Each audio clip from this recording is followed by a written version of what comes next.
A human walks through a dark forest at night. There is almost no light, the moon hidden by thick dark clouds. But there is no foliage that stops the little light that filters through the clouds, because the trees are a husk of what they once were. They have no leaves remaining. The dry branches are twisted and covered in a dark, slimy and slightly shining substance. Their branches break with the simplest of touches from the human. On the ground, the little grass crumbles to dust as the human steps on it. A thick fog covers the ground. It only reaches 20 centimeters from the ground, but it seems to stick to everything it touches. Clink, clink. The human's armor is the only sound in the forest. Clad from head to toe with armor, a sword on one hand and a shield on the other, the human looks imposing. A faint holy aura surrounds its figure. This isn't a normal human, it is a paladin, a high-ranking profession specialized in dealing with wicked and evil creatures. The paladin sees a bat on one tree branch, and tries to cast a spell to kill it. But the bat notices first and flies away while screeching loudly. As if in response to its cries, the ground trembles a little and hands start rising from it. Slowly, the hands push and raise the rest of their bodies from the ground. Decrepit, putrid and extremely disgusting corpses of different humanoids surround the paladin. They are zombies, undead creatures created when animating corpses with black magic. The paladin raises its sword and readies the shield while murmuring, "This is starting to get annoying. A broken bar. How many stupid zombies does this dungeon have?" Zombies start attacking the paladin from all sides, who, with a single swing of his sword, immediately decapitates the closest two. After less than a minute only the paladin is left standing, surrounded by a bunch of corpses with multiple parts cut and strewn on the floor. The paladin sighs and continues moving forward. A hooded figure is running through a huge columned hall. The hall is lit by torches that illuminate the numerous engraving in each of the columns. Not too far away, a giant golden flying figure can be seen, chasing after the hooded figure. The hooded figure barely has enough time to hide behind the column before whoosh! A huge cone of fire envelops the area. A golden dragon is the one responsible for the fire. Luckily, the column protects the figure from being burned to a crisp. The figure is covered with a multicolored veil, the visual effect of the invisibility spell. It seems it is powerful enough to hide it from the dragon. But the dragon can still sense its presence somehow, and continues to chase and attack in the general direction of where the hooded figure is. Despite the hot air and the intense chase, not a single drop of sweat can be seen in the skinny and mummified hooded figure. This is because it is not a normal human, but a lich, a high-level undead sorcerer. And liches don't get tired, nor do they sweat. An eerie blue light emanates from the lich's eyes while it looks around, trying to find a way around the dragon. After having an idea, the lich summons a few skeletons and makes them move in random directions. And in a do-or-die bet, it starts running towards the end of the hall. The dragon gets distracted by the skeletons and momentarily loses track of the lich, allowing the lich to reach the end of the hall. There, the lich finds another chamber illuminated by torches, with lots of engravings and a glowing purple crystal in the center. Without wasting any time, it reaches towards the crystal with its bony hand and grabs it. Then, the lich breaks the crystal. In a dark room, bright letters appear on the only illuminated screen: Dungeon Battle Finished. Eternals vs Iron Shield Corrupted Forest Hall of Fire Dreadlight Lord Chicken Winner, Eternals. A voice sounds in the dark room. Wow, that was quite something. It was almost like a movie. Ricard was right. I had to take a look at this game. The dungeon battles in Dungeon Masters Arena are amazing. The best part is the thrill of not knowing what enemies they will face and how they will fight against them. Well, let's watch another stream before going to sleep. Everything's ready. VR equipment prepared and game installed. It's time to start playing DMA. DMA, full name Dungeon Masters Arena, is a VR RPG that has been gaining popularity recently, especially since they implemented the option to stream the dungeon battles. At least this is what my college friend, Ricard, says. A broken bar because I didn't know about the game until a few days ago. It's true though that the DMA streams I watched were very entertaining. After loading the game and connecting to the server, a message pops in front of me asking for my DMA account. so I fill in the information. Then the game starts reproducing a small trailer followed by an introduction to the game. I skip both because I already know about the game. Finally inside the game. This must be the main menu. Let's see a broken bar. It is all darkened except for this create new dungeon button. Can you stop blinking so much, please? I've already seen you. I press on the annoyingly blinking button and everything turns dark as the menu disappears. Then, 5 translucent figures materialize in front of me. 4 look like humans and another looks like a mix between an eagle and a lion. On top of their heads there are labels: farmer, soldier, paladin, mage, and griffin. There are more translucent figures at the right and left of the current ones, separated by some space. A screen pops up in front of me. Faction selection. The first step in creating a dungeon is choosing a faction. Each faction has its own unit roster that no other faction can use, and a theme that represents them. They also have good and bad aspects that you can see in the faction screen. Each faction uses a special resource. It is unique to each faction and complements the faction's gameplay. A special resource is the most important resource needed to develop the dungeon for that faction. This is an RPG game,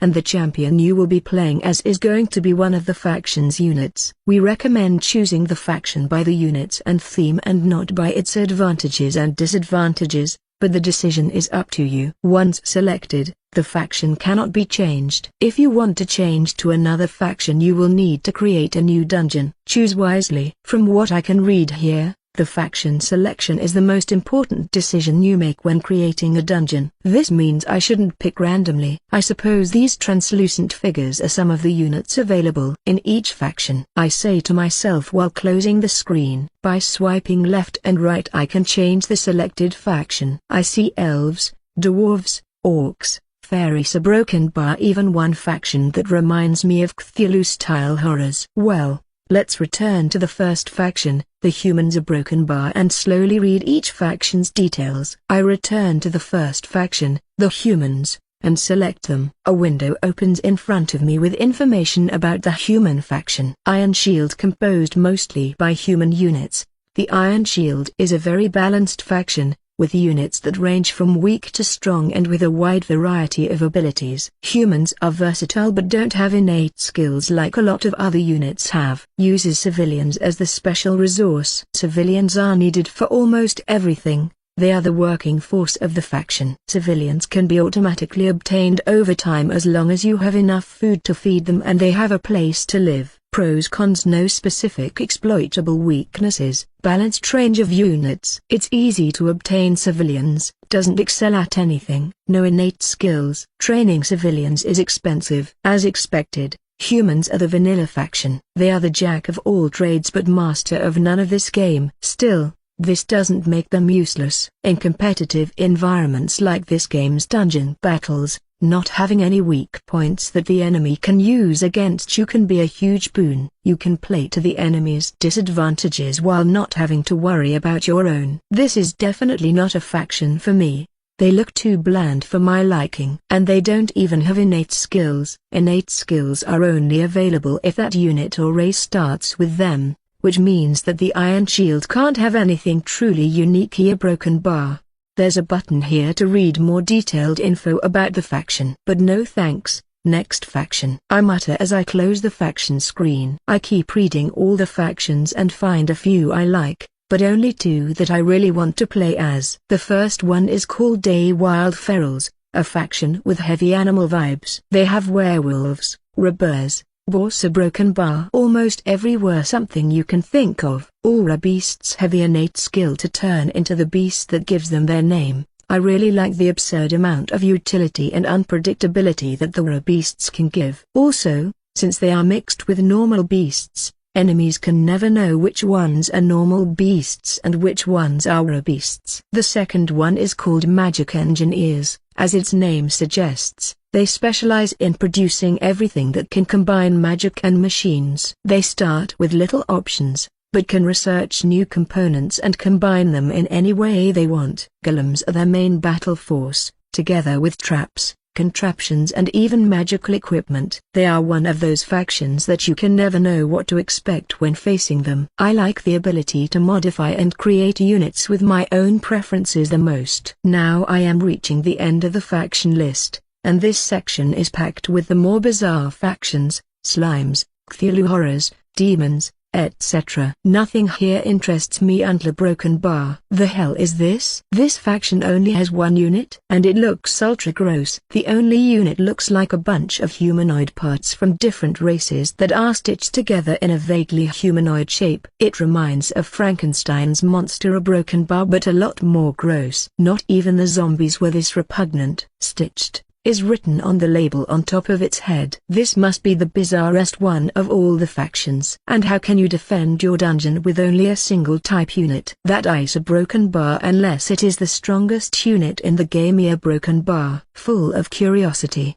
I opened the faction's information screen. Flesh monstrosities. Successful and failed experiments are one and the same for the flesh monstrosities. Composed of a living amalgamation of one creature and parts of one or more other creatures, the flesh monstrosities inherit the characteristics of all of its donors. Uses bodies as the special resource. Bodies are needed to create new units and research new unit types. They can only be obtained by capturing other factions' units alive. In invasions to other players' dungeons, the number of bodies you can bring back is very limited. Pros cons: high versatility and personalization. Can create units using other factions' units. Obtain bodies' innate traits and stats. Can only have living units. Non-basic units are very expensive. Bodies are hard to obtain. This looks promising. A broken bar, I say as I opened the detailed info screen about the faction. There, a lot more information on the faction is displayed. Foo for few, a broken bar, ha ha ha. I chuckled darkly. No way, a broken bar. This is too good. How can they put something like this in a game? The flesh monstrosities start with a single unit, the stitched. They are masses of flesh and body parts stitched together and reanimated using electric currents. They are the most horrendous and the weakest basic unit of all factions. The only resource needed to produce them are corpses of any other humanoid unit. The fun part of the flesh monstrosities starts with the other unit they can create from the start, the hybrid. As its name implies, they are a mix of two other units. To create a hybrid, you need a body of each unit you want to use to create it. All hybrids have stats equal to the sum of the two original units, and inherit all of their innate skills. The game says it is difficult to obtain the bodies to create the hybrids and any more advanced unit. How difficult? I don't know. A broken bar yet. Also, when it says they are expensive, it is no exaggeration. They are expensive with capital letters. They literally cost the sum of all of the units that have been used to create them. So this might be why the game is balanced with this kind of faction in it. And later on you can even unlock advanced units that are the fusion of more than two other units. A broken bar. This is it. I don't need to keep looking through more factions. I pause for a moment before pressing the button to accept. The flesh monstrosities have the things I liked from both the wild ferals and magic engineers. They can surprise and do multiple things, like the were beasts, and I am able to customize them as I want,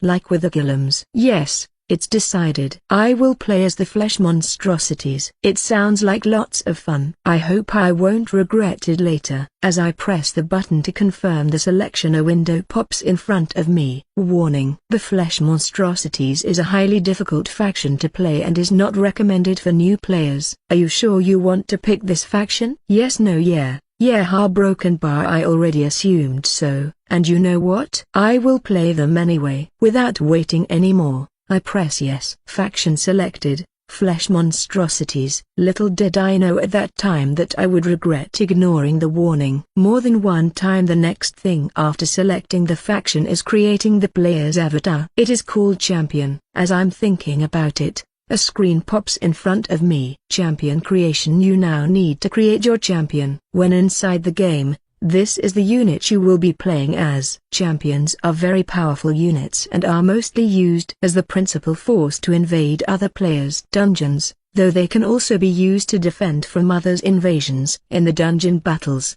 the champions are the cornerstone of each player's strategy. For health and comfort reasons, Only humanoid units can be turned into champions. Warning: Rabeasts are permitted for champion selection, but we warn players to avoid extended use of their beast forms, or to avoid using them altogether. A champion costs more or less depending on the unit it is based on. You can later improve your champion and make them more powerful, but keep in mind that, except in very specific cases, a champion can't obtain new innate skills after creation. You currently have 1000 CP, creation points, for creating the dungeon. The champion's costs will be reduced from those points. We recommend that you spend between 100 and 200 CP in your champion. It will be possible to create new champions later on, so don't worry if the champion you want is too expensive to create right now. That's nice information to know, especially the part about the creation points. Then a broken bar. Let's see what options I have. I remove the screen from view and find myself in another black empty space. Only that, this time, in front of me there is a human-shaped broken bar slime. Don't judge me. It does look like one. It has the same body proportions as humans but is made of a strange transparent substance. Also, it doesn't have any defined features, no face, no hair. A broken bar, not even hands or feet. But if I move, it mirrors whatever I do. So I play with it. Only a little, I promise. KHM okay. That's enough fooling around. I interrupt myself an undetermined amount of time later. I don't know how much time has passed, but it surely isn't only a little. Let's actually see what options I have. This time for sure, I say as I open the menu. I kind of expected it. The flesh monstrosities only have two options, stitched and hybrid. Though there is a note at one side. Important note: for balance purposes and to help players with their first champion creation, we have disabled all advanced humanoid units for the flesh monstrosities. To compensate, once you unlock those units, you will be able to use your current champion as the base, effectively upgrading it in a way the other factions can't do. Well, there is nothing I can do about the blocked units. But if I can later upgrade the champion, doesn't it mean I can keep using this champion forever? No surprises about the units I can use. Also, there's no way I'm making my champion a damned stitched. Still, I'm going to look at them first anyway, to compare them to the other units. Stitched HP 60 STA5 Su 3 EP 50 MP 30 STR 5 Con 7 AGA 2 SPI 4 Will 4 Dex 1 SPD 3 Cost 20 CP. Well, I can't say how weak or strong they are, but at least they sure are cheap. That is, compared to the 100 to 200 recommended cost. I select the hybrid next and open its info screen. Hybrid HPSTA Su, EPMP, STR Conaga, SPI Wildex, SPD Unit 1? Unit 2? Cost? CP. Everything's a question mark? A broken bar. Oh, yeah. It's because I haven't selected any unit to use. The stats must be updated after selecting the units. I press the A Unit 1 slot and a list of all available units to select appears, sorted by cost. It seems I can choose between all the units from the other factions, with the exception of non-living units like the undead. Of course, the flesh monstrosities can only use living units. I press on the human's basic unit and immediately a screen shows its stats. Farmer HP 50 STA5 Su 5 EP 50 MP 50 STR 5 Con 5 AGA 5 SPI 5 Will 5 Dex 5 SPD 5 Cost 20 CP. It was already explained in the faction selection, but the stitched really are weak. The farmer unit has better or equal stats in almost everything and costs the same. Also, it seems the default value for the stats is 550 for the HP, EP and MP. Nice to know. I mean, it is the human basic unit. Of course it is going to have the most basic and average stats. I return to the unit list. The range of selectable creatures is incredible. The weakest are the 20 CP units, but it continues to grow until past the 1000 CP I have for creating the dungeon. Wow, hello, demigod? What the hell? And it costs 10,000 CP. A broken bar. What the fuck? A broken bar. Its stats are insane. What faction has this unit? A broken bar. I can't see their factions in this list. A broken bar. Focus, focus. I say to myself, Again, let's be reasonable and don't waste time looking at useless units or units I can't use. I am setting a CP range for the units I'm going to pick. Between 50 and 200 CP is reasonable. This way I won't spend too much time, but also not miss on any reasonably priced good units. I like playing spellcasters, so first I'm going to find a suitable unit to make a spellcasting champion. After a few minutes of looking at the units, I picked the High Elf unit. I swear, I wasn't distracted by fooling around, not this time. It is going to be the central point around which I am going to build my champion. High Elf has decent stats for a spellcaster and an amazing innate skill called Mana Attuned. Mana Attuned, innate passive skill, reduces MP costs by 10% and increases the damage of skills that use MP by 10%. The High Elf costs 100 CP. Assume that the units with 100 CP costs are the ones most players are going to use as their first champion. I can see a lot of decent units with 100 CP cost: the human's soldier, the dwarf's blacksmith, the orc's hunter. A broken bar. I select the High Elf as the first unit and return to the hybrid creation screen. It now shows the stats of the High Elf. Hybrid HP 100 STA 7 Su 9 EP 80 MP 120 STR 8 Con 8 AGA 9 SPI 12 Will 10 Dex 10 SPD 6 Unit 1, High Elf Unit 2, Innate Skills, Mana Attuned cost, 100 CP. Quite a decent pick for a caster, if I say so myself. It lacks a little on the physical stats, a broken bar, but that's not really needed to cast spells. Now for the second one. What should I choose? A broken bar. Some unit with a hiding skill. With a hiding skill, I can work around the lack of physical stats and make a mage assassin that surprises enemies by blasting them with magic. Or maybe take a physical focused unit to compensate. My broken bar. No, definitively number. If I do so, I won't have a spellcaster, I will have a hybrid unit, and I don't want that. And a beast. The game does warn about their transformation skill. For broken bar. Well, let's take a look at them anyway. I look through the beast units and find only two within the point range I set for myself: the rat and the rabbit. The skill to turn into beasts must be quite good because beasts are expensive. The rabbit is focused on speed while the rat is quite balanced, with a slight focus on magic stats. Rat HP 120 STA 8 Su 8 TP 100 MP 100 STR 9 Con 9 AGA 10 SPI 10 Will 9 Dex 10 SPD 7 Innate Skills, Rat Transformation cost, 120 CP. The rat's stats are in the same range as the High Elf, but it is more expensive at 120 CP. With the rat transformation skill, I should be able to scurry away in case of need, or to make unexpected ambushes. For now I select the rat and see how the stats of my champion look like. Hybrid HP 220 STA 15 Su 17 EP 180 MP 220 STR 17 Con 17 AGA 19 SPI 22 Will 19 Dex 20 SPD 7 Unit 1, High Elf Unit 2, Rat Innate Skills, Mana Attuned, Rat Transformation cost, 220 CP. It was true that the hybrids have the stats of the two units added, except for the speed. A broken bar, which makes kind of sense because otherwise I would be moving absurdly fast. I imagine myself moving so fast that I splatter myself in a wall. Still, the final speed takes the highest value between the two units. My broken bar. Other units in the 200 CP range have similar stats to my current configuration. I say while taking a peek at those units. This means that hybrids are actually balanced, contrary to what I thought at the beginning. So, do I want to play as a High Elf and a rat hybrid? It has decent stats for casting magic, a spellcaster innate skill, and the possibility to turn into the rat for utility. It is, though, a little over the recommended CP range. A broken bar, but I don't think 20 CP will make that much of a difference. I imagine a scene where a humanoid rat-headed monstrosity is leading a bunch of flesh abominations while casting spells from the back. Yes,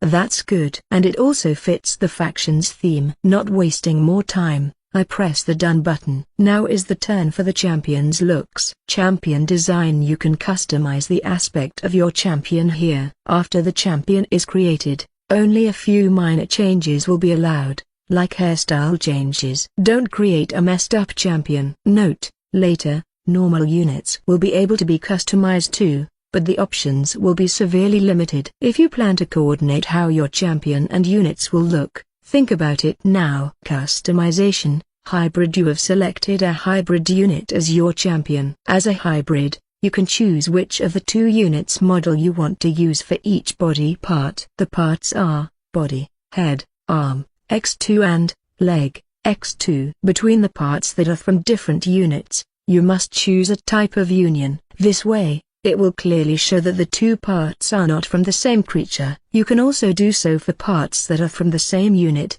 if you wish to do so. So I have extra customization options since I'm creating a hybrid, a broken bar. It makes sense. It's already settled that the head must be from the rat, and for the rest of the body, I don't want to be confused with normal rats, so I don't have any other choice than to use the elf's extremities.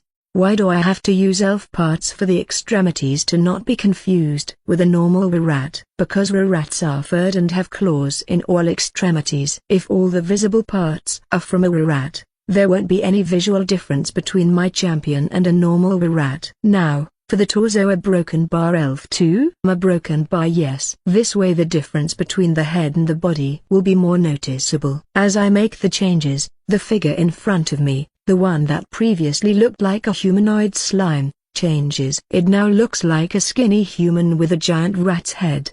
Why does it look like a human? You may ask. Well, a broken bar. The principal difference between humans and elves is in the head, you know, the pointy ears and good looks. So a broken bar, yes. You guessed it right. With a rat head there is no visual difference between the two. I wonder if other players will know it is actually based on an elf without inspecting my champion. I continue with tweaking the details while the champion in front of me changes. I think this looks good. It has this nasty and crazy look that I wanted. The figure in front of me is slightly hunched. The rat head is big and all its teeth are twisted. From its slightly open mouth, saliva slowly drips to the ground. It's funny that there is an option to set how much saliva drips from the mouth. The eyes look in different directions and there is a huge scar in its left eye. It covers almost half of the head. Part of the right ear is gone, which, together with small patches of fur that are missing and its dirtiness, makes one feel the rat must have been tormented for a long time. The head is grotesquely stitched to a skinny human-looking body. Its arms, though, are too wide to belong to the same creature. They, too, are stitched to the skinny body in a disgusting way. It's done. Took a little long, but I really like its final look. I confirm the champion's aspect. Now, it asks for the starting equipment the champion is going to wear. I obviously chose the mage equipment. And the last step is, as anyone could guess, the champion's name. It has a rat's head and it looks like it's crazy. A broken bar. I don't think too much about it and immediately introduce the champion's name.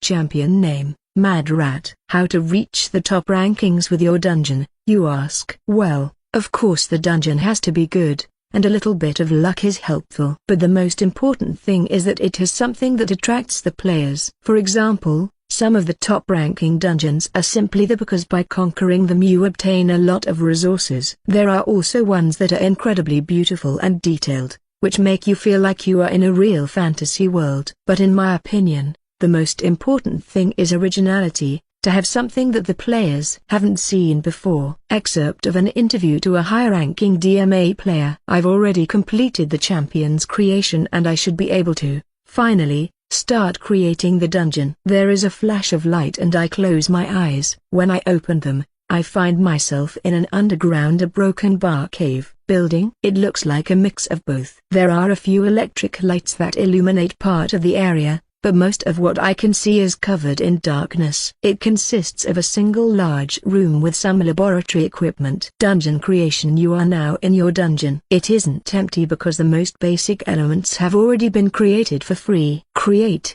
change and edit everything you want and build the dungeon to your liking. Don't forget to add the dungeon creatures that will defend it from invaders. Spend the rest of the 1000 CP you had to create the dungeon now. Any remaining amount will be lost once you confirm the dungeon creation. After you confirm the dungeon layout, your dungeon will be open to the public and other players will be able to invade it. I can finally demonstrate my dungeon design skills. I look at the time after saying this. There is a permanent in-game clock at the top left of my vision. But not right now, because I have to go eat lunch. I am almost late. I pause the dungeon creation for now and go to eat lunch. Today we have bolognese pasta and potato omelette. Of course, the omelette has onion. A potato omelette without onion is an authentic abomination, a monstrosity. The stitched can't even compare. It is 1,000, no, a million times worse than the abomination of flesh called stitched. After eating lunch, I stay with my family for about half an hour and then return to my bedroom to continue playing Dungeon Master's Arena. Once the game finishes loading,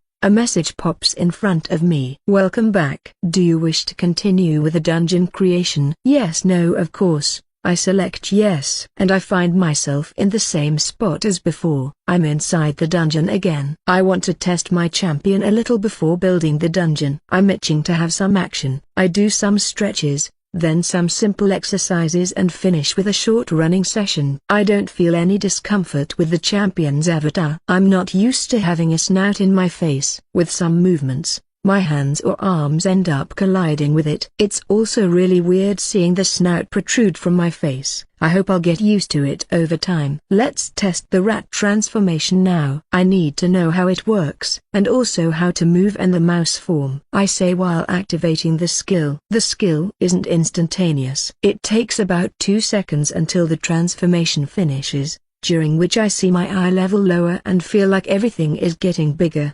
This is uncomfortable. It's bearable, but I feel like something is wrong. And I can't really point out what it is that is wrong. I stay still, trying to get used to the sensation. I'll start moving, I say, mostly to convince myself, because I still don't feel comfortable with the new form. After taking a few steps in my new form, I stop. A broken bar. I don't feel good. I want to puke. A broken bar. I can't stand this anymore. It's like something is trying to mess with my brain. Luckily for me, I only need to think about returning to my humanoid form for the transformation to end. Otherwise, I don't know what could have happened. I stay there, laying on the ground, for who knows how long. I'm sure I look like a corpse right now, a very grotesque one. I slowly recover from the nausea. I don't want to repeat this again. At least, not any time soon. It takes a few more minutes for me to completely recover. Wow, the game's warning was spot on. Taking a rat beast and transforming into an animal is a bad idea. I am going to seal rat transformation. Yes, the skill is sealed from now on. I stand up and start pacing up and down. A broken bar. Doesn't this mean that I wasted 120 CP on a useless unit with a useless skill? Hey system, I want a refund, a champion remake, some kind of compensation. Obviously, nobody answers my angry cries. Now that I already liked this champion and faction, do I really need to start again from the start? I wanted to create the dungeon already. Let's calm down. Let's calm down, I say after shouting everything that came to my mind. Let's think about it carefully. Why do I play this game? Obviously to have fun. Do I regret my decisions? No, I only regret that the skill is useless. Will this skill affect how much fun I have? I suppose it doesn't. I can simply not use it and focus on other things. Then a broken bar? I should continue as if the skill didn't exist. Yes, good answer. Thank you. Me. You're welcome, me. After a short internal monologue, I finally start with the dungeon creation. First, I open the dungeon menu, and there I look for the building list. They are the most important in any dungeon because they are needed for the dungeon's development and to create new units. Buildings: operating table 01, reanimation machine 01, stasis capsule 010, corpse warehouse 3030. Their names are pretty much self-explanatory, but I still read their detailed descriptions. To start,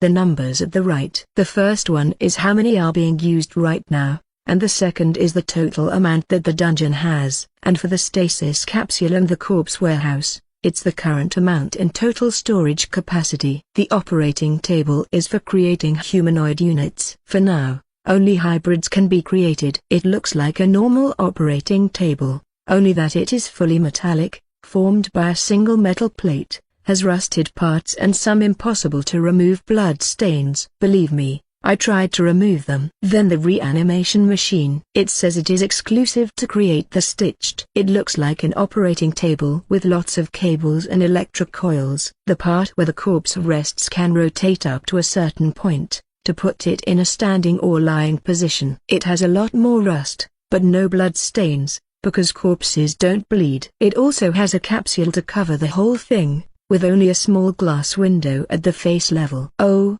and I lied. It doesn't look like an operating table, not at all. Except for the part where the humanoid can fit inside, of course. The stasis capsules are amazing. There are a total of 10, each giving capacity to store a single body. They remind me of those sci-fi movies, where they keep living organisms for long periods of time, or those used to create clones. They consist of a huge cylindrical glass filled with a bubbly and mysterious liquid and a bunch of cables everywhere. In front of the cylinder, there is a small operating panel. This panel is fake and doesn't work, but I can change the color of the liquid and how much the capsule glows through the dungeon menu. The stasis capsules are used for storing living humanoid-sized or smaller bodies inside. And they are, of course, empty. I am the one responsible to illegally obtain the bodies of the volunteer subjects. And the corpse warehousey broken bar, it's just a room filled with corpses. Literally. But it is supposed to have magic to prevent the corpses from deteriorating. I am reading this from the game's description, a broken bar, because this is a game and,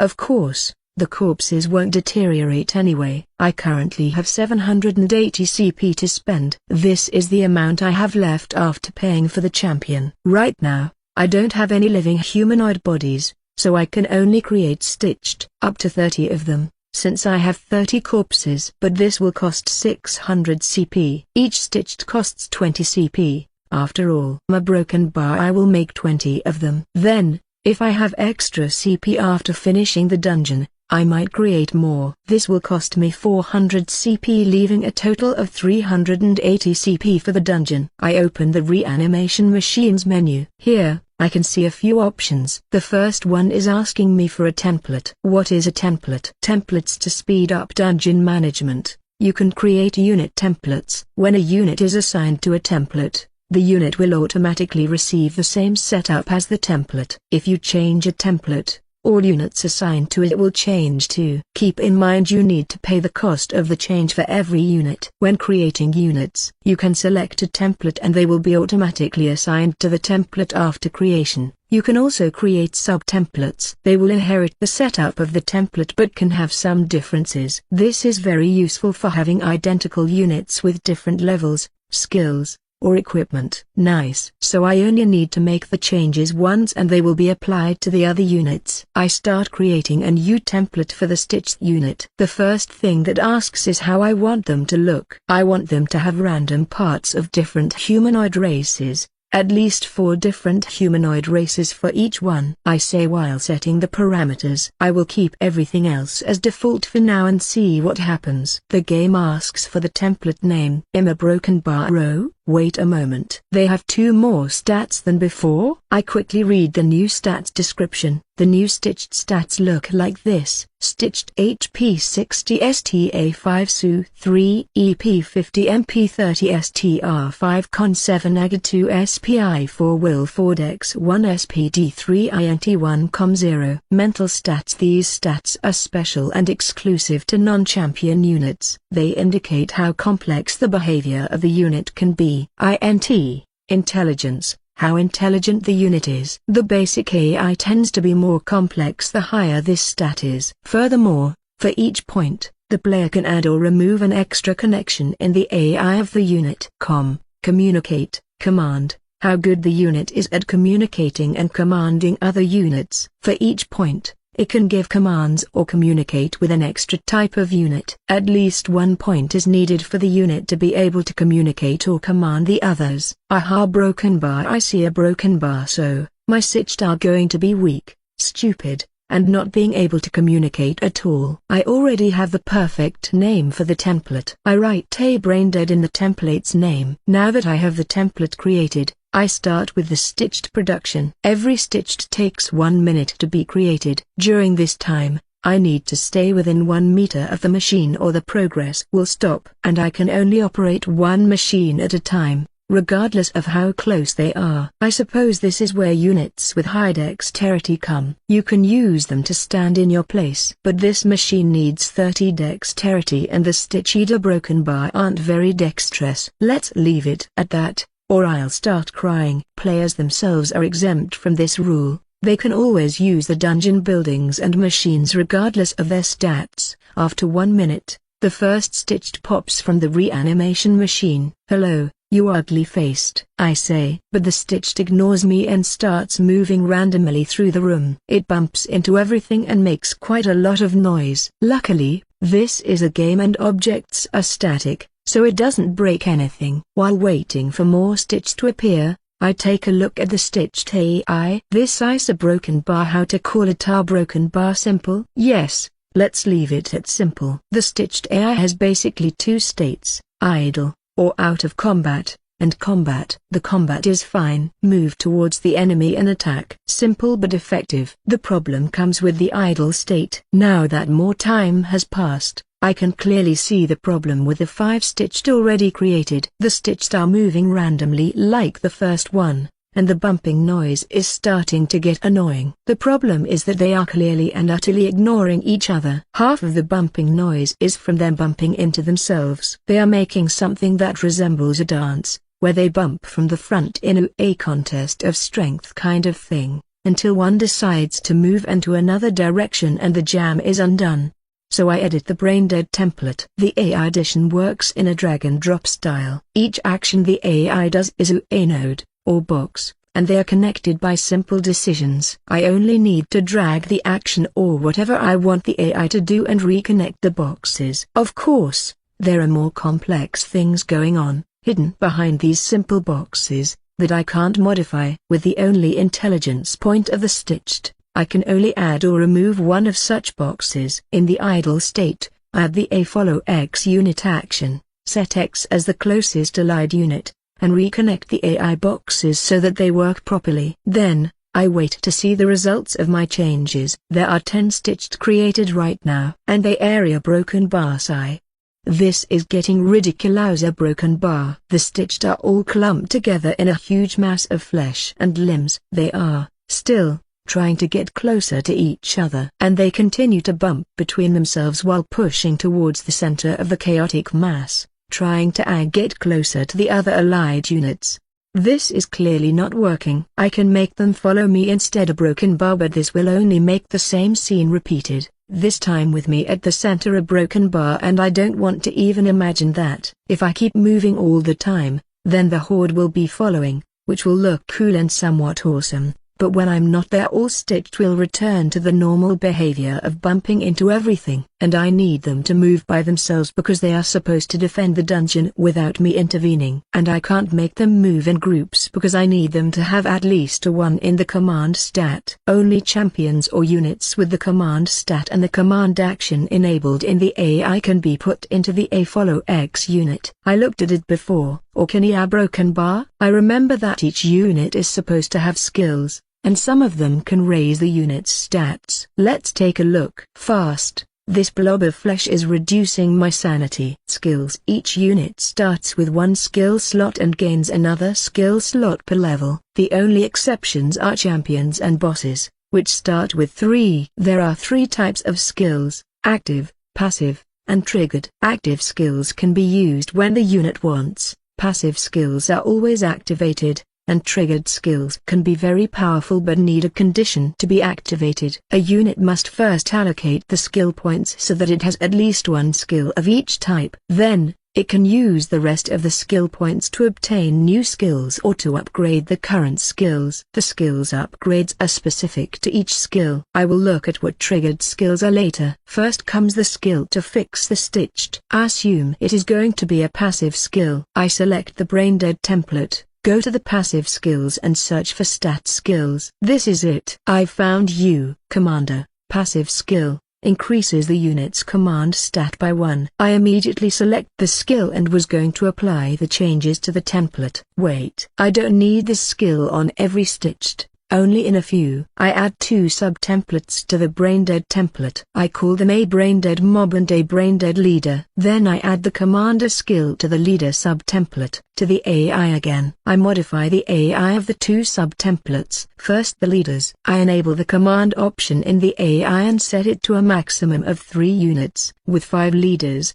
and 3 mobs each, the total is 20 units, which is the number of stitched I am creating. I also reset the idle state, add the A stay away from X action and reconnect the nodes. Finally, I set the X to other Braindead Leader, the distance to 10 meters, and save the changes. This way, they won't get too close to each other and start bumping between groups. And to finish, I move to the mob's AI. I reset the idle state too, and add the A follow X commander action. The X is, of course, a Braindead Leader. This way, the game automatically assigns up to 3 of the Braindead mobs to each Braindead Leader. Oh, I almost forgot one thing. To add a skill to the Braindead mobs, I open the skill menu again. After looking around, I find a very interesting skill. It seems this skill is exclusive to some factions that are especially disgusting, too gross to look at. Passive skill. Other units that can see this unit have a 20% penalty to hitting targets. This skill doesn't stack and doesn't work on allied units. With this skill the stitched will be quite the danger. At least, I hope so. Broken Barsai, who am I trying to fool? I don't have any expectations for them. Not anymore. With the new changes to the AI, the stitched start moving in 5 groups of 4. Enough time has passed and all the stitched are created. They are no longer a single mass of flesh and limbs. They still bump into everything though,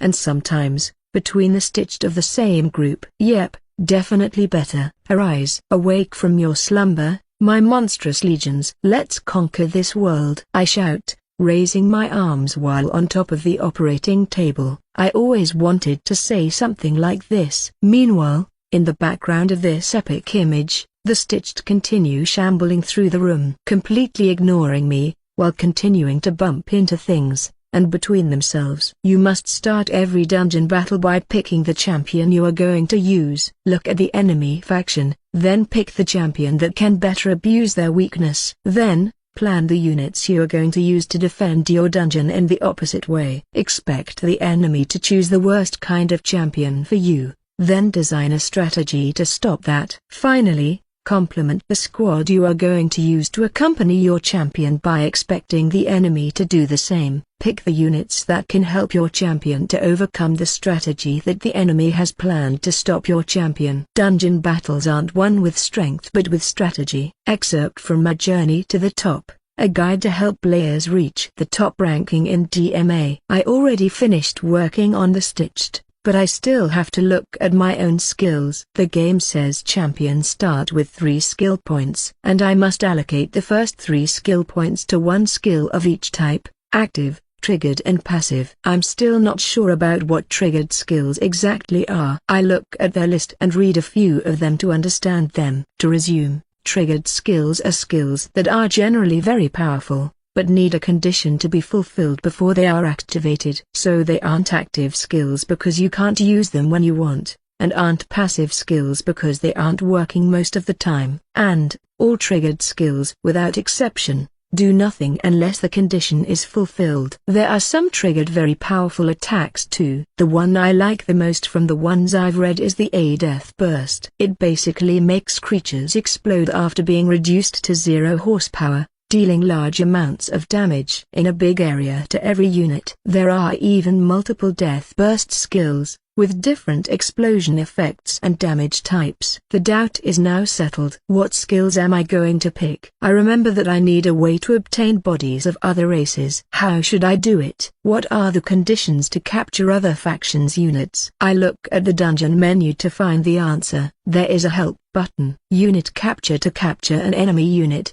you need to fulfill 2 conditions. Once fulfilled, simply use the A capture ability exclusive to the flesh monstrosities. All units of the faction can use this ability. Bosses and champions cannot be captured. Condition 1. The unit must have less than 5% HP or less than 10 horsepower. Condition 2, the unit must be stunned, asleep, charmed, or have some other status that prevents them from resisting. So, I need a skill to stun, put units to sleep, or something similar. I search for skills that can produce one of those effects. Most of them are active skills. Hey, what a surprise. I didn't expect it, I say with sarcasm. But what surprises me are the triggered skills that can cause stun, sleep, etc. Maybe they are more powerful because they need a condition to be fulfilled. And this one is calling to me. I hear you, don't worry. Shared voltage, triggered skill. If a skill would deal enough lightning damage to kill another unit,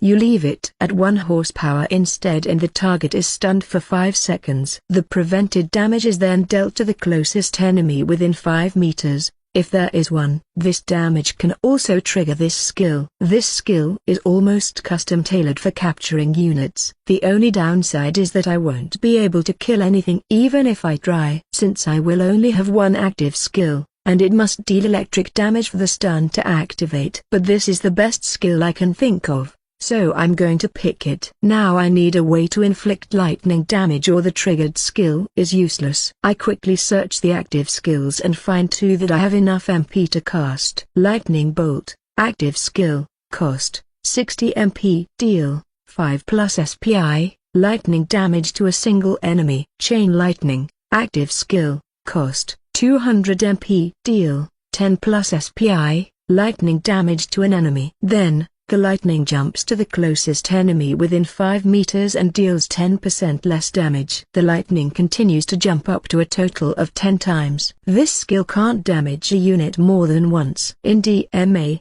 most players consider the elemental damage types as an extra roleplay feature. It's because almost no units have innate resistances or weakness to damage types, and because any unit can use any skill. Giving units fire resistance is useless because the enemy can simply use ice skills and ignore it. But, in fact, elemental damage types are very important when planning combos and synergies. An example is this shared voltage skill. But there is another more common example, giving melee units resistance to the same type of damage that the area damage dealers are going to use, reducing the damage your units take while the enemy takes the full brunt of the attack. Elemental damage and resistance aren't in the game to add counters to certain creature types but to add more customization for the players. I think I prefer Chain Lightning. Sure, I will only be able to cast it once before having to wait for the MP to recover. But I don't need the single target damage from the lightning bolt. I won't be able to kill them on away our broken bar, and I swear that it has nothing to do with how epic it would be to electrocute 10 enemies with a single spell casting. Not at all related, I say while looking away. Then it's settled. Only the passive skill remains. I browse through the passive skills. I'm looking for something related to spellcasting and I find a very good one. Maniac, passive skill. Skills that need MP to be casted deal 30% more damage and the chance to inflict status effects is doubled. When using those skills, 10% of the MP amount used is also reduced from the current HP. This skill can kill you. This skill fits perfectly with my champion style. And it's funny that there's another skill that does exactly the same but with EP instead of MP. It's called a lunatic. It's a shame I'm not going to be using too much EP since I'm a spellcaster. Because, RP-wise, having the two would be amazing. I have enough HP that Maniac shouldn't be too much of a problem. Also, it synergizes very well with Mana Attune's MP reduction. I look at how my skills look right now. Madrat, skills active triggered passive rat transformation, innate. Chain Lightning, shared voltage Mana Attuned, innate. Maniac. I have 1 active, 1 triggered and 2 passive skills right now. A rat transformation. You say? What's that? Is it tasty? I don't know what you are talking about. Since I have 1 non-innate skill of each type, when I level up I can start upgrading skills or freely choose and use one from any type. Finally finished with all the mobs and champion stuff. Now for the actual dungeon stuff. I opened the dungeon building list. Building list: corpse warehouse, stasis capsule, operation table, reanimation machine, farm, mine, experimentation set, horrific generator, mutation vat. As expected, I can create more of the buildings I already have, but the other 5 are new. I don't need more buildings of the same kind. Let's look at the others. The mine is needed to passively generate a metal, one of this game's resources. I'm sure there will come a time when I will need metal, so I should build one mine as soon as possible. The same goes for the farm, but with the a food resource. The experimentation set is needed to get access to the technology research, so it is needed to be able to research new unit types, buildings, etc. The other 2 buildings are more interesting. Horrific generator cost 500 CP. 50 metal must be connected to a corpse warehouse. It generates electricity equal to the current amount of corpses in the corpse warehouse. Electricity is another game resource. The amount you have is the maximum capacity that you can use to power devices. It is used for powering buildings and traps. This is a resource that most factions don't have. They instead use some other resource in a similar fashion. I say, after looking for what electricity is using the game's help. Mutation vat cost 3000 CP, 200 metal, 200 food. Use cost 100 food, 30 electricity. You can put a humanoid or smaller unit inside for 24 hours and activate the device. Once it finishes, there is a 90% chance that the unit is destroyed and a 10% chance that the unit gains a random innate skill. If successful, the unit's CP value will be increased by 50 CP. Wow, just wow. They are so expensive. The horrific generator must be very important for the dungeon advancement. But the one that catches my attention is the mutation vat. I'm sure my eyes are sparkling right now. Also, I've already found a way to spend the food and the metal. Dear game system, can you hear me? I've been your most devoted follower since half a second ago. Can you give me another extra 3500 CP, 250 metal, 300 food and 20 corpses? It is only a little help for your most devoted follower. If you do, I promise to follow you until the day I die. Nothing happens for a while. TSK. Nothing wasted for trying. So, the farm costs 100 CP, the mine costs 150 CP and the research table costs 50 CP. They sum a total of 300 CP. This will leave me with only 80 CP for the dungeon rooms and decorations. But I took a peek before, and they are quite cheap. I pay for the 3 buildings and put them in the dungeon in random places. Doesn't matter because I'll now reorganize everything. It's time to get dirty. I say while rolling up my sleeves a broken bar. Not that I can, though. But I do try. This is a game and the models can't be freely altered, and the sleeves aren't coded to allow this action. The current dungeon consists of a single room immediately next to the entrance portal. In this room there's a mix of everything: buildings, decorations, rocks, the stitched, more rocks, myself or broken bar. A truly chaotic mess. The room has about 25 meters from beginning to end. I start by making the room larger, until it reaches around 50 meters in length and 30 in width. I make the height irregular, between 3 and 5 meters. At the end of the room, I create a tunnel entrance. From there, I create a mess of interconnected tunnels. They are no more than 50 meters but feel a lot longer. At the end of 2 of those tunnels I put the mine and the farm, one in each. I create a last room at the end of the furthest tunnel from the entrance. It is a 20-meter square room. I put all the stuff inside and leave the original room empty. Then I return to the first room. Add slopes, rock columns, stalactites and stalagmites, a broken bar, everything I can think of to make the room look like a natural cave. I do the same with the tunnels, but with softer terrain, and I add some mud here and there. I wanted to create some underground water flowing through them, but it don't have enough CP. I finish furnishing the last room with laboratory equipment. I distribute everything as chaotically as possible while making it walkable. Also,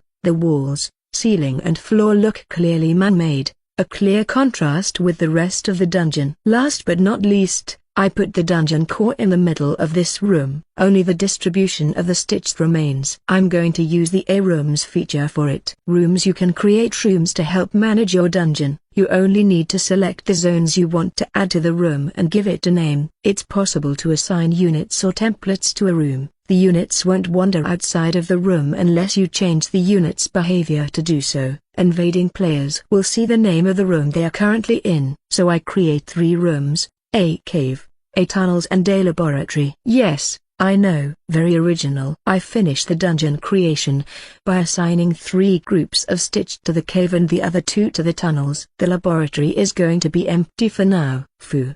It's done. Dungeon finished. And I only need a broken bar. I look at the clock. We're at a full day? I needed a full day to create the dungeon. And it's already time to go to bed. A broken bar. I missed dinner time. A broken bar, I say. The game asks for the dungeon name, and I write it without wasting time. I already thought of the dungeon's name while creating the rooms. Then I leave the game while saying, "Cold dinner, wait for me." Dungeon name: The Mad Rats Lab. About 2 months later, a soon-to-be famous guide for DMA players appeared in the forums. It had most of the needed info and tips to dive into a certain dungeon. It was called How to Stay Sane in the Mad Rats Lab. Unluckily, it was already too late for the author's own sanity. It's the next day's morning, Sunday morning. It's a nice day, sunny and without clouds. It's a perfect broken bar to spend locked in my room playing DMA. I log into the game one more time. Today I'm doing the first dungeon delving, I say after finding myself in front of the game's main menu. Here, I can choose what I want to do. But I first need to get ready for it. I select my one and only dungeon from my dungeons list,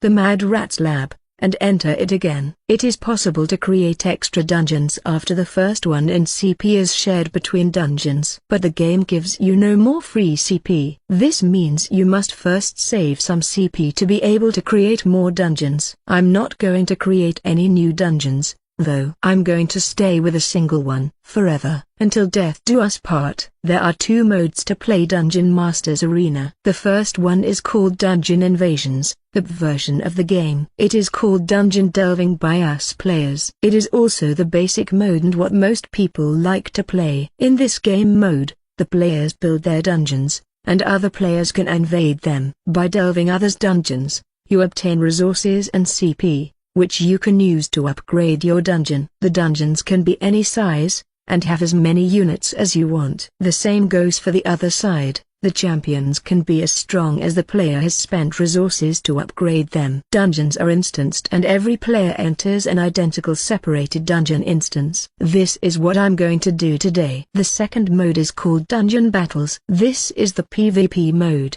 and as such, has special rules to make the matches as balanced as possible. The match starts by both players invading the other's dungeon at the same time, and the first who destroys the other's core wins the match. In this mode, every unit has an ACP value, the total CP cost of creating and upgrading the unit, and players strategically use ACP budget to deploy their champion and units in the best way to simultaneously defend and invade the dungeons.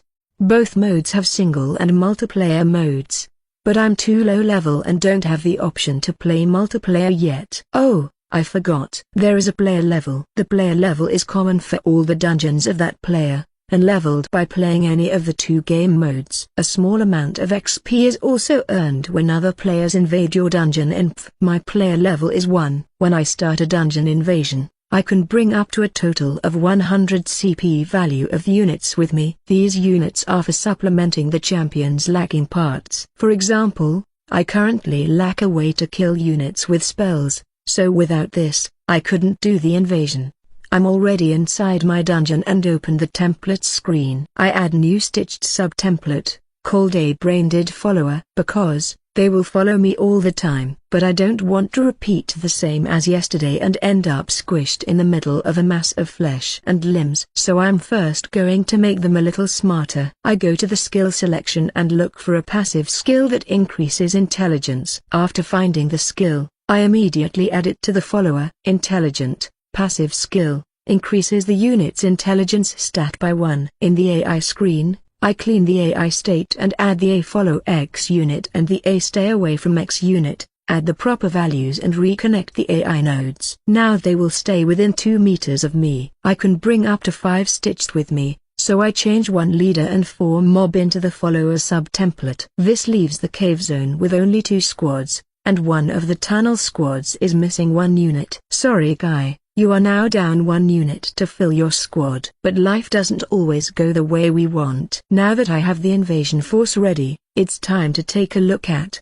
the dungeon list and decide on which one I want to invade. I'm itching already. It's dungeon time. Since this is my first dungeon invasion, I filter the dungeons by player level and set it to 1. I also set the faction to be human, Iron Shield. Because Broken Bar I want the most vanilla experience. And I want some ear Broken Bar normal looking bodies to Broken Bar Broken Bar experiment with. This one will do. I select a dungeon called the Outskirts of Grasmere. It asks for what units I'm bringing with me. I select the 5 brain-dead followers and start the invasion. Dungeon invasion. In a dungeon invasion, you invade another player's dungeon. Each player enters a different instance of the dungeon, so you will not find any other players. During an invasion, your champion receives a special buff that increases all stats except speed by 100%. This is the true power of a champion. Keep in mind that it is possible for the dungeon's owner to enter your dungeon instance with a champion and try to defeat you. The game already said that the champions were powerful. A Broken Bar but a 100% bonus? Isn't it too much? Well, maybe not, if you consider you are, quite literally, alone versus all the monsters inside of the dungeon.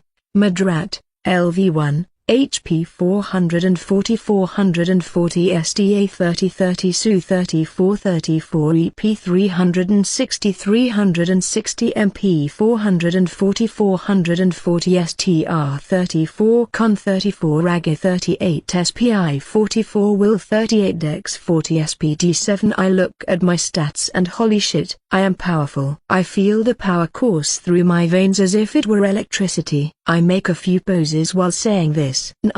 I feel the same as before. But compared to the stats of the Stitched, I have a Broken Bar about 8 times their stats. Ha ha ha, pathetic worms. I look around. All I can see in the dungeon is a wide grassland. It has a few slopes here and there, and also some trees. In the distance, I can see a few buildings. Not sure what they are. From here I can't see them properly. There is a path that starts at the dungeon entrance and flows through the grassland and towards the buildings. I decide to follow the path. Nice, nice. You are behaving properly, children. But can't you move a little bit faster? The Stitched follow behind me as I walk. They move slowly, very slowly. Ideally, I wanted to have them move in front of me as a meat yelled. Buta Broken Bar, you can't have everything. I'm happy as long as they follow and don't start bumping into me. I can see something brown near the path. What is it? I say while walking. As I get close, it runs away. A rabbit. It was a rabbit. Buta Broken Bar, there's no way I'm going to catch it with the speed of the slowpokes behind me, so I continue walking. There are farm fields around the path. I can also see some farm buildings and even a barn with animals. But I stay in the path. Following the path is a good idea when you have bad orientation and the game doesn't have a minimap. This is a feature they intentionally didn't add. This way the game is more realistic and the immersion is heightened. Also, players can't easily discover secret paths and rooms,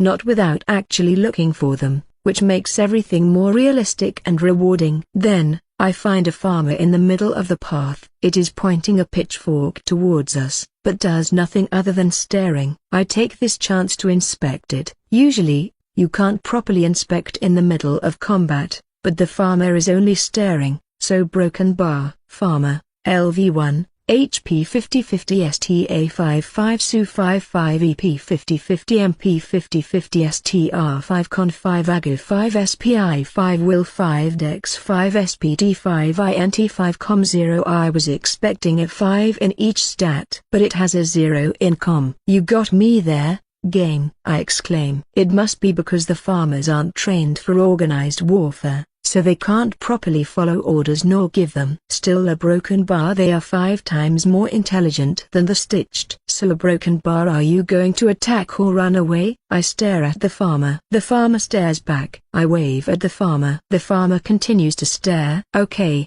so doing nothing? Fine by me. For the stitched to attack, I need to get closer to the farmer. They have an engagement range and the farmer is outside of this range. The ideal should be me shouting, "A attack," and the stitched going for the kill. But they are too stupid for this. So I move forward trying to get them into engagement range. The farmer moves backwards, staying out of range. It keeps staring at us. I advance some more, and the farmer moves away the same amount. Am I missing something? What the hell is happening? I decide to sprint towards the farmer. The farmer tries to run away, but I am faster and hit it with the staff. A simple melee attack. It cost 10 EP, plus 20 for the sprint. I say while looking at my stats. While I'm distracted, the farmer keeps moving backwards, away from me. The farmer has taken about 1/3 of his health as damage from my hit. Sorry, not sorry.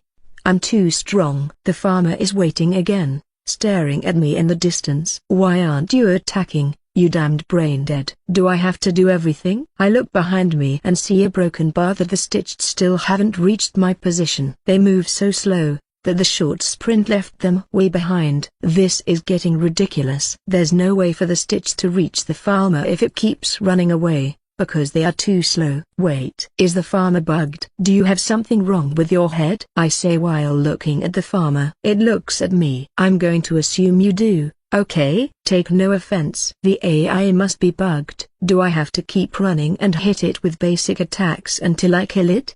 Because with spells I can't kill anything. No way I'm going to waste my time like this for a farmer. I'm just going to keep moving and ignore it. I say as I start to move again, following the path, of course. Only a minute later I feel a little, how to say broken bar, a little intimidated. Currently, there are a dozen farmers staring at us while moving backwards as I walk towards them. Too many eyes. Stop looking at me. Every single farmer I have encountered has done the same as the first. Is this some kind of psychological warfare? I ponder. I don't really understand the point of it. Maybe they are waiting for some kind of signal to jump at us? I decide to ignore the farmers for now. A few meters away I can see a wooden palisade and buildings on the other side of it. It's a small town. At least the dungeon exploration is progressing properly. In front of the gate there's 2 farmers. They behave like guards protecting the entrance, except that they have pitchforks instead of actual weapons and wear no armor. Hello. Can you let me in? As soon as I get too close,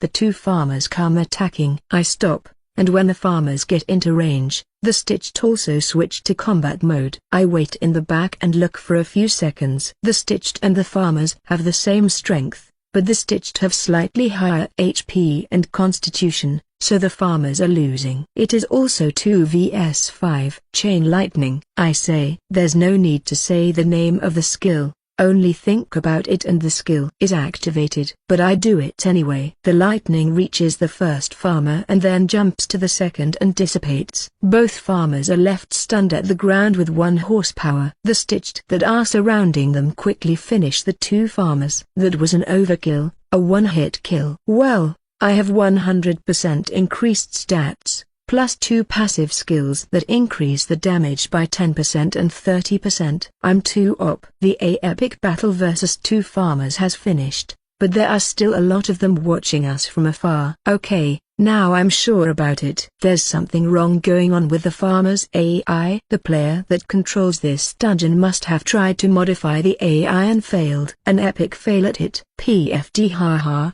Noob. I did it at the first try. And the farmers should be 5 times smarter than the stitched. We aren't so smart now, aren't we? Then I will stop thinking about it. Let's finish this dungeon without wasting more time. I proceed to move inside the town. There are rustic buildings with a mix of wood and stone everywhere I look. There are a lot of farmers inside. And I mean a lot, over 50 of them. Make way for me. Make way for your king. You puny and stupid humans. If you dare cross my path, I'll have your head on a stake and feed your body to the pigs. After my warning, the farmers start moving backwards while staring in my direction. It is still weird, but it feels better if I make myself believe it's because of my incredible persona, and not because of an AI problem. A large space opens in front of me, and we freely walk towards the town center. There, we find a fountain with the dungeon core on top. There is one soldier and 2 farmers guarding the crystal. This time I start the combat by casting chain lightning. The lightning hits the soldier,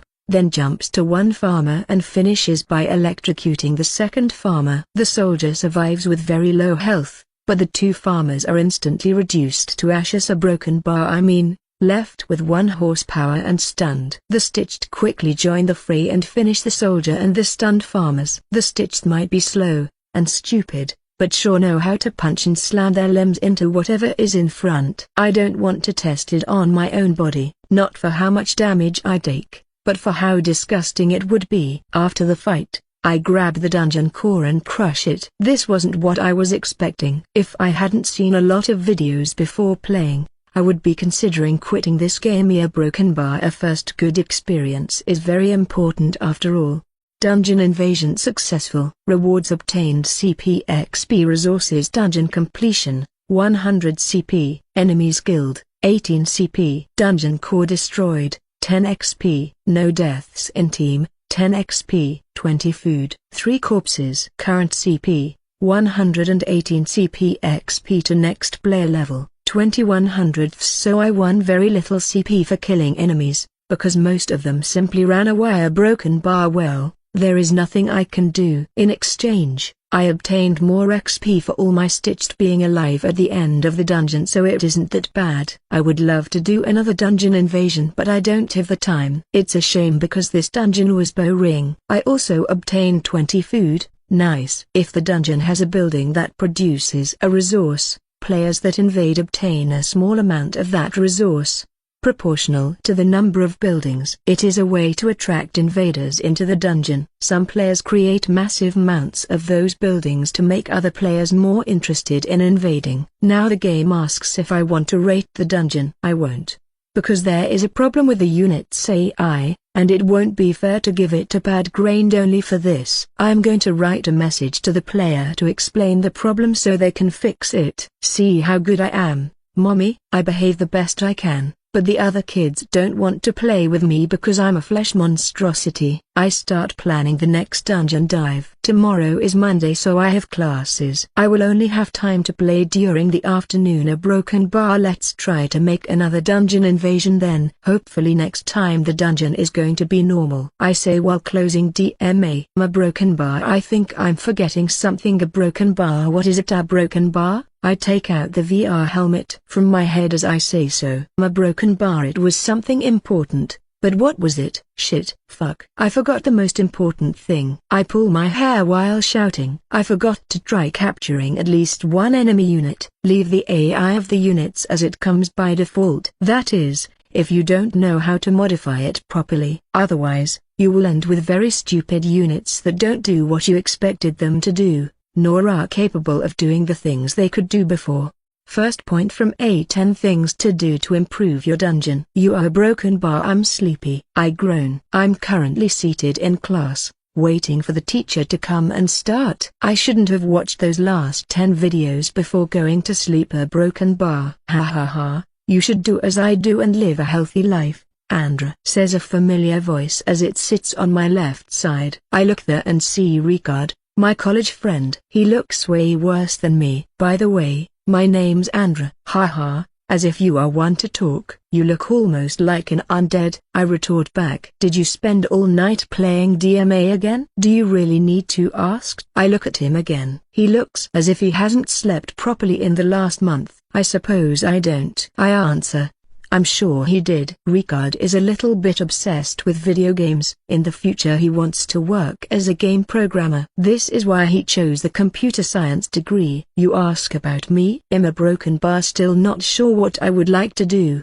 but for now I am taking the same degree. So, what faction did you choose? Did you take the Farmers League? Ricard asks. I can see his eyes are sparkling right now. This is dangerous. When he is in this state, he can keep talking about a game for hours. Please tell me that you took the Farmers League. No, I didn't. And what the hell is the Farmers League? There was no faction with that name. Aha. This demonstrates you are a noob. Let the sage instruct you on the most basic knowledge that all players should know. The Humans faction, the Iron Shield, at the start only has a large number of farmers and almost no other unit, so they are called the A Farmers League by the players. So that was all the A so high and noble sage had to instruct me with. I retort. I perfectly remember yesterday's dungeon and the absurd amount of farmers. You're wrong, my friend. You still need to learn why this happens. The high number of farmers is because they only need food and farms to create them. But since they need lots of CP and resources for training them into better units, most players build a lot of farms and get a lot of farmers before a broken bar. Okay, I understand. I interrupt Ricard. This was close. If I let him continue, he wouldn't stop until the teacher came. Finally a broken bar. I'll stop here. So, what faction did you take? It is a shame you didn't take the Humans because you could have turned into a nice soul farm for my Undead Legion. Ricard is playing as the Undead, the Eternals, and their special resource is A souls. They are obtained by defeating units, one for each unit that isn't a construct or undead. So they prefer diving into dungeons with lots of weak mobs because it doesn't matter how strong the enemies are, only one soul per enemy killed is obtained. I'm sure Ricard was expecting me to pick the Humans and turn my dungeon into his particular soul farm. How do I know all this, you ask? Ricard has made sure to drill it into my head these past few days. At least 100 times. I picked the flesh monstrosities. I knew you would pick some weird faction, but didn't expect this one. Do you know it is the most difficult one, especially at the start? If you had asked me, I would have recommended a better faction to start with. I remember the troubles with the Stitched, the fact that I still don't have a single A body, the special resource of my faction, the rat transformation skill, and that the prospects to have something other than Stitched anytime soon aren't very high.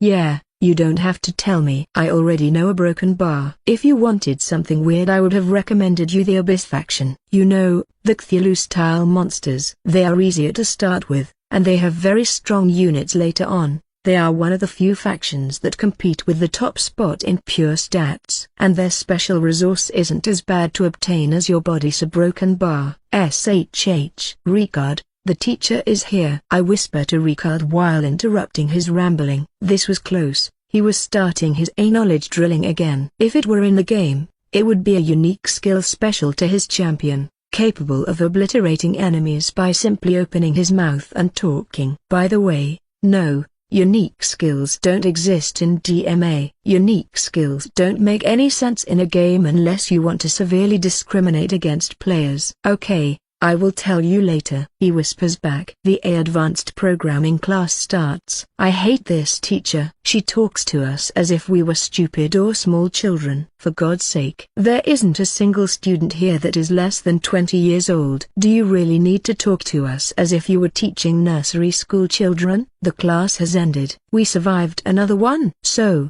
as I was saying, the Abyss a broken bar. Hey there. How are you today? Luckily for me, Ricard is interrupted again. Hi there, Laura. I say. Laura is one of the very few girls in our class. You know, about 80% or 90% of the people in the computer science degree are boys. Laura usually hangs out with Ricard and me, but today she came late to class. Hi, Laura. Ricard looks like it's holding something inside, like a bomb that is about to explode.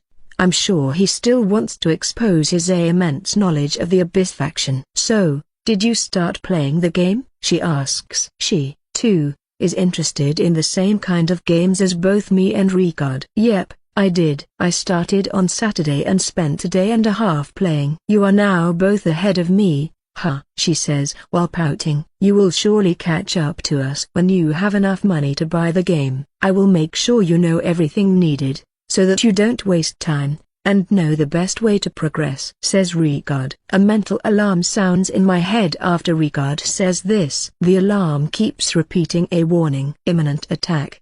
Better have some excuse prepared to leave Laura and Ricard alone when the knowledge drilling starts. Yes, it's a shame you don't have enough money to start playing. When do you think you will have enough spare money to buy the game? I ask. I'm not sure. maybe in 2 months. Oh, shit. 2 months is a very long time. By the time you start, my dungeon will be quite advanced. And Ricard started even earlier, so broken bar. Yeah, I know, she says with a sullen expression. I don't really think you will, Andreu. You picked the worst faction to start with a broken bar. Maybe in 2 months' time you will have a decent dungeon for a noob. Ha ha ha. Ricard takes his chance to insert some more unnecessary knowledge. You jerk. Anyway, like I was saying, don't worry too much, Laura. We will help you once you start, isn't it right, Andreu? Yeah, sure. I look away. I do want to help, and will help Laura. But Ricard, spare me from the 8 training sessions,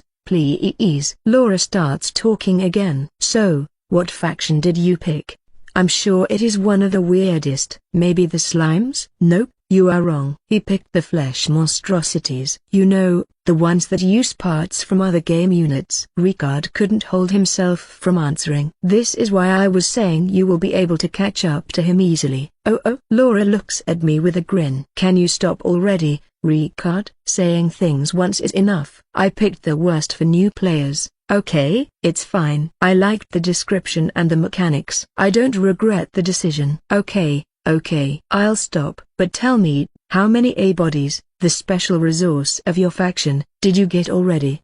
Don't look at me with that smile plastered on your face. It hurts. Nonya broken bar, I say with a very low voice and look away. What did you say? I didn't hear you, he repeats, his smile wider than before. I said none. Okay, but only because I was unlucky and got distracted. You will see a broken bar in a single month. My dungeon will surpass yours in the rankings. I defend myself. Sure, if you say so. Broken bar. Yes, I do. I try to finish the argument. So broken bar, this means a broken bar that I will be able to catch up easily? Nice. Then we can be at the same level soon, says Laura. Not you too, please. He broken bar, I have enough. With Ricard teasing me alone. You traitor. I raise my arms in defeat and try to change the topic.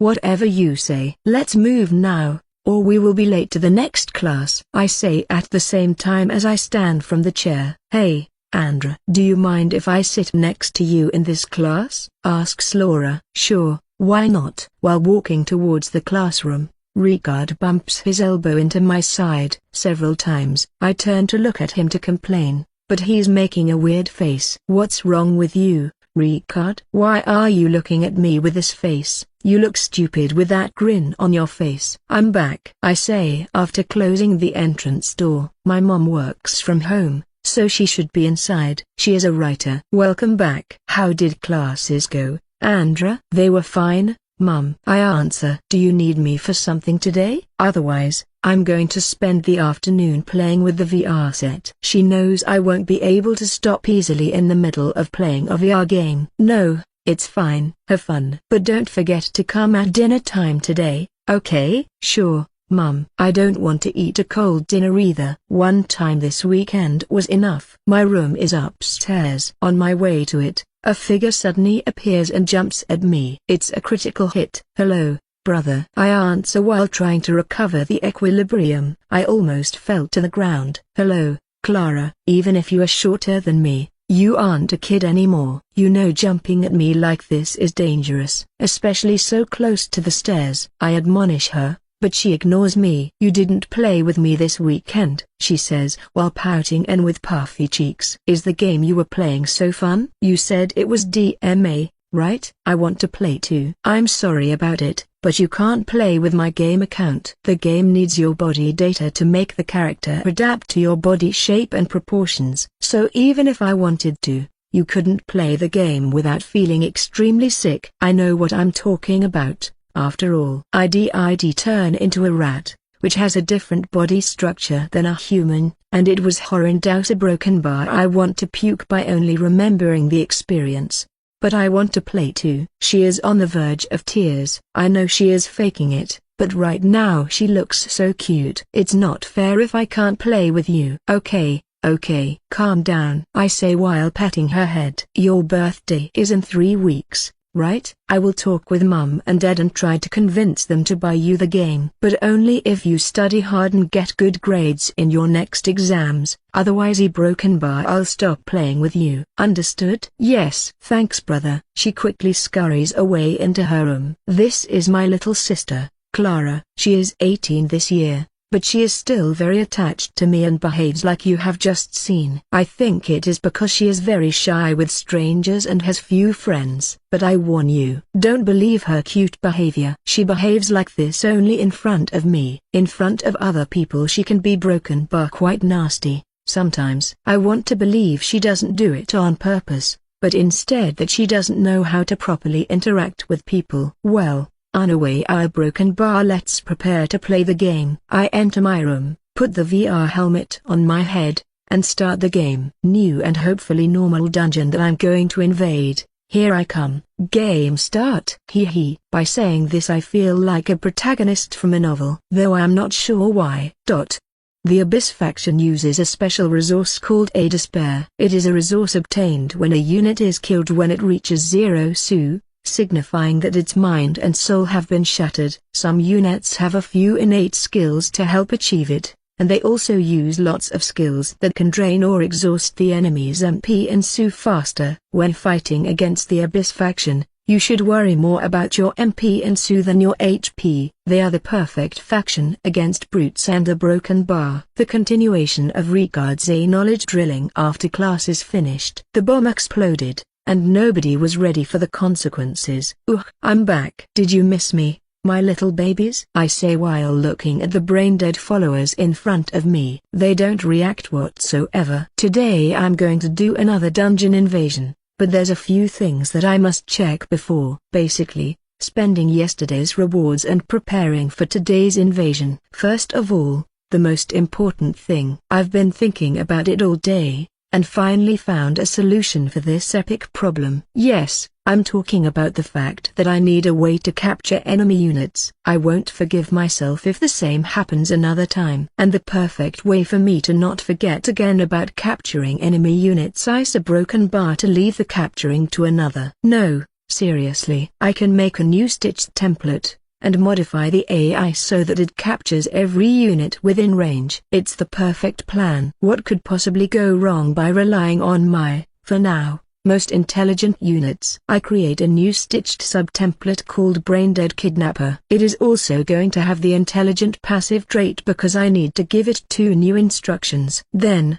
I open the AI screen and add the A follow X unit and A capture close units actions. But I don't want it to bump into me all the time. I will never make this mistake, so I make it follow the closest allied unit instead of me. Oh, and I also make the stitched unable to enter combat by not connecting any other node to the A enter combat node. This way, it will survive for more time and capture more units. Or at least I hope it will help keep it alive. It's a shame I can't add a third action box to the AI to make it follow me in the same way as the others. A broken bar, the stitched only has 2 int even with the skill that increases the stat. With the new sub-template created, I move 1 stitched from the follower to the kidnapper template. Now I have finished the changes needed for the units that will follow me, and I now have a surefire way to capture units. You'll see, Regard. I'll soon make you eat your own words. Ha ha ha, I say while laughing. Now to spend yesterday's rewards. First, I must upgrade the champion, because I really need another spell that can actually kill enemies. I open my champion's screen and look for the A level up button. Since my player level is 1, I can only upgrade units up to level 2. The level cap includes champions. Player level is shared by all my dungeons, and the XP to raise it can only be obtained through dungeon invasions, dungeon battles, or by having players invade your dungeon. And you can't control the last one. To upgrade the unit to level 2, you need 10 CP. Then the cost increases by 10 CP each level, and 5 CP extra for each previous upgrade. This means 25 CP for level 3, 45 CP for level 4, 70 CP for level 5, etc. And for each level, a unit gains 10% increase to the base stats and 1 skill point. Well, let's start. I spend 10 CP and upgrade my champion, Mad Rat, to level 2. Now I have a skill point to spend. What I'm looking for is a single target cheap spell, something that I can use to damage and kill enemies. And it would be better if it has a side effect that can help my stitched in one way or another, because they are too weak and slow right now. I immediately start looking through the active skills. I find a few that are promising but don't fit what I want, like Fireball. Finally, I find one that fits exactly what I'm looking for. Cold Blast, active skill, cost, 20 MP. Deal, 2 plus 0,5 SPI, ice damage to a single enemy. There is a 10% chance that the enemy is encased by ice, making it unable to move for 3 seconds. Yep, that's it, I say. With this spell I can finally kill something. And it also has a chance to immobilize the enemy, which can help the stitched reach the enemy when the enemy stays at range. And the chance to immobilize is increased to 20% thanks to my maniac passive. Aren't you happy now, my ugly babies? You will now have a slight chance to reach the enemies before you die.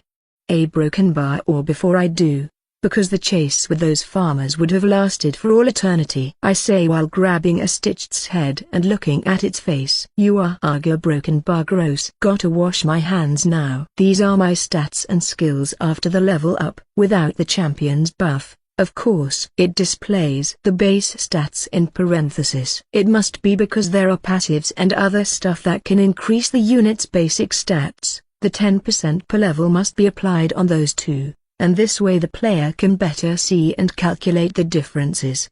Madrat, LV2, HP 242, 220, STA 16, 15, SU 18, 17, EP 198, 180, MP 242, 220, STR 18, 17, Con 18, 17, AGA 20, 19, SPI 24, 22, Will 20, 19, Dex 22, 20, SPD 7. Madrat, skills active triggered passive rat transformation, innate chain lightning, cold blast, shared voltage mana attuned, innate maniac. I still have 108 CP left. I am going to create more stitched with the remaining points. This will leave me with 8 CP. It's fun that I can create exactly the same amount as the ones I took for the dungeon invasion, so now the dungeon will again have 20 stitched. I quickly put them into the reanimation machine's creation queue, which forces me to wait for a while as stitched start popping from the machine. I never thought I would say this in my entire life.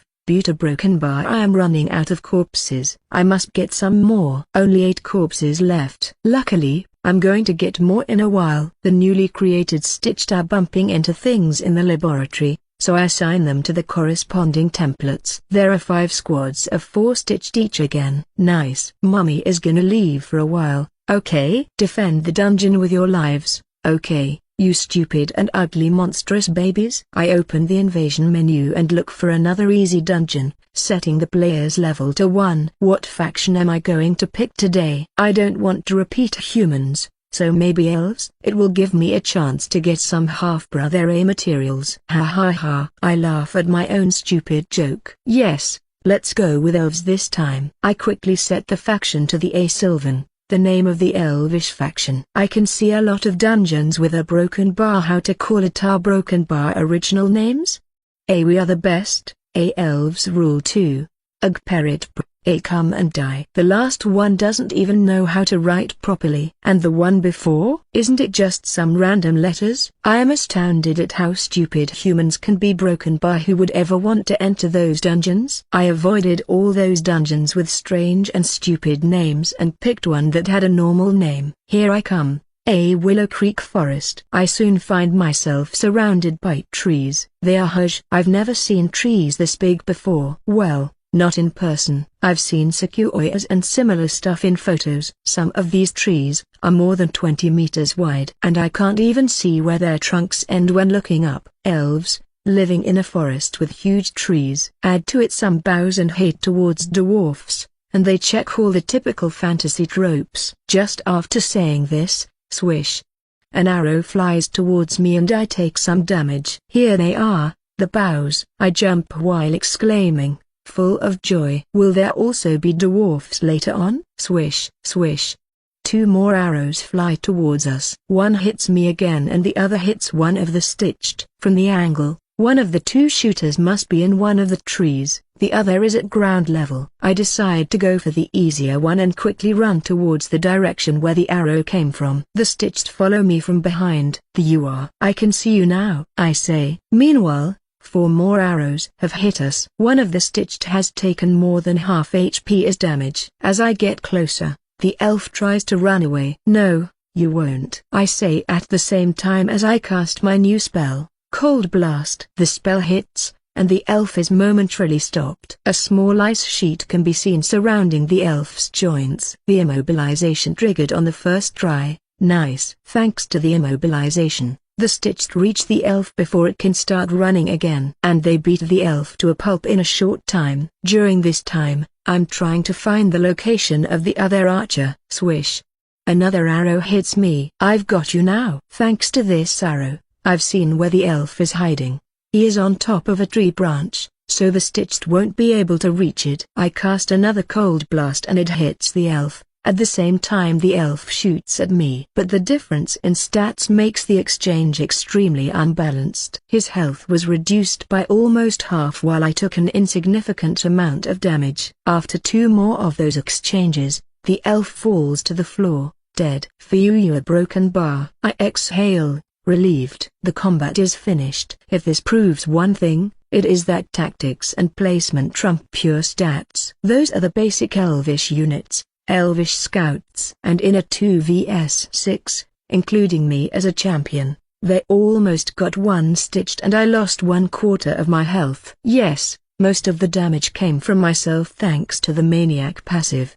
But still a broken bar. Well, let's continue this dungeon invasion. I encounter 2 more of such elf pairs. But this time the damage to me and my stitched is less, because I learned my lesson and started using the trees as cover. As I continue to move forward, I finally encounter a real ambush. Multiple arrows are launched at the same time towards us. Ambush, I shout. Though it doesn't change how the stitched behave in the slightest. The arrows come from all directions and I can't effectively use the trees as cover. After the first arrow shower, 5 elves with daggers rush in our direction. They were hiding behind the trees. I try to move behind the closest tree to assess the situation, but one of the 5 elves intercepts us and I have no other option than to attack with the staff until it dies. By the time I hide behind the tree, one of the stitched has already been killed by the arrows. Shit, I can't get the XP bonus now. Luckily, it isn't the kidnapper one. I can't hold back anymore, unless I want to risk getting killed by some weak mobs. I pop my head from behind the tree and see that the 4 remaining elves with daggers are standing in the middle of the ambush scene. If I can make the stitched engage them,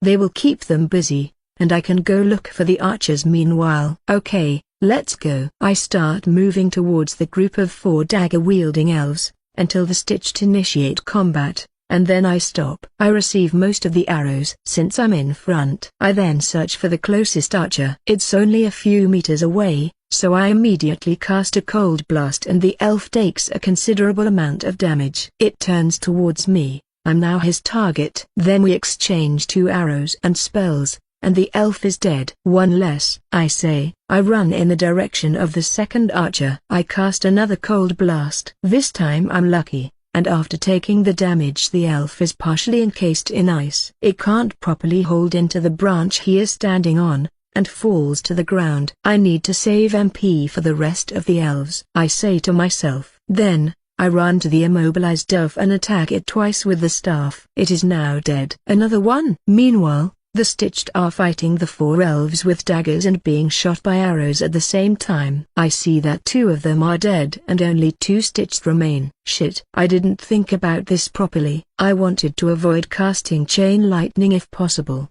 but I have no other choice now. You will regret killing my gross babies, I shout while casting chain lightning. They are the basic elf units, and I have very high stats. So all 4 elves are left with 1 horsepower and stunned. I see that the kidnapper, still alive, starts to capture one of them. I immediately hide behind a tree because now, the 3 remaining archers are targeting me. I got their aggro when dealing so much damage with a single skill. The problem is a broken bar that the stitched have no way to climb trees nor range attacks, and I used almost all my MP. I only have enough to cast 3 more cold blasts. Also, after casting so many spells and receiving so many arrows, I only have 128 horsepower remaining. It's about 1/4 of my maximum HP. And my MP is recharging slower than before, because my SU isn't full. I know that the game uses the soul and stamina stats to make the experience more realistic and avoid players going at a full force all the time via broken bar, but it really is hurting me right now. I pop my face from behind the tree and immediately go back into hiding. Swish, swish, swish. I see 3 arrows pass through where an instant before was my head. Now, I quickly leave the tree behind and cast a cold blast towards one of the archers. I keep running without stopping, and then cast another one towards the same archer. It is encased in ice and falls down, and I take this chance to strike it with the staff and finish it. 2 remaining. I turn around and glare at one of the archers. It's your turn next. With my last remaining MP I cast another cold blast. This time I'm really lucky, and the elf is encased in ice again, falling to the ground, and meeting its end by courtesy of my staff. I wait for my MP to recover while hiding behind a tree again. I do so until I have 54 MP, the amount needed to cast cold blast 3 times. The amount of times needed to make sure the last elf is dead. I don't forget about the MP reduction thanks to my passive. Going for the last one, I run towards the last elf and start an exchange of spells and arrows. The elf dies at the 3rd strike. I didn't get lucky this time. Wow, this was very close. That ambush wasn't easy, I say while dropping myself to the ground. I take a look at my status. Madrat, LV2. HP 63 484 STA 21 30 seconds SU 11 36 EP 46 396 MP3 484 Ha. I laugh. I'm pooped. And my status confirms it. I'm going to rest for a while. There are currently only 2 stitched alive, the kidnapper and one of the followers. I stand up after 2 minutes of resting. Okay, I'm at full MP now, and I have about 1/4 of the maximum HP remaining. I can continue as long as I don't take too many risks. I take a look again at my status window and notice that the SU stat has almost reached 0. Madrat, LV2, HP 130 484 STA 15 30 seconds SU 336 EP 396 396 MP 484 484 Ha ha ha. This was really close. I'm close to dying because of MP overuse. SU and STA are consumed to regenerate EP and MP respectively, and you die if one reaches 0. Even if you have HP remaining. That's why experienced players don't waste EP or MP when there's no need. I'm not an experienced player yet, but I know this from watching the videos. And because of regard drilling the info into my head a broken bar, that's why I didn't want to use chain lightning against single opponents. After the short monologue, I start moving while being vigilant of my surroundings. I reach a small clearing. There, in the distance, I can see 3 elves. They wear mage clothes, so I assume they are high elves, the same unit as I am. And protected by the 3 mages, I can see the dungeon core. So now it's casters, huh? The only way I can win this is by attacking at melee range. In a spellcasting contest I'm going to lose, because my MP is regenerating very slowly and my HP is very low. I move as close as possible towards the closest mage. I move through the forest so that they don't see us, until the mage enters the attack range of the stitched, and they start moving for the kill. Then I follow from a short distance behind. The 3 mages start casting at the same time. Then whoosh! 3 large balls of fire are launched at the same time towards the stitched. Boo! A fire explosion later, and the stitched are reduced to ashes. This was a triple fireball spell. Rest in pieces, my poor babies. I was expecting something like this, so I let the stitched move in front as a meat shield. I pick up my pace and sprint towards the first mage. Then, I attack the elf with my staff until it is dead. The other two mages are casting smaller spells towards me. It seems they don't have enough mana for another big spell. Going towards the second mage, I cast Cold Blast on the way. It doesn't get encased in ice, but when I reach it, it meets the same fate as its comrade. When I'm about to reach the last mage, I remember something. I must capture at least one of them. High elves have a very good innate passive. To make sure I stun it when I cast the spell, I first hit the mage twice with the staff and only then cast Chain Lightning. The elf is stunned now, so I start the capturing process. Phew. I exhale as I swipe my non-existent sweat from my furry forehead. I managed to capture one. Yes, finally a good body that I can use for the creation of a hybrid. I celebrate while jumping around,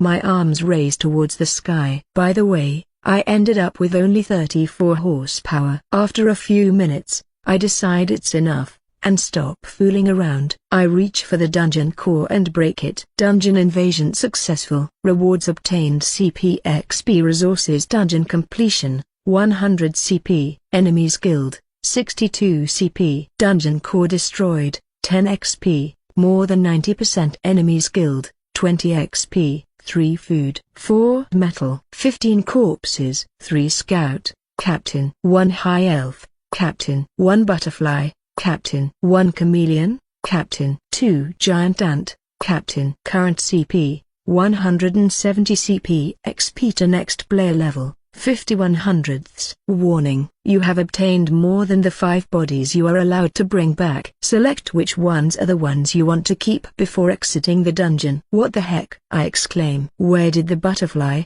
chameleon and giant ants come from? I didn't even see them. A broken bar was the kidnapper working overtime. A broken bar? There are 3 types of units you can create: mobs, the normal units, bosses, special and stronger that pose a challenge to invaders, and critters, non-combat units for decorating or adding dynamism to the dungeon.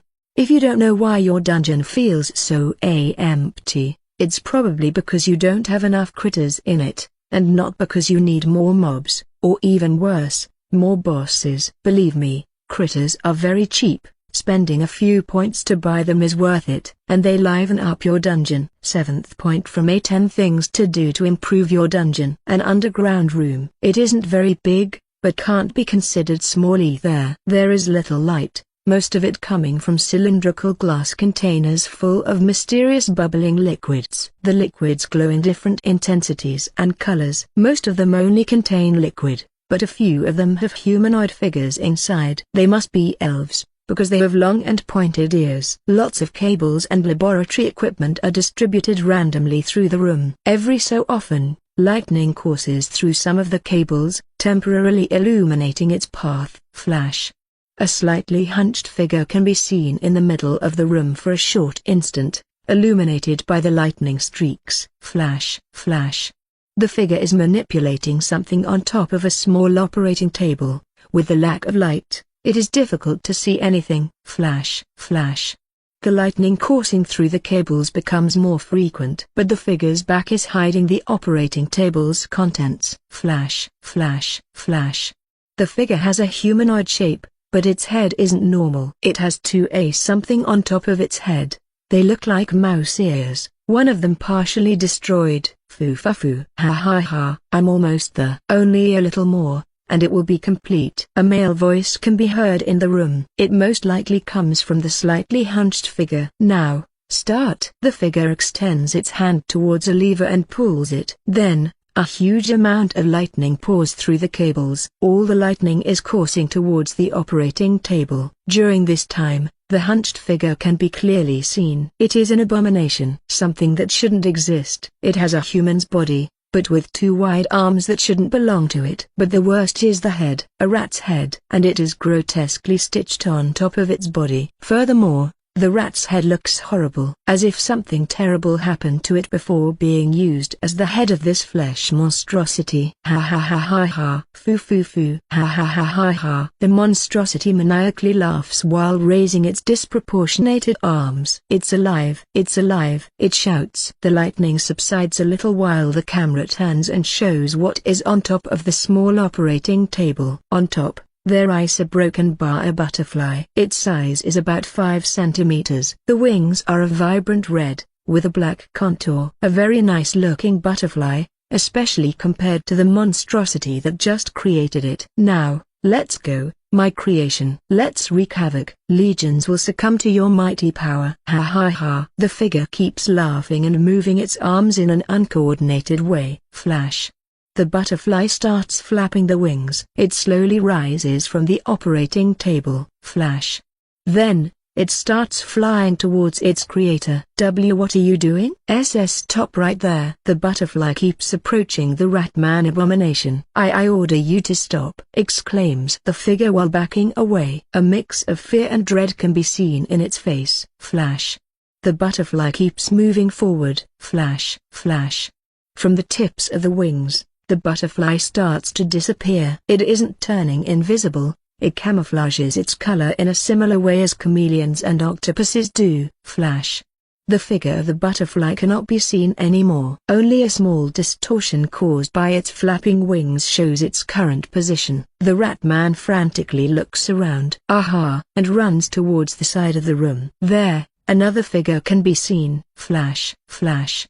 Even more grotesque than the Ratman. This figure has limbs attached from several different humanoid races. Why you? Block its path. Delay it. I must make a strategic retreat. The Ratman grabs the new figure and puts it in front of the butterfly. Then, it leaves the room while running. Flash. The butterfly soon reaches the new humanoid figure. For some unknown reason, this new humanoid monstrosity stays completely still. When the butterfly reaches it, it sticks to its body and camouflages again. It is now impossible to distinguish. Flash. There is almost no lightning coursing through the cables now. A short time passes and the humanoid trembles. Then, it drops to the ground. Its eyes, devoid of life. Flash. A small movement can be seen on top of the humanoid's dead flesh. From there, the butterfly rises and camouflages itself again. The small distortion can be seen exiting the room. Following the Ratman's trail, the camera changes to display the Ratman, running through rocky tunnels.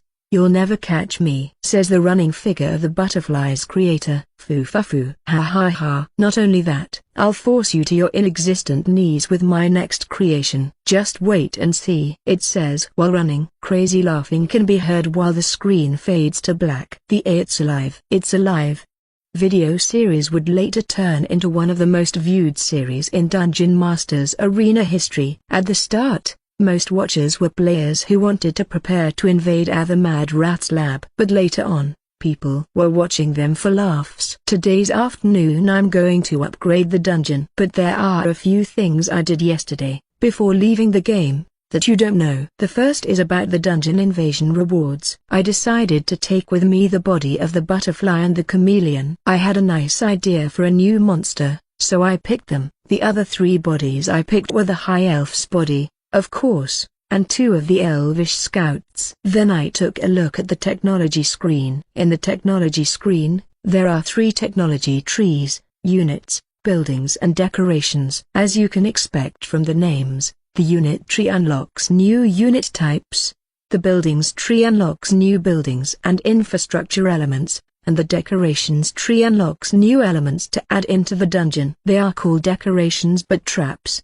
hazardous terrain and such things are also included in this tree. In each tree, you can only see the details of the tech you can currently research. The only thing you know about the other techs is if there will be another tech unlocked after researching it or not. Obviously, the first tree I looked at is the units tree. It had only 2 options to research, a creepy and a Siamese. Creepy research cost, 30 CP, 20 food. Research time, 30 minutes. A critter unit. This unit needs 2 critter bodies to be created. It inherits the aspect, innate skills and stats of one of the bodies, plus the innate skills of all of them. The CP cost and ACP value of this unit is the same as the sum of all the units used to create it. Siamese research cost, 300 CP, 100 food, 200 metal. Research time, 2 hours. This unit needs 2 humanoid bodies to be created, which are fusioned together into a single body. Each of the 2 bodies will count as a different unit,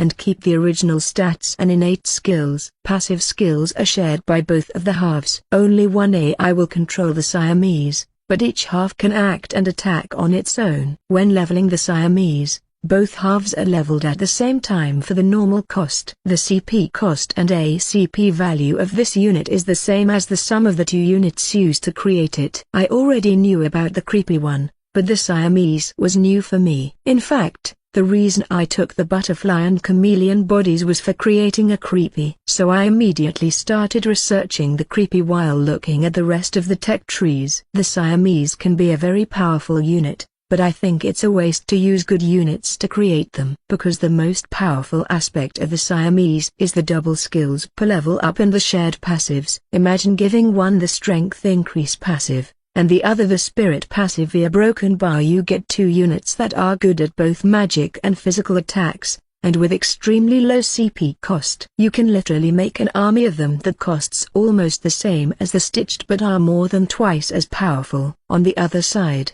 the added stats for the hybrids make them a very good elite unit. Twice the stats make the units more than twice as powerful, because of the increase on damage and reduced damage taken when the stats are higher than the opponent.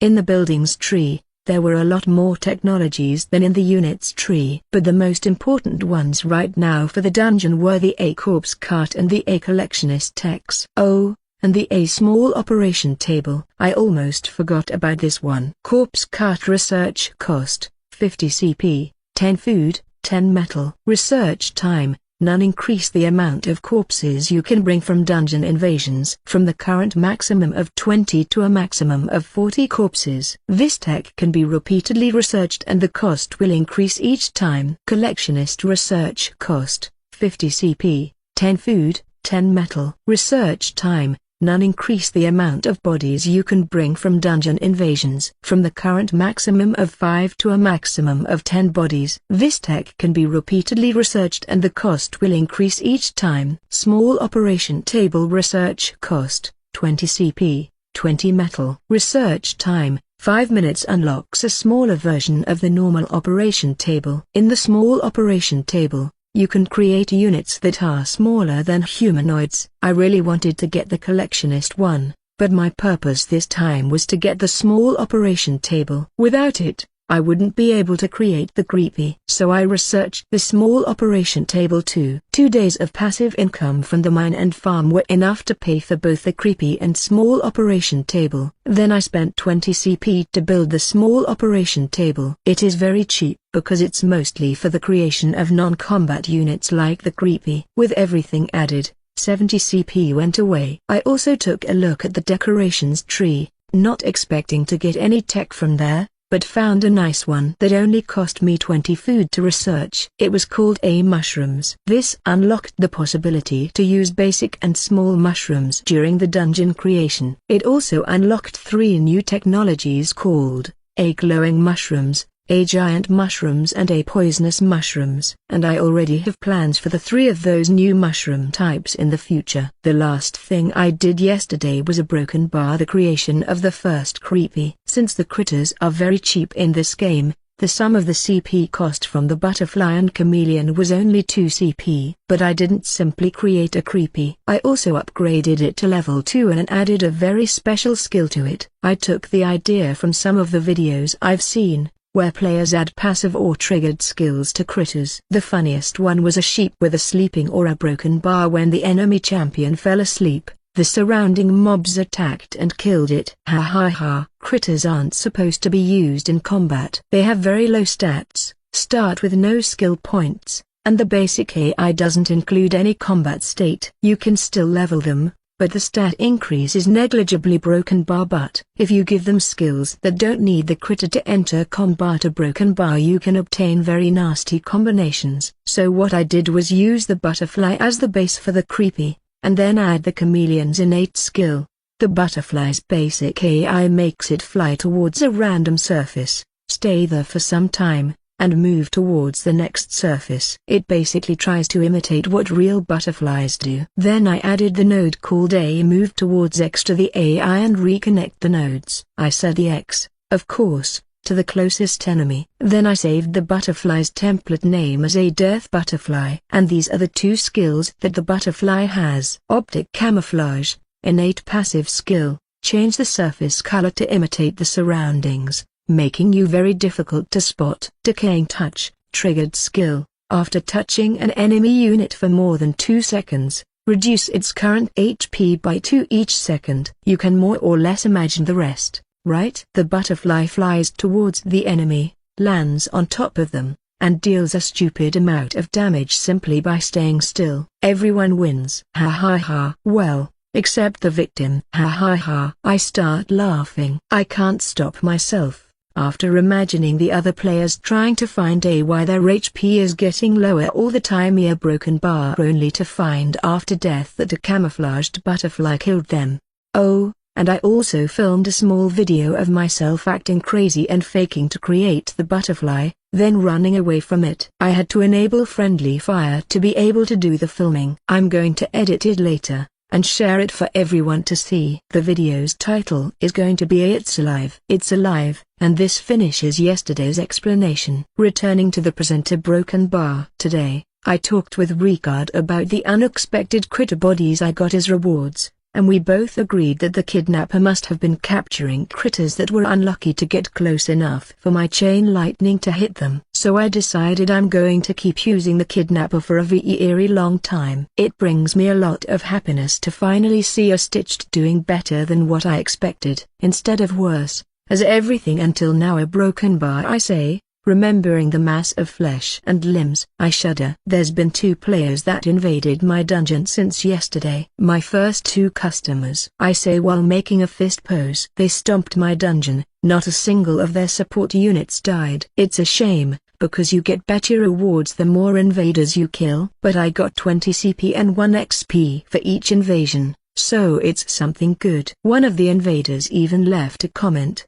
the dungeon style isn't bad, but the dungeon is too easy. Yes, I already know. This is why today is a dungeon improvement day. Right now, I have 128 CP. The first thing I'm going to do is improve the dungeon mobs, aka the Stitched. But simply adding more of them isn't really going to make too much of a difference, so I instead decide to upgrade a few of them. I have 5 squads. So what I'm going to do is upgrade the brain-dead leaders into level 2. With 5 level 2 units, the dungeon is going to be a lot harder. I also add the active skill a Toxic Spit with the skill point they got for reaching level 2. Toxic Spit, active skill, cost 20 EP, deal 2 plus 0,5 STR, poison damage to a single enemy. With this skill, the leaders will have a ranged attack. I hope that by including a ranged attack they will turn a lot more dangerous. At least, the enemies will take some damage even if they stay at range. Unlike what happens now, they are so slow that they can be kited indefinitely. Braindead leader,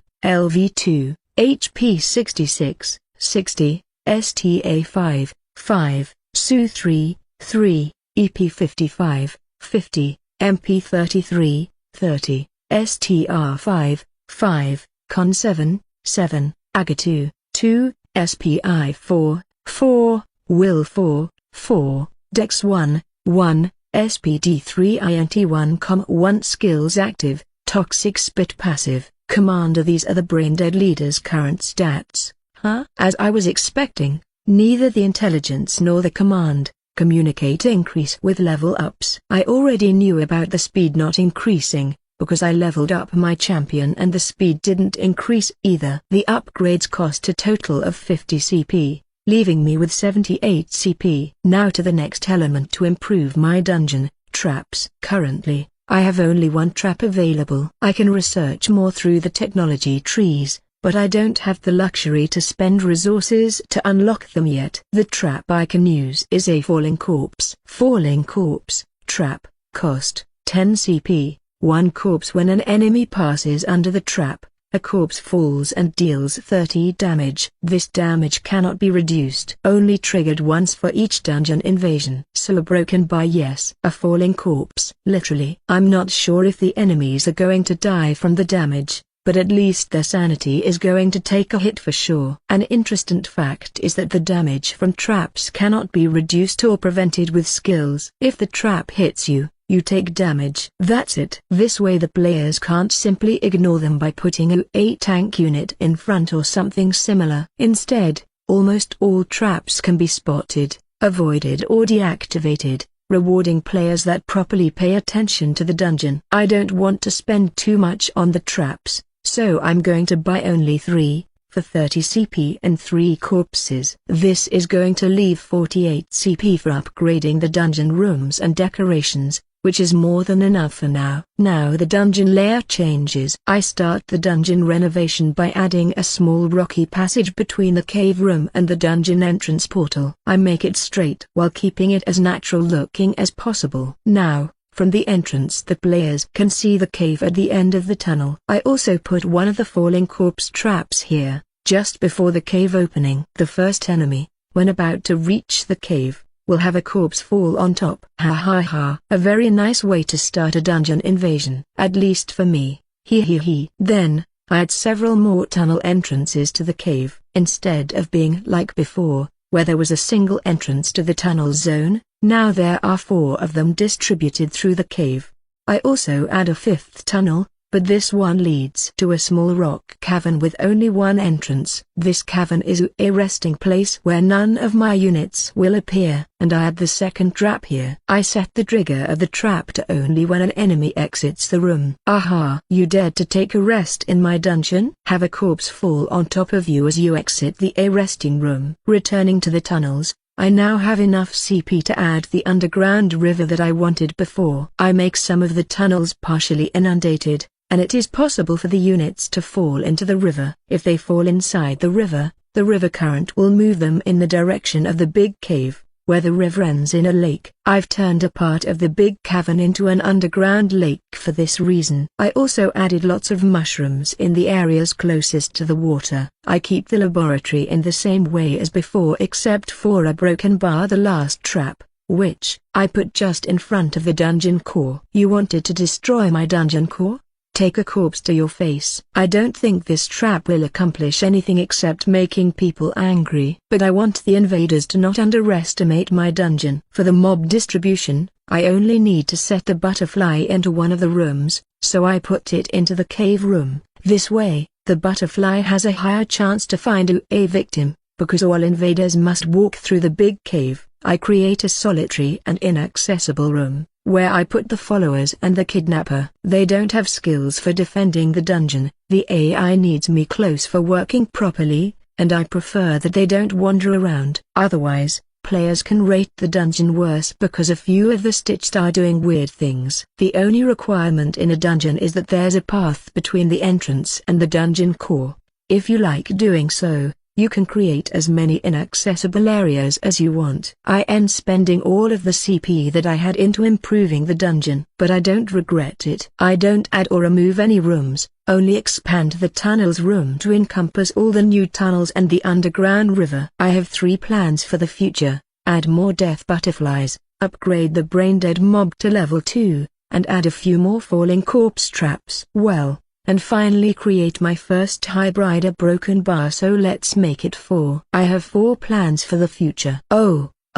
And research the collectionist tech. So this makes it 5 plans: a broken bar and then also a broken bar. I keep adding more and more plans for a while, before leaving the game. The list is currently very long. You must take a close look at your HP all the time. Seriously. It is very important because of the FG butterflies. If your HP starts to decrease and you can't see enemies that are attacking you, you probably have a death butterfly attached. Immediately activate some damaging aura, or blast yourself with an O skill. I'm not joking here. The little bugs are deadly, and one of the worst nightmares in this damned dungeon. You don't want to believe me? Then you'll find yourself dead. And it's going to be soon. Extract from the chapter A important things to look out for from A: how to stay sane in the Mad Rats Lab. The Mad Rats Lab. Champions Mad Rat, LV2, Hybrid, High Elf plus Rat. Active, Rat Transformation, Innate, Chain Lightning, Cold Blast. Triggered, Shared Voltage. Passive, Mana Attuned, Innate, Maniac. Dungeon areas. Cave, right next to the entrance. Looks like a natural cave. Monsters, brain-dead mob, brain-dead leader, death butterfly. Traps, falling corpse. Tunnels, connects the cave and the laboratory. It's a series of interconnected tunnels with an underground river. Monsters, brain-dead mob, brain-dead leader. Traps, falling corpse. Laboratory, filled with chaotically distributed laboratory equipment. Contains the dungeon core. Monsters, none. Traps, falling corpse. Monsters, brain-dead mob, LV1 stitched. Passive, too gross to look at. Brain-dead leader, LV2, stitched. Active, toxic spit. Passive, commander. Death butterfly, LV2, creepy, butterfly plus chameleon. Triggered, decaying touch. Passive, optic camouflage, innate. Traps, falling corpse, deals damage if it falls on an enemy. Support mobs, not in the dungeon. Brain-dead follower, LV1, stitched. Passive, intelligent. Brain-dead kidnapper, LV1, stitched. Passive, intelligent. Today I'm going to dive into another dungeon. And I am going to dive into this dungeon called the Mad Rat's Lab. I don't really care for the name, but it's the first time I see a flesh monstrosity dungeon, so I want to see what style this faction has, both in dungeon building and in the kind of units and traps they use. This dungeon is from a level 1 player, and I am now level 2. So a lower level dungeon can't pose any problem to me. I'm going to stomp this dungeon. I'm bringing one orc hunter equipped with a battle axe and 2 goblins equipped with bows. The hunter is level 3 and the goblins are level 2. And me, I'm using an orc warrior as champion, level 3, with more than 600 horsepower and over 60 strength thanks to the champion's buff. Nothing can stop me. Wahaha. The first thing I see after entering the dungeon is a rocky tunnel that leads to a huge cave. So an underground dungeon, huh? Not so different from Dwarves. A broken bar, though dwarves use clearly excavated tunnels and this one looks natural. Well, let's move. I start walking, and just before reaching the cave, plof. Something falls on top of me and I take some damage. What's this? Isn't it a corpse? You're broken bar, gross. I'm not worried about the damage, because we orcs have an amazing innate skill called Bloodlust. Having low HP is a boost for us. Bloodlust, innate triggered skill. If you have less than 50% HP, increase your attack speed by 20% and the basic attack damage by 30%. Now in the big cave, I see a few figures walking around. They move in small groups of 4. We are going to have some action, guys. Let's go. I start running towards the closest group. In the way, one of them spits something towards me. I look at the battle log and see that I've taken poison damage. So you guys can spit poison. Nothing to worry about. 2 more seconds and we clash at melee range. I attack first and a broken bar. I missed my attack. What's happening? It's like something is making it harder for me to look in the enemy's direction. The enemy is very disgusting. A humanoid with parts of other humanoids stitched together. But it can't be its looks that makes me miss my attacks. A broken bar. Something else must be happening. But I don't know what. With my next attack,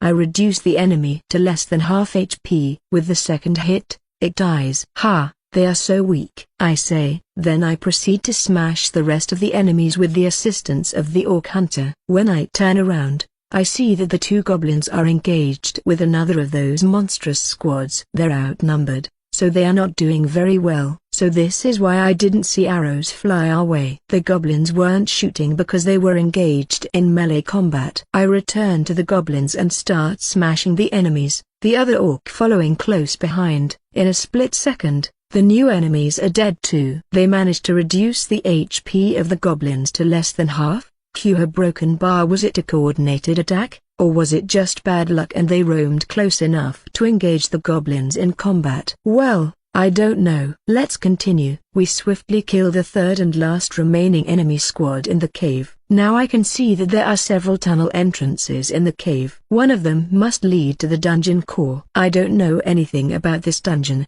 so I can only choose one randomly. There are lots of junctions with other tunnels. A broken bar, and after a while I don't know where I'm going anymore. I continue moving forward, until I reach a big cave, Fuck. It's the same cave as before. I return to the exact same spot. I can see the gross corpses of the enemies we killed before. Well, let's try better luck with another tunnel. I enter another tunnel. This one is straight and leads to a small cave. The cave doesn't have any exit other than the tunnel we used to get here. I don't know. I feel like something bad is going to happen if I stay here. It looks too suspicious. To a broken bar devoid of everything. Let's go back. When going back, plof. Another corpse falls, this time on top of a goblin, and kills it. Shit. We didn't enter the room, so the goblins that were moving behind me all the time were moving in front of me now. Something is wrong. Am I really that unlucky? It isn't possible, isn't it? Then, is the player who designed this dungeon an evil mastermind? Otherwise, how could it possibly predict that this second trap would hit the weak units that usually go behind the strong ones? And the pincer attack from before. I tried to make it in my dungeon and it's really difficult to set the AI to do it. I couldn't manage to make it work. How did the owner of this dungeon manage to make it work with units that only have 1 INT and 0 com? I inspected them after being killed and they are way too stupid for coordinated attacks. A broken bar, or they should be broken bar. Oh. Thanks to inspecting them, I now understand what happened with the attacks that I missed. It's because of a skill called A too gross to look at. It is a dreadful skill against melee attackers like me, but they are so weak that the skill is mostly useless. I decide to start moving slower and pay attention to the surroundings, trying to spot any trap we might encounter. After returning to the cave, I choose another one of the tunnels to continue the exploration. Again, there are multiple junctions with other tunnels, but this time I'm moving slower and memorizing the path to not get lost again. Some of the tunnels are partially inundated. I decide to avoid those for now, just in case something is lurking under the water. Am I paranoid? I don't think so. Better safe than sorry after what I've already seen from this dungeon.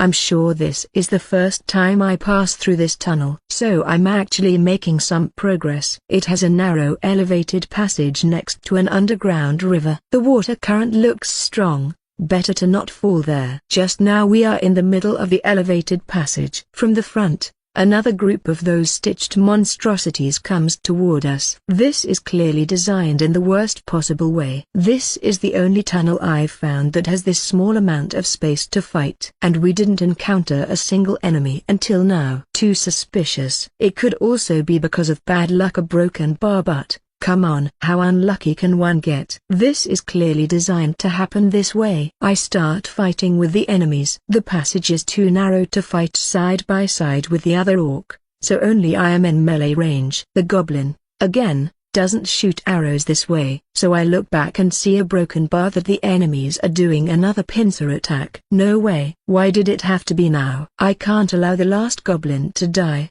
or I won't have anything to attack at range. So I try to move to block the enemies coming from the back. There's no problem with the orc, because it's idle right now. So I swap positions with it and he starts fighting with the enemies that came from the front. Then I try to pass next to the goblin, but one of the enemies spits at me just at that moment. The spit distracts me for just an instant, but in that instant I don't look where my feet are going and step outside the narrow passage. Fuck. I cry as I fall towards the river. Then splash. I fall into the river. I try to swim against the current, but it is too strong. When I reach the shore, I'm in the big cave again. Fuck. I'm sure that the orc and remaining goblin are going to die, alone versus so many enemies. Don't tell me that the pincer attack was a strategy to force me to fall into the river and then take advantage of my forces being away from me to kill them. A broken bar. What a nasty strategy. The only thing I can do is return to that tunnel and try to save them if they are still alive. I start running through the tunnels. I more or less remember the turns I took to reach that place. When I finally reach the tunnel with the elevated and narrow passage, it's already too late. There's only corpses. I can see the corpse of both the goblin and orc. Shit, I was too late. There are also 5 corpses from the disgusting enemies. The orc must have been the one to kill them, who was the one saying this dungeon was going to be easy, that we were going to pass through it without troubles. Oh, yeah, it was me. I am getting a little crazy right now. How can a stupid dungeon from a stupid level 1 player be this tricky? I exhale, trying to calm myself. Nothing I can do anymore about what has already happened. I alone should suffice to finish the dungeon without any trouble. Before continuing the invasion, I take a look at my status. Why is my HP so low? And why does it keep getting lower? I'm not poisoned. I don't see the poisoned status. What the hell is going on? Why is my HP continuously getting lower? Is it something in this room? Or was the water from the river? Can someone explain to me why this is happening? In the battle log the only thing that says is that your HP has been reduced by 2, and more. Those messages keep popping every second. I can't waste more time. At this rate I'm going to die soon. I start running through the tunnels, trying to reach the dungeon end before I'm dead. I encounter the remains of one of the 2 squads that attacked us at the narrow passage. But I can't stop here. My remaining time is limited. What a shame that I must run from those weak enemies. Running from enemies that I can kill with 1 or 2 basic attacks. I never thought I would have to suffer such a shame. Broken by my orc pride. Where is my orc pride now? I can finally see a change in the tunnels. Now there are parts that are clearly excavated and the rock is even. Am I reaching the dungeon end? But I don't have time to think about it. I'm almost out of time. I enter a zone that looks like a laboratory. There are strange machines everywhere. But the most important thing is that at the center of the laboratory I can see the dungeon core. Finally, some luck. I can reach and destroy it before the remaining 20 horsepower I have disappears. I almost start jumping in joy, but stop myself before it's too late. I don't want to die here. So I move towards the dungeon core. There are no enemies in the room. A broken bar house. Strange. The usual is to have the dungeon core protected by the most powerful units in the dungeon. Well, better for me. It seems all the bad luck until now is finally turning into equally good luck. I walk towards the dungeon core in high tension, looking for hidden enemies. Then I reach the place where it is and extend my hand to crush it. Just then, plof. Something falls on top of me. You have died. Dungeon invasion failed. Rewards obtained. Wait. What? What the hell was that? I'm a phantasmal version of myself right now. I can see my corpse under my feet. Next to my corpse throws a broken bar. Another corpse. Did a fucking trap kill me? Because he broken bar, it's the same trap as before. Right? What the hell is going on? Was everything a highly convoluted trap? How good the dungeon's owner must be to predict my actions from the beginning. Otherwise, how could the player predict that I would reach this room with so little health and on a time limit? And it's evident that the room devoid of enemies is like this so that the invade relaxes and lowers its attention, because otherwise nobody would fall for this trap. You only need to step to the side to avoid it. I couldn't do anything. From the start everything was planned to make me die in this stupid falling corpse trap. I shudder at how dangerous this dungeon is going to get when it is further improved. A broken bar. I must warn other players about this dungeon. Otherwise, their pride, and more importantly, their sanity, is going to take a huge hit. At the Mad Rat's lab. What a dreadful dungeon this is. A broken bar. This is the story of the first victim of the Mad Rat's lab. Later, some more victims appeared and complained together in the forums. They concluded that the player who designed the dungeon must be a real evil mastermind, trying to drive the other players mad. Their reasoning? Because the dungeon was too difficult and with too many unexpected things. It slowly turned into a situation where the players were delving into other Mad Rat's lab and competing for who would clear the dungeon, or simply to see who fell into less traps and evil machinations. Those who conquered the dungeon and posted the replays were hailed as heroes and revered by the rest of players. This was the beginning of the legend about the Mad Rat and other Mad Rat's lab, and the impossible difficulty of the dungeon. But this is a story for the future. Hello everyone. Did you miss me? I raise my arms and shout inside the dungeon. But I don't get any response whatsoever. Today is Thursday. So it's been 2 days since I last played DMA. I was worried if the Stitched were crying because they missed me, but it seems everything is alright. First of all,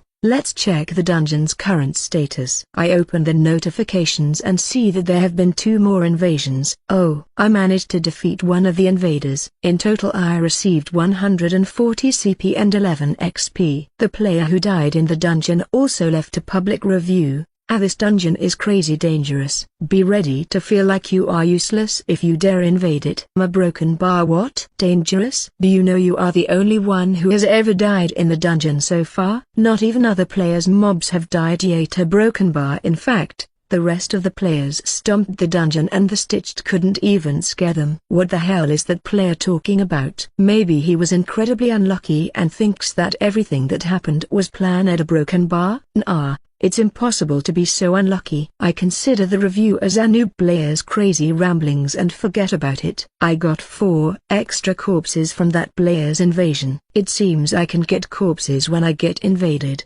and bodies too, if I manage to capture them. But since the champions can't be captured, only the support mobs can be captured, I'm going to forget about it for now. With the 4 corpses from the failed invasion, the corpse warehouse is almost filled. With 2430. Just in case, I'm going to build another corpse warehouse. As the made-up saying goes, you never know when you are going to need a lot of corpses. So I spend 100 CP to build another corpse warehouse. Now the capacity is at 2460. I don't think I'm going to fill the new one anytime soon. Today I'm going to try my luck with another dungeon invasion. But this time I have a plan. I'm going to invade a level 2 player's dungeon. Specifically one from the Stone Lords faction, the dwarves. My objective is to obtain bodies from their race. Dwarves are very tough, they compete for the highest HP, con and will stats from all humanoid races. But the thing that makes them stupidly sturdy is the innate passive they have, Stone Skin. Stone Skin, innate passive skill. Reduce all damage received by 15%. It's almost the only damage reduction skill in the game that doesn't need the attack to be from a certain type. It reduces all damage from all skills and basic attacks. Only skills that don't deal damage and instead reduce the HP directly aren't affected. Like the Death Butterfly's a decaying touch. If I can get a few of their bodies, I am finally going to be able to create the first hybrids. And they will have this damage reduction passive. Don't you think it's a good plan? Well, I do, and I don't care about anybody else's opinion. And the reason I'm choosing a level 2 player dungeon is because I want to get a Runesmith's body if possible. Runesmith is a dwarf unit with very high dexterity that costs 230 CP. I want to get at least one to use in the creation of a hybrid, which is going to be the laboratory helper, and will operate the machines for me so that I don't need to stand still all the time when creating monsters. A level 1 dungeon is unlikely to get a 230 CP mob, so I have no other option than to try with a level 2. I already found one such dungeon, a Cardamon fortress. Everything is ready, so let's go, I say while starting the dungeon invasion. As expected, I'm bringing the 4 followers and 1 kidnapper with me. The first thing I see is a broken bar and underground tunnel. Oh, it feels like I'm back home. But this one is clearly excavated. The floor is flat and the walls are straight. It is only wide enough for 2 humanoid units to fight side by side. Let's see how I fare in a higher player level dungeon. I don't think I'll be able to conquer it, but I can simply go back when I feel like doing so. When doing a dungeon invasion, the highest rewards you can get are when you conquer it. But there is also the option to return to the exit and abandon the invasion. If you do so, you still get rewards you deserve depending on how far you got. It is way better than getting killed, which gives you a very little amount of rewards. I start walking through the tunnel. Soon, I can hear the clink, clink noise of picks striking rock. The sound must come from miners, the dwarf basic unit. The sound comes from the end of the tunnel, and sure, when I exit the tunnel, I find myself in a wider cavern where 5 miners are striking the rock with picks. The dwarves notice us, and one of them shouts something. Must be the leader of the group. Then, the dwarf who shouted leaves the cavern through one of the tunnels. Or maybe not. Did it go to warn other units about the invasion? How smart. The 4 remaining miners approach us with their picks, ready for combat. They are slower than most units, but still faster than the stitched. Damn stitched. Do you have a single good point? If so, Tell me. Because I can't find it, I complain as combat starts. I look for a while, trying to assess the difference in combat prowess between the Stitched and Miners. They are both basic units, so their combat ability should be similar, right? So why are you losing by this wide of a difference? I complain. The Stitched are taking a lot more damage than the Miners do. At this rate, they are going to be defeated. So I join the fray and launch a chain lightning. After my intervention, the Miners are quickly defeated while the kidnapper manages to capture one of them. I came here to capture a few, so I'm not worried about the need to save mana. Now, from the tunnel where that dwarf escaped, I can hear the clinging sound of metal armor and weapons. It did go and bring reinforcements. From the tunnel, the miner who ran away appears again, followed by 5 more dwarves. 2 of them wield shields and spears. They look like real guards. A broken bar.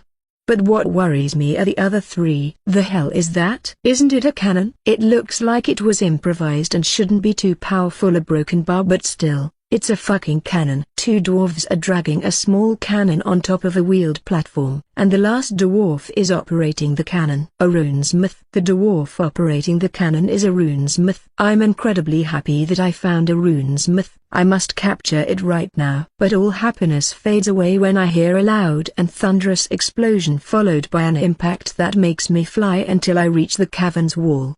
Ouch! I say at the same time as I raise from the ground. That single hit took 1/4 of my HP away. You fucker. The runesmith is already preparing to fire the cannon again. No you won't. The Stitched are currently engaged in melee combat with the 2 dwarf guards and the miner. They are losing, but will be able to hold for a while. So I go for the ones near the cannon. When I get close enough, the dwarves leave the cannon and prepare to engage in melee combat. The 3 wield maces. I start by casting a chain lightning, and the 2 dwarves that were dragging the cannon are immediately reduced to 1 horsepower and stunned. But the same doesn't happen with the runesmith. It still has more than half HP remaining. You are really sturdy, huh? We start hitting each other with our weapons. Before he strikes me with the second attack, lightning courses through the runesmith's weapon. When it hits me with the mace, the lightning is transferred to me and a notification pops in front of me.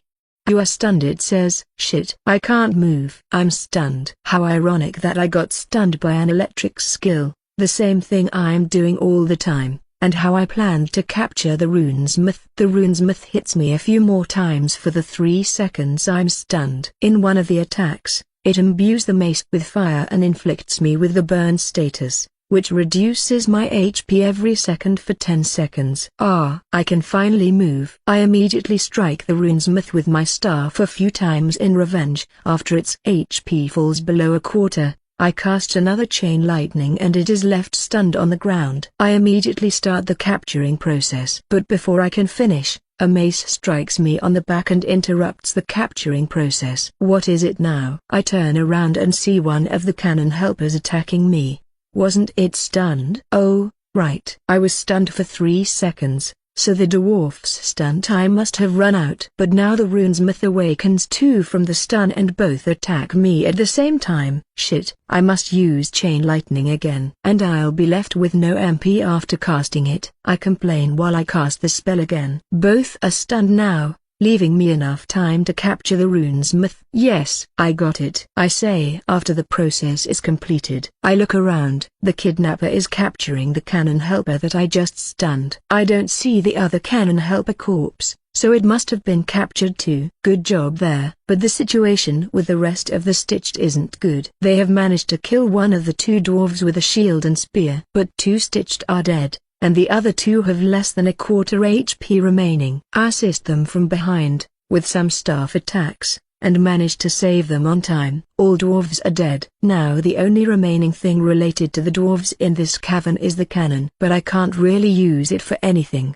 nor can I bring it back to my dungeon. So there's nothing more I can do here. I decide to continue moving through the same tunnel where the dwarves came from. I don't know about the other tunnels, but there should be something in this one, because it's where the reinforcements came from. I'm very happy because I have already obtained what I came here for. I keep jumping and singing while walking. Rumble. The ground starts to vibrate. Then, the ground erupts, exactly under the kidnapper, which is walking next to me. A cloud of dust and stone fragments is generated and something appears from within. I can barely see what is happening because of the dust cloud, but they say something starts rampaging and the kidnapper takes damage. When the dust clears, I can see the corpse of the kidnapper and a giant worm-like creature. It's about 2 meters long and 30 centimeters wide. It's covered by armor that looks like rock plates, and its huge mouth is still biting on the unlucky Stitch's corpse. Wow, this is a tunneler,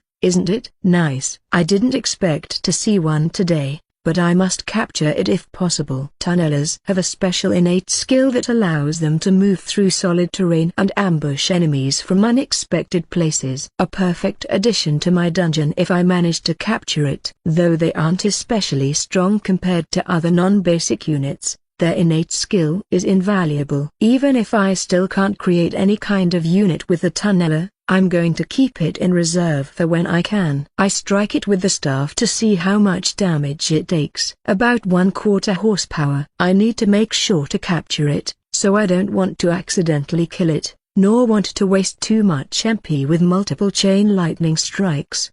The tunneler strikes back and bites me. I'm Naras trained and can't get a wire broken bar, plus I'm taking damage every second while it keeps biting into me. You dare, I say while striking again with the staff 1 time, and then another one. I finish it with a chain lightning and immediately start capturing it. Oh, and I said it was giant, but it's actually about the same size as a human. It's giant, but giant compared to real-life worms. This means I can actually capture it because it can fit inside the stasis chamber. Yeeees. Everything is going nice. I already got what I came here for and then an extra bonus with the tunneler. The only bad thing is that the kidnapper wasn't very lucky there and got killed. After walking some more through the tunnel, I hear more metallic noises. Here they come again. I can see 4 more dwarfs coming our way. They all wield shields and spears. We engage in combat and then I notice my mistake. Shit, in the tunnels they hold the advantage. The tunnels are only wide enough for 2 units side by side, but since they wield spears, they can use the extra range to attack from behind. It's as if my only 2 remaining Stitched are fighting 2 vs 4. And I can't reach the enemies with the staff. So I do the only thing that I can do in this situation. Cast spells from the back to turn this situation around. I start by casting chain lightning, but I only manage to reduce the health of them by about 1/3. Well, not even 1/3 for the ones at the back because the spell deals reduced damage after each jump. This isn't good. A broken bar. I need to remove at least 2 of them from the fight and turn it into a 2 vs 2 a broken bar, otherwise the Stitched are going to die soon. So I cast 2 cold blasts on one of the front dwarves and 3 cold blasts on the other one. I'm not very lucky with the status effects and only one spell immobilizes one of the dwarves for a short time. Still, it buys the Stitched some extra time before they get killed, so it's a good thing. Now it's the time. It's now or never. If it doesn't work, I'm going to run away and escape this dungeon. Spending most of my remaining MP, I cast another chain lightning towards the dwarf with the lowest health. The lightning strikes the first dwarf, reducing it to 1 horsepower and leaving it stunned. Then, it jumps towards the other dwarf in the front line, taking more HP away than with the first strike of the spell, and leaving it stunned on the floor too. The damage on the last 2 dwarfs isn't as high, but it still takes away a good HP chunk. How did the lightning deal more damage to the second target? A broken bar. Oh, yeah, the shared voltage skill. I completely forgot about it until now, because all enemies either were instantly reduced to 1 horsepower or had too much HP, but when a unit is reduced to 1 horsepower, the excess damage jumps to the closest enemy. This means that with the chain lightning skill, both the normal lightning jump damage and the shared voltage damage are added on the next victim. It is actually possible that each successive enemy hit takes more damage than the previous,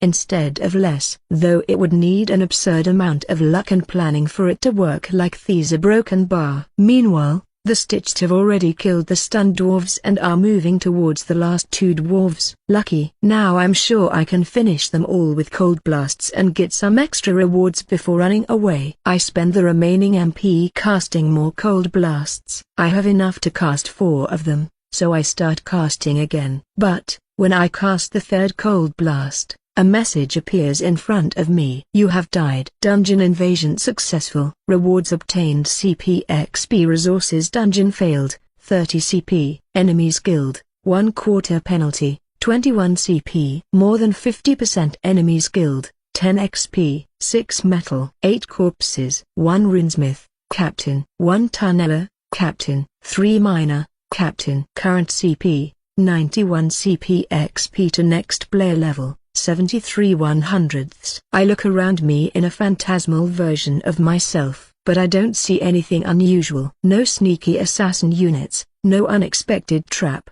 no dwarf squad with a cannon, not even ranged units behind the dwarves wielding shields and spears. So what the hell has happened? Why did I die? I take a look at the combat log to understand what happened at a broken bar, and what I see makes me want to cry. It seems a broken bar, like a broken bar I killed myself, or broken bar with the maniac passive via broken bar. I lower my head in shame. Well, at least I got what I came here to obtain, a few dwarves' bodies and, especially, a runesmith plus a tunneler. But I got very little CP and XP for being killed a broken bar. It didn't end with the best result, but it didn't go so bad either. Still, I'm imagining Ricard laughing at me and calling me noobs for weeks if he ever finds out. Yep, this is going to be my best kept secret from now on. Why aren't there more players that play the flesh monstrosities? Isn't the answer evident? They are the ones with the worst starting conditions. You need so much extra work to get the dungeon working properly that no other faction can even compare. And what's worse, you must continue to invest large amounts of time to upgrade the dungeon,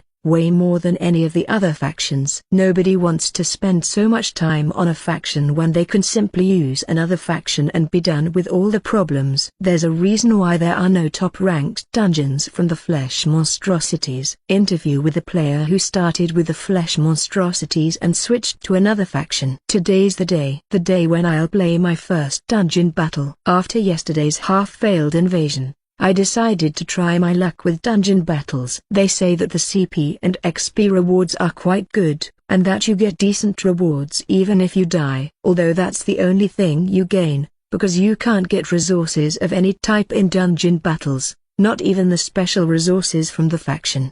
I look through the menu until I find the dungeon battle option. What I need right now is a CP boost, so at the same time as I try the dungeon battles, I should be able to get enough CP to achieve what I want. And what do I want right now? Enough CP to create the first hybrid, and some more to improve the dungeon. Dungeon battle. In the dungeon battle, you fight with another player to see who destroys the other dungeon core first. Dying during a dungeon battle is counted as losing, even if the other player hasn't destroyed the dungeon core. In dungeon battles you can only bring a limited amount of units, traps, etc. that is determined by the rules of the match, decided by the players before starting the match. It is called a CP budget. There are 3 ways to play dungeon battles: quick match, planned match, and challenge. There's a more detailed explanation. In the quick match, you choose the rules before the game matches you with another player. Basically,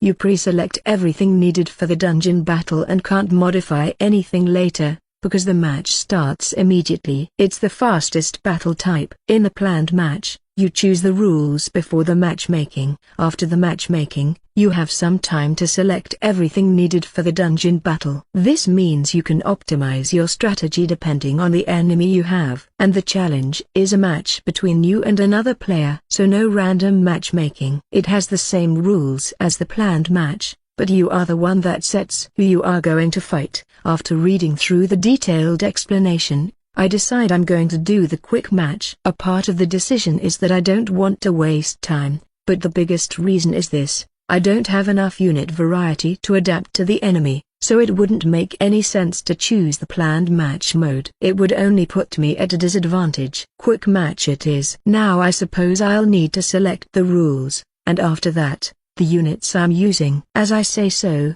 another screen appears in front of me, asking for what rules I'm going to use. The lowest ACP budget is 500 CP, and the next one is 1.000 CP. I don't think I have enough units and traps to fill the 1.000 CP. So I'm going with the lowest budget. Then the screen changes and it starts asking for everything I'm going to use. The first is the champion. I only have one, so it got selected automatically. The budget has been reduced by 230 CP, which is the cost of creating the champion plus the cost to level up. Next to the champion it now says a mad rat. Next is the traps. I'm going to use the 3 that I have. I say as I select the 3 of them.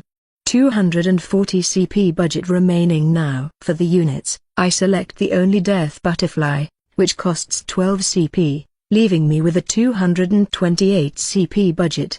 Now only the stitched remain. Since the leaders of each squad are upgraded, they cost 30 CP, and the rest cost 20 CP. A total of 90 CP per squad. I select 2 squads, leaving 48 CP. I spend the remaining CP adding an extra brain-dead mob to each squad, leaving only 8 CP unspent. The last step is selecting what dungeon parts I'm going to use. It can't be too big due to the rules, so I only select the big cave, and put the dungeon core at the end of the cave. Of course, all the stitched and the butterfly are inside the cave. I don't set any stitched to come with me. Dungeon battle start. Flesh monstrosities vs Sylvans. The Mad Rats Lab Silnoride Disguise Go Arlecine Dream. It's starting. I say after this message pops up. Then, my view turns white for a moment and the scenery changes to a forest. This forest has normal-sized trees. Was expecting the forest since I'm against the elves.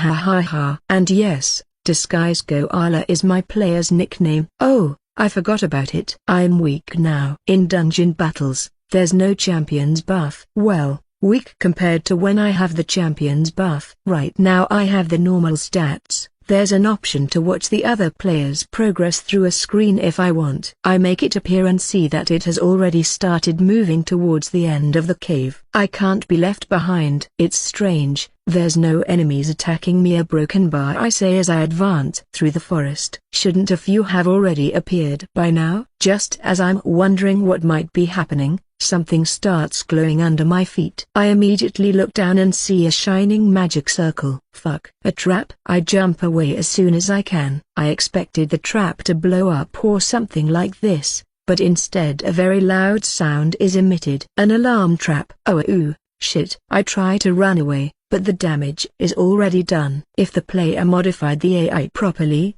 I'm sure that now every enemy unit is moving close to this spot to kill me. In a wider map it could have gone differently, but in a small map like these, a broken bar. There are already 2 elves shooting at me with bows right now. If I continue running and don't find the dungeon core, their numbers are only going to increase. I need to make a decision right now. Am I going to fight here and hope I can defeat them all, or run and try to find the dungeon core before I am killed? I don't have any idea where the core might be, so it's too risky. I'll go with the first option. I start fighting with them, exchanging arrows with spells. When possible, I run into melee range and save some MP by attacking with the staff. The problem is that I didn't take 2 things into account. First, that my stats aren't as high as I am used to, so the enemies deal more damage and I deal less. And the most important, they stay away from one another, so the chain lightning can't work properly. If only I had thought better about the options. 5 minutes later, I fall to the ground. I'm dead. I've managed to kill more than 6 elves,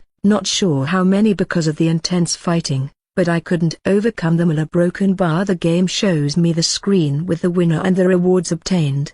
Dungeon battle lost. Winner, Sylvans, Silnoride, Sign Dream. Rewards obtained: CP XP. Dungeon battle completed, 100 CP. Dungeon battle completed, 5 XP. Current CP, 191 CP. XP to next player level, 78 100th. Saha. Broken bar. If it wasn't for the trap I could have won this match. A broken bar. What bad luck stepping on it. I complain to myself. I read the rewards and see that they are quite decent for having lost the match. If not because I can't obtain any resources, the dungeon battles are way better on the rewards. At least for now. On lower levels, maybe when you increase the level you can obtain more rewards in the dungeon invasions. I'm not satisfied with the result, and still have a lot of time to ply a broken bar. Let's start another dungeon battle. Without wasting time, I immediately start another battle. I keep the units and everything the same as the previous battle. Dungeon battle start. Flesh monstrosities versus savage horde. The mad rat slab Grigswarband disguise koala ACH. This time is against the orcs.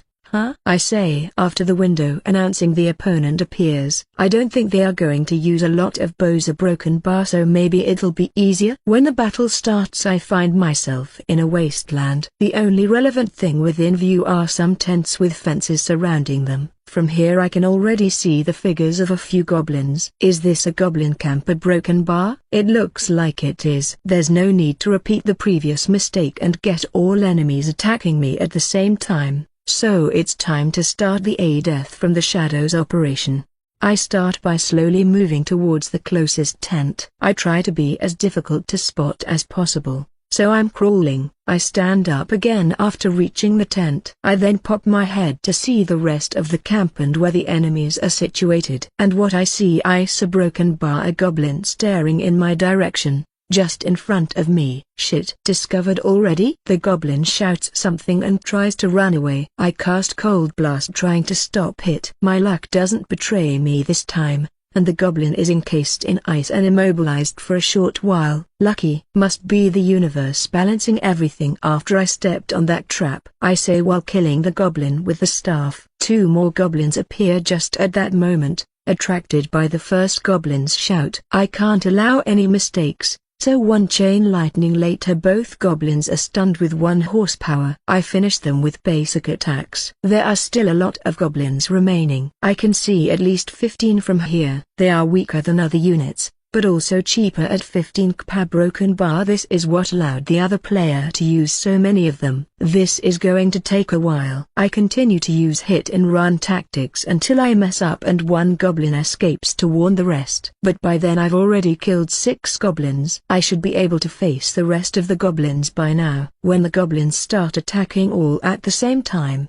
I cast a chain lightning. It only leaves the first 5 goblins stunned, but it is enough for now. I close into melee range and kill the stunned goblins. Next is a very intense melee with the remaining 6 goblins. Most of them have already taken some damage. I'm getting close. I should be able to survive until I have the MP to cast another chain lightning, and then I'll win. Just as I'm excited for being near the end of the battle, and from winning the dungeon battle, the message announcing the end of the dungeon battle pops up in front of me. The enemy player has destroyed my dungeon core. Dungeon battle lost. Winner, Savage Horde, Grigswarband. ACH rewards obtained CP/XP. Dungeon battle completed, 100 CP. Dungeon battle completed, 5 XP. Current CP, 291 CP/XP. To next player level, 83/100ths. So I lost again. But this time it was way better. I was this close to winning the battle, I exclaim while putting my index and thumb fingers almost touching. I look at the current CP. Almost there. Only a few more CP and I reach the CP needed to create the hybrid that I want. So I decide to start a third and last dungeon battle. Again,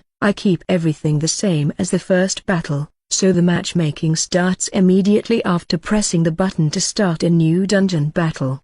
Dungeon battle start. Flesh monstrosities versus Eternals. The mad rat slab zombie apocalypse disguise koala bad banana. I think that I'm going to face a few zombies now, I say while stroking my rat chin. I don't know what you think, but my rat's senses are tingling and telling me to expect a lot of zombies. And it doesn't have anything to do with the name of the opponent's dungeon. Zombie apocalypse. Nothing at all. I promise. The battle starts and I find myself in a cemetery. TSK.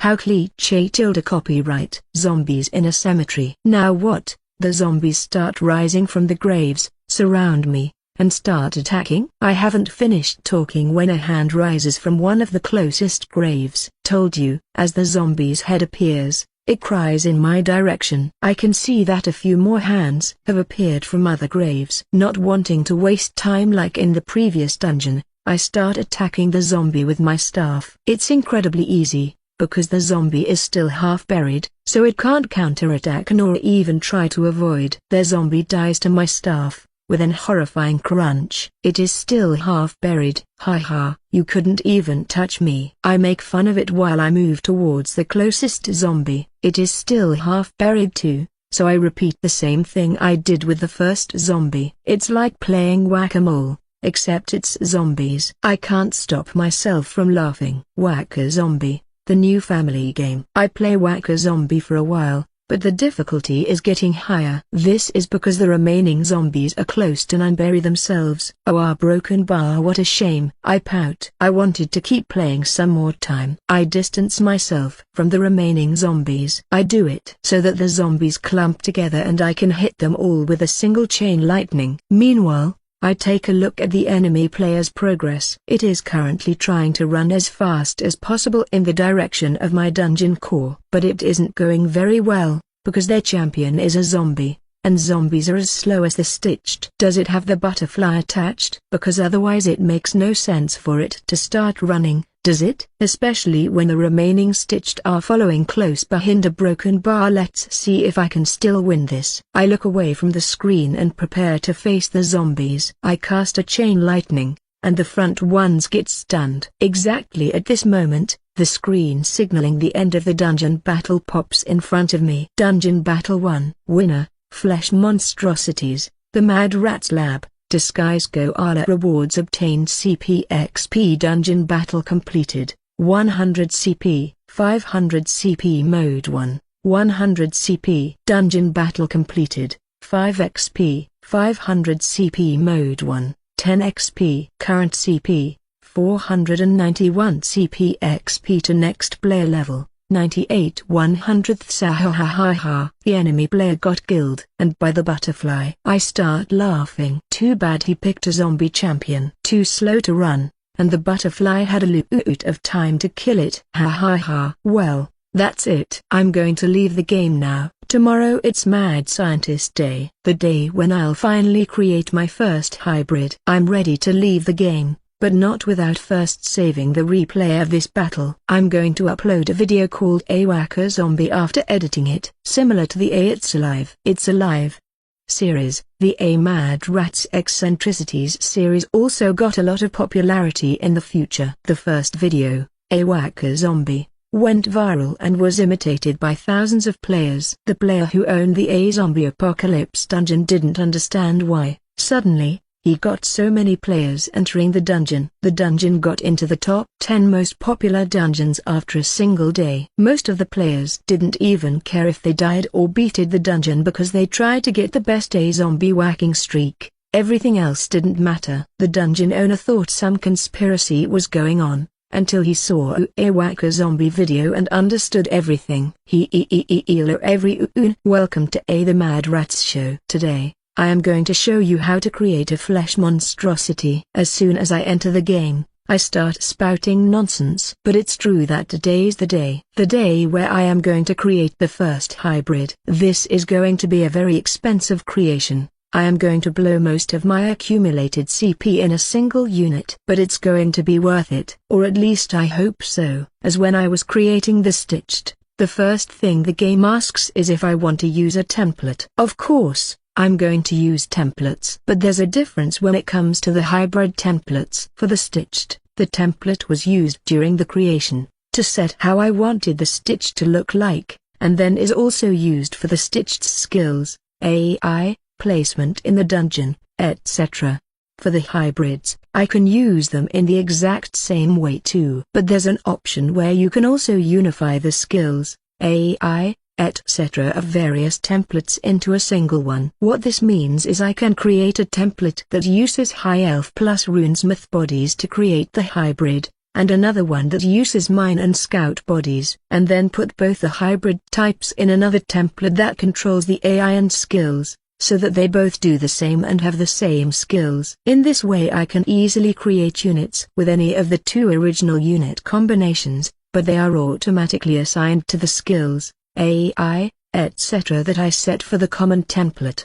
But for now I'm not going to complicate things that much. I'm only going to create one template called a Lab Assistant that uses the High Elf and Runesmith bodies. The second step, after setting the bodies, is deciding on how the hybrid is going to look like. I want them to be impossible to confuse with either a dwarf or an elf, so I come up with a great idea. I'm going to use the head and body of the elf, and the arms and legs of the dwarf, and for the union type, I'm going to set them all to amechanical. After modifying everything to my taste, I take a look at the result. The lab assistant looks like a normal elf, except that it has very short arms and legs. It is quite hilarious, because it looks like an adult with child's extremities, except that when you get close you can see they are actually from a grown-up man, with muscles, scars and calluses. And in the joints between the different parts, there's a metallic union that resembles a little what appears in sci-fi films when a human wears a prosthetic arm or leg. The union isn't gross as with my previous creations, it simply looks weird. And of course, the lab assistant is wearing a lab coat. What else could it be wearing? It's working in a laboratory. It looks good. I'm sure I'll need to spend time with it close by, so I didn't want it to look gross. A broken bar. These mechanical unions are very clean. It's a refreshing view. You say that the champion I'm playing as is disgusting? I don't see my own character unless I use a mirror, and there are none in the dungeon, so who cares? My champion can be as gross as I want and won't bother me in any way. Now that I have the basics set up, I start the hybrid's creation. It takes 10 minutes, so I'm going to mess with the template while I wait. First thing, upgrade it to level 2. I already spent 330 CP to create it. 230 CP from the runesmith plus 100 CP from the high elf, so the cost of 10 CP to upgrade is irrelevant. I mutter as I press the level up button. After the level up, the hybrid stats look like this. Lab assistant, LV2, HP 374, 340, STA 25, 23, SU 27, 25, EP 264. 240, MP 308, 280, STR 28, 26, Con 35, 32, AGA 20, 19, SPI 35, 32, Will 37, 34, Dex 41, 38, SPD 6 INT 5 Com 3 Skills Passive, Mana Attuned, Innate, Stone Skin, Innate, Fufafu. It has better stats than me. Well, it wasn't unexpected since the cost to create it is higher than my champion's cost. A broken bar. It is already settled that the lab assistant is going to stay in the laboratory room, assisting me in standing still and doing nothing while making progress with whatever machine or research I want. As a bonus, it is going to work as the last defense of this dungeon, since the dungeon core is inside the laboratory. What comes now is modifying the AI. A broken bar. I want to cry. A broken bar. This looks so much better than the stitched AI. The default AI has a lot more complexity than the one from the stitched. But the most relevant difference is that this AI has advanced options that come by default, like the A guard mode, which automatically follows the selected unit within a range and engages in combat if an enemy gets close. If only I had this option with the stitched broken bar. I wonder if a brain transplant would make them more intelligent and unlock the guard mode. I start to modify the AI. For starters, no movement allowed outside of combat. I want you to stand still all the time, like a living statue. I remove all movement-related nodes from the idle state. I still want it to properly defend the dungeon when invaders come, so I leave the rest untouched. After the changes, the lab assistant is going to stand still wherever I put it, and only move where I tell it to go in case I need to change where it's standing. How nice it feels to have a unit actually do what you want. The only remaining thing now is spending the 2 skill points that the lab assistant has. Since it already has 2 innate passive skills, I'm looking for an active and a triggered skill to balance things. The current stats and skills make it a tanky caster. So a spell for an active and then a passive that triggers when receiving damage. A broken bar. Why not? I start looking through the skill list, but don't see any active skill that catches my attention. I end up using a classic spell, Fireball. Fireball, active skill, cost, 100 MP. Deal, 5 plus SPI, fire damage in a 5-meter radius area. Only the triggered skill remains now. After browsing through a lot of them, I finally settle on one called Frosty Retribution. Mostly because of its effects, but I can't deny a part of it is because I like the image of the lab assistant wielding both ice and fire elements.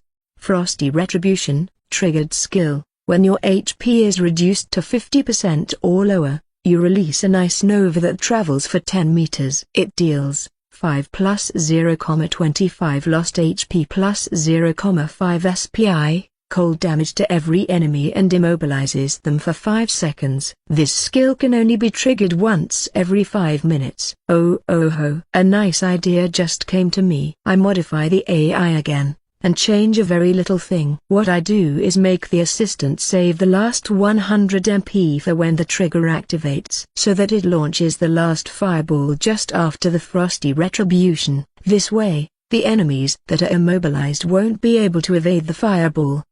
I laugh evilly at my plan. There's only a small detail that I want to change, and it's the weapon that the lab assistant is going to wield. In this game, weapons don't impact much on the gameplay. The damage is determined by the strength stat, so a fist weapon deals the same damage as a sword, a warhammer, or a bow, and the attack speed is determined by agility. Different weapons are mainly for cosmetic and customization purposes and not for actual influence in combat. The only time where the weapon type is important is in some skills that require the weapon to be from a specific type. Well, there is one thing that changes from weapon to weapon, and that is the range. But it also comes with drawbacks. For example, a whip has a decent range but is difficult to wield. An experienced player might use it properly, but a newer broken bar good luck. And a bow has a long range but its attacks are slower and not suited for melee combat. And it's also possible for weapons to collide with the terrain. So big, long, and hard to wield weapons are avoided because a lot of dungeons have narrow corridors and lots of obstacles that can hinder your attacks. I'm going to give the assistant a pencil and a notebook. I mean, what else could I give it? It's a fucking lab assistant. Why would a lab assistant have any weapon with it while working? I look through the special accessories and select a pencil for its right hand, and a notebook for its left. It's going to wield the pencil as a sword, and the notebook as a shield. Behold the mighty combo of pencil weapon and notebook shield. I wonder how many players are going to die from a stab to the heart with a pencil. Ha ha ha. It isn't long until the lab assistant pops from the operating table. The 10 minutes have already finished while I was modifying the template. Oh, it's exactly like I envisioned it. To broken bar, and is actually holding the pencil as if he's going to stab someone with it. Ha ha ha. I finally have my first hybrid, and also a stand-in for when I need to use the machines or research. Ha ha ha. What a lame joke, because it's going to literally be standing still all the time. A broken bar, and the best part is that it only cost me 340 CP, literally. The most expensive thing in the dungeon. A true bargain if you ask me. Now that I finished the hybrid, I want to spend the rest of the CP upgrading the dungeon. I'm sure that I'm going to need more stasis capsules in the future, but 100 CP for each is very expensive via broken bar. Luckily, I found some technology research that will help me with it. Small stasis capsule research cost 20 CP, 10 food, 10 metal. Research time 10 minutes unlocks a smaller version of the normal stasis capsule. In the small stasis capsule, you can store bodies of units smaller than humanoid size. Yes, with the small stasis capsule, at least when I capture small critters, they won't occupy a normal stasis capsule. So I can actually use the normal capsules for humanoids and similar sized units and the small capsules for some critter units. I immediately start the research, and make my newest creation, the lab assistant, stand still close to the experimentation set so that the research progresses. Oh, how good it is to be able to move around instead of standing at the same place all time. After the research finishes, I'm going to build 2 small stasis capsules. They cost only 20 CP to build. They are cheap because they are mainly for storing non-combat units. The total cost of the research and 2 small capsules is going to be 60 CP. I reserve the CP and continue looking through the technology trees. In the near future, I'm going to research the Siamese and use the scout and miner bodies I currently have to create some of them. But I don't have the CP needed yet. A broken bar. Should I save it, or spend it on other things right now? A broken bar. The other option would be to research some traps. A broken bar. Also a broken bar. I remember that I previously unlocked the tech called poisonous mushrooms. They should be useful, no? Foo. Ha ha ha. After reading the tech description, there are two things that are incredible. First of all is that the tech unlocks, as its name says, poisonous mushrooms that I can add into the dungeon. But they aren't the kind where you must eat to get poisoned. No, there are different kinds, but all of them only need the enemies to be close enough to the mushroom to work. And best of things, most of them only work when enemies get close and do not activate when my units do so. And the second thing is that this tech unlocks a lot of techs with mushrooms that can inflict different status effects. Paralysis mushrooms, confusion mushrooms, fear mushrooms, etc. This tech is considered as a hazardous terrain tech, so it is more expensive than the normal mushrooms. And it also costs more CP to place the mushrooms in the dungeon. But they are worth the cost. I decide to research the poisonous mushrooms by spending 30 food and 30 CP. Now, where should I put them? I start wandering the dungeon while thinking of the best places to put them in. Should they be avoidable, predictable, or hidden and impossible to avoid? After thinking for a while, I reach a conclusion. Yes, I believe this is the best option. If I put them here, the players have no other option than taking damage or wasting a lot of time. The place where I've decided to put the mushrooms is in the tunnels, in specific, the places where it's easy for the players to get lost in. Also, I've chosen the mushroom type that emits a small poison cloud when an enemy gets close enough. The tunnels are narrow, so it's impossible to completely avoid the mushrooms. Furthermore, if they get lost in the tunnels, they will need to pass through the same mushroom fields again and again. The actual effect isn't that strong, but damage can quickly add up if unattended. It applies a poison debuff that deals 1 horsepower damage every second for 10 seconds to every creature that is inside the poison cloud. It is possible that the stitched get caught in the poison too, but since the mushrooms only release the poison cloud when enemies are close, they can only be poisoned if combat happens near the mushrooms. And it's a bad decision for the enemy players, because the poison stacks for every second they stay in the poison cloud. Yep, this is nice. Something that I hope will make some players cry. And if unlucky, maybe even cause some players death. Ha ha ha. After the hybrid creation and the new mushrooms, I'm only left with 35 CP. I didn't add too many mushrooms to save as much CP as possible, but I'm back to being poor. Well,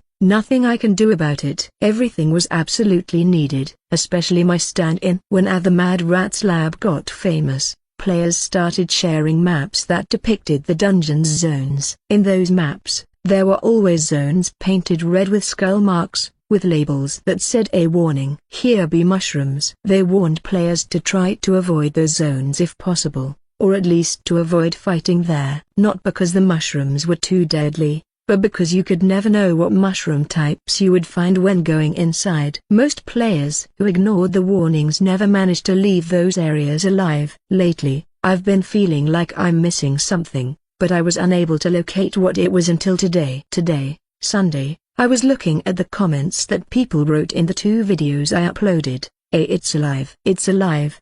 And whack a zombie. It came to me in a flash, as if lightning had struck me, and now I can't stop thinking about it. What is it? In those 2 moments, I was fooling around and having more fun than any other moment. And you know why? Because I was role-playing properly the craziness and unpredictability that the Mad Rat represents. So I've decided that today I'm going to spend most of the time trying to define a persona, and from now onwards, I'm going to try to interpret the persona as best as I can. Why? Because it's more fun, of course. At least for when other players are present, because it's when my persona is going to be most relevant. My broken bar. The thing now is deciding on which kind of persona. It's settled that must be a crazy character, but how much craziness? I don't want to create a persona that can't properly talk or one that is so traumatized that can barely do anything. But a low craziness, affected for example by a common obsession won't be enough. So a middle ground, crazy up to the point that you can talk with the mad rat but you can't properly communicate,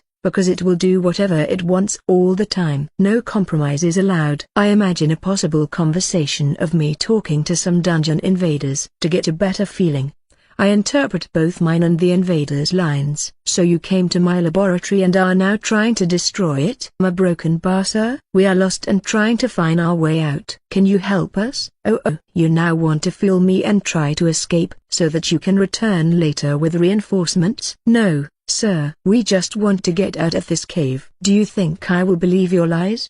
Monsters, get them all killed. But sir, a broken bar. Stop spouting nonsense and face the consequences of your actions. Okay, it's not bad, but this only displays craziness and selfishness. There's very little personality there. I should try adding something more. Maybe like this? You foolish mortals that dared invade my most precious and sacred place. You shall face my wrath and that of my most prided creations. No, this sounds too much like a phrase a stereotypical demon king would say. Too cliché tilde copyright, and it also doesn't fit the theme of the dungeon. Maybe something more childish. Treating the monsters as toys, and invaders as a future toys? No, you destroyed and killed my toys. Bwah. No. No, no. You are gonna pay. I'm gonna make you pay, and then I will turn you into my new toys, and we'll play together forever. He. New toys. New toys. La la la. I shudder. Too cringy. I'll never say something like this again. This can be interpreted in very weird ways and don't want to be seen as a deviant. And something like this? Foo fa foo. Ha ha ha. You invaders. He are now. He.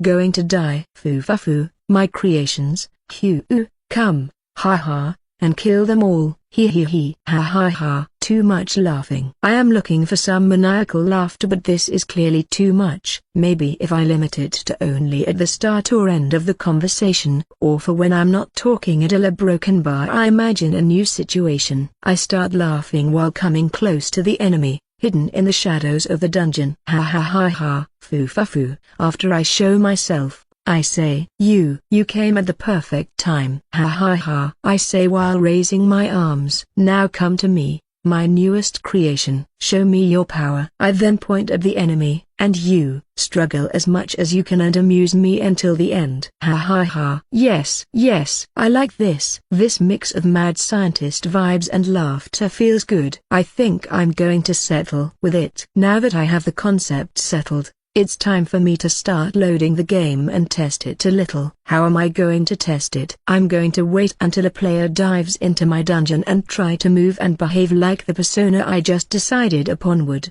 the real mad rat. Once inside the game, a message pops in front of me. Reached player level 2. New champion creation unlocked. Dungeon battle challenges unlocked. Received 2x stasis chamber. Received 500 CP. So my player level has risen by 1 and I got extra CP. Nice. It looks like my dungeon has gained popularity recently and received a few invasions since last time. And now I have 13,250 XP to player level 3. Wow. I now have 835 CP. With the rewards from the level up and the other players' invasions, I'm rich again. But I'm not going to look into the other rewards now. I'm here for the persona. The only thing I do is create 2 more mines and farms, because I'm going to need a lot of food and metal soon. And the sooner I build them, the sooner they start producing resources. This reduces my CP by a whooping 500. The whole level up bonus is already gone. There are currently 2 invasions into the Mad Rat's lair. Most players don't bother defending from other players' invasions, mostly because there can be multiple invaders at the same time, each with its own dungeon instance. So it is impossible to properly defend the dungeon when the number of instances increases. But I'm going to defend them now,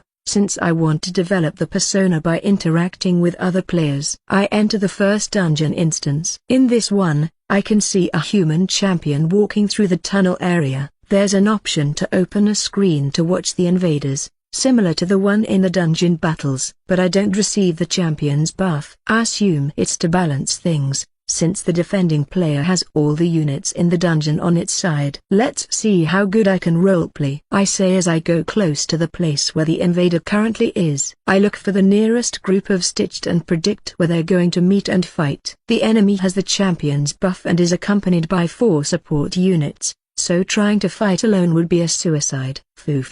Ha ha ha. Do you know where you are? You are in my laboratory. The enemy player keeps moving closer, sword on hand. He makes a horizontal slash from a certain distance. I don't know what he's doing at first, but then I see a half-transparent blade slash that's coming in our direction. Wait. What are you doing? Let me finish at least. I managed to evade the flying slash on time, but the stitched aren't as lucky and are killed with a single hit. Shit. Now I don't have meat shields anymore. Hey, can't you see I was trying to speak with you? You jerk. I start running away while I cast a chain lightning. It bounces between him and the support mobs, severely reducing the health of the support units. But the champion takes little damage. Ha ha ha. I'll make you regret acting like a jerk, I shout while running through the tunnels. I'm moving through as many mushroom zones as I can. The enemy is chasing after me, so he is going to eat as much poison as I can make it possible. But we have the same speed, so I can't effectively run away. Even worse, I have little EP and stamina compared to him because of the champion's buff, so he is going to reach me when I run out of them, sooner or later. He launches a few more flying slashes in my direction, but I manage to evade most of them. Still, he manages to reduce my HP by half with those that do hit. But the mushroom strategy worked and I managed to kill all the support mobs and reduce his HP by an extra quarter too. We are now reaching one of the tunnels with the underground river. One that has a narrow passage and a cliff next to it. I'm going to try something here. If you come any closer, both of us are going to die. He. Go back. I've warned you, I say. The first part in a crazy tone, and the second part in a motherly tone. It's very hard to roleplay when you don't have much experience and the opponent is making everything he can to break the immersion. And as the jerk he is, he continues running in my direction. Well, I'm going for mutual destruction then. I cast as many cold blasts as I can while resuming the running, but this time I let him get closer to me. My stamina is getting low, so I can't continue with the same speed. But there's also a hidden reason as to why I slow down. I'm incredibly unlucky with my casts, but finally, about the 8th time, the enemy is immobilized and stops moving. Immediately, I turn around and grab him. Then, I jump with him into the river. He's immobilized so he can't resist. Ha ha ha. You see this? You forced me to do it. You are going down with me. Ha ha ha. I say while falling towards the river. The river current starts dragging both of us towards the underground lake inside the big cave. During this time, we continue fighting, this time in extremely close range. By the time we reach the underground lake, I'm already a corpse. He still has almost half of his HP remaining, but after the chase his EP, MP and also stamina and soul are very low. His battle capability is severely reduced. He is making an incredibly angry face right now. Serves you right. You stupid player. Ha ha. Since I'm dead, he can't hear me anymore. But I still continue to mock him. It's for my own satisfaction. Now he can only do one of two things: abandon the dungeon invasion and receive reduced rewards, or risk it in a do-or-die bet. He doesn't hesitate too much and chooses to continue the invasion. I continue to watch the invasion out of spite. I want to see him die. And I don't get disappointed, because he does. The shortened version goes like this. He roams through the tunnels and continues to take some poison damage. Once he reaches the place where I threw both of us into the river, he spits and insults me. Oh, so you can actually talk. What a surprise. Then he reaches the laboratory and starts a fight with the lab assistant. The fight looks even at the start, but the enemy invader has very low EP and MP, so he can't display all his might. The turning point is when the assistant's HP is reduced under half and the triggered skill activates. The huge amount of damage from the trigger plus is the immobilization, followed by an unavoidable fireball settle the match. Ha ha ha ha. Serves you right. I can't stop laughing after seeing his face just before the fireball hit him. He was like, oh, no, fuck this damned player, me. I even received extra CP and XP for defeating him. Thanks for the extra bonus, you jerk. Ha ha ha. After rolling on the floor laughing for some time, I decide it's time to continue with the original objective. I look at the current invasions. There are two again. The first one, which was already ongoing when I entered the game, is almost finished. I spent too much time with the jerk. But in the second one, the player is just reaching the tunnel zone. This time's an orc. I hope he knows how to properly behave and isn't a stupid player like the last one, I say as I enter the dungeon instance. This time I'm not going to make the same mistake as before. I'm going to appear from a place where the enemy cannot reach, plus I'm going to bring the lab assistant with me. It goes where I tell him to go, so the plan should work properly. Foo-fa-foo. Ha ha ha. I slowly move towards the orc while releasing a high-pitched laugh. Then I appear from a higher place, very difficult to reach unless the enemy can fly. Welcome to my lair. The orc looks in my direction and says, Bufu, your lair? This is little more than a few rocks and mushrooms. Oh, it actually answered. But is he insulting my dungeon? This offense shall not be pardoned. In a serious and haughty tone.